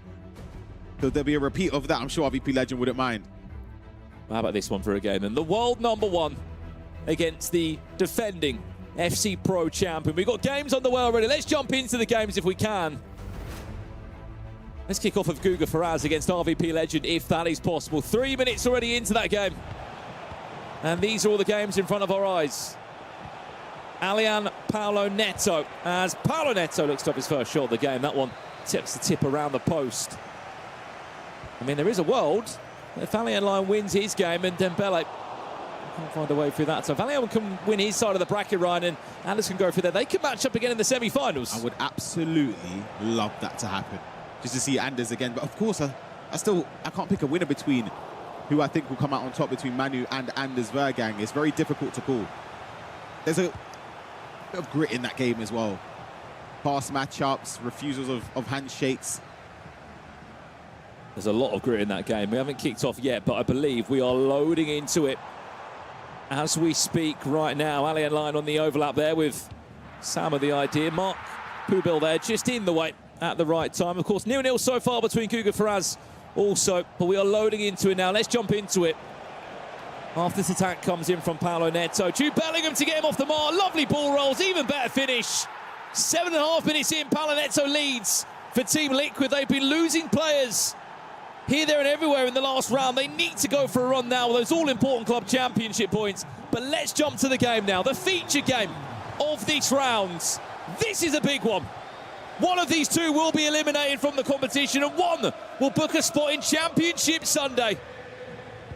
And the winner will play Nasada or D. Fernandez. If I even had to ask you for a prediction, Ryan, where on earth do you see this game going? Oh, my goodness. Where do you start? No, I actually don't know. Let's say Manu, you know. Say Manu. It could go either. Might even change that. No, I'm going to stick with what I said, Manu. It's an opportunity for these two.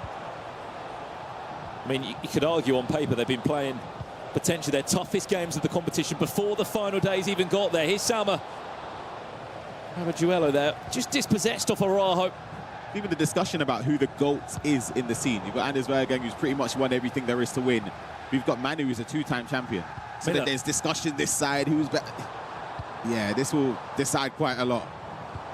Here's Manu now, first blood! Falls the way of the world champion! 5.5 minutes in, and it's Granit Xhaka leading by example. There's something tells me that won't be the last goal we'll see. There's a lot more to come in this one. That's a man that's locked in. Manu will barely flinch. He saw what Anders Vergang done to his teammate and good friend in Emre Yilmaz. But back to the point, Ryan, I had a chance on Media Day to ask all the players, all the big names in the scene, who is the best FC Pro player in the world? Of course, most people said Anders. Manu Bashore didn't say, and he said, we'll find out this weekend. Didn't say himself, though. I like that, though. I like it. He's too humble with it. He's a two-time world champion. Speaking of which, here he comes again looking for a double. Here's Kiki Nazarev now, looking just to pull apart this defensive and midfield line of Anders Vergang. Brings out a couple of skill moves or two as well. This is nice from Manu, and then eventually runs into Araujo at the back. Chance to break forward now, and it will be Nico O'Reilly who's in the way of the ongoing runner. Well, let's be honest, he's not been perfect in the league phase, has he, Anders? But he said that as well, and he said that's not his aim. He gave a lot of talk. And understandably so, he's Anders Bergen, he's got the credibility to back it up, but he's shown it with the performances today. When he needed to win and put on a performance and show levels, it was clear to see. Chance. Keegan Nazarev, there's your equaliser. And he's already on his feet. It's got the fans for Team Falcons and the crowd there. And you bet any time something goes in his favour, he's going to be gesturing over to them at each opportunity. Look at him. We have to speak about it, though. Opposite here, we have got a ridiculous game with Paolo Neto and line. If we could just quickly jump in to some of the other matches that are taking place here, because there are 4 games taking place at the same time.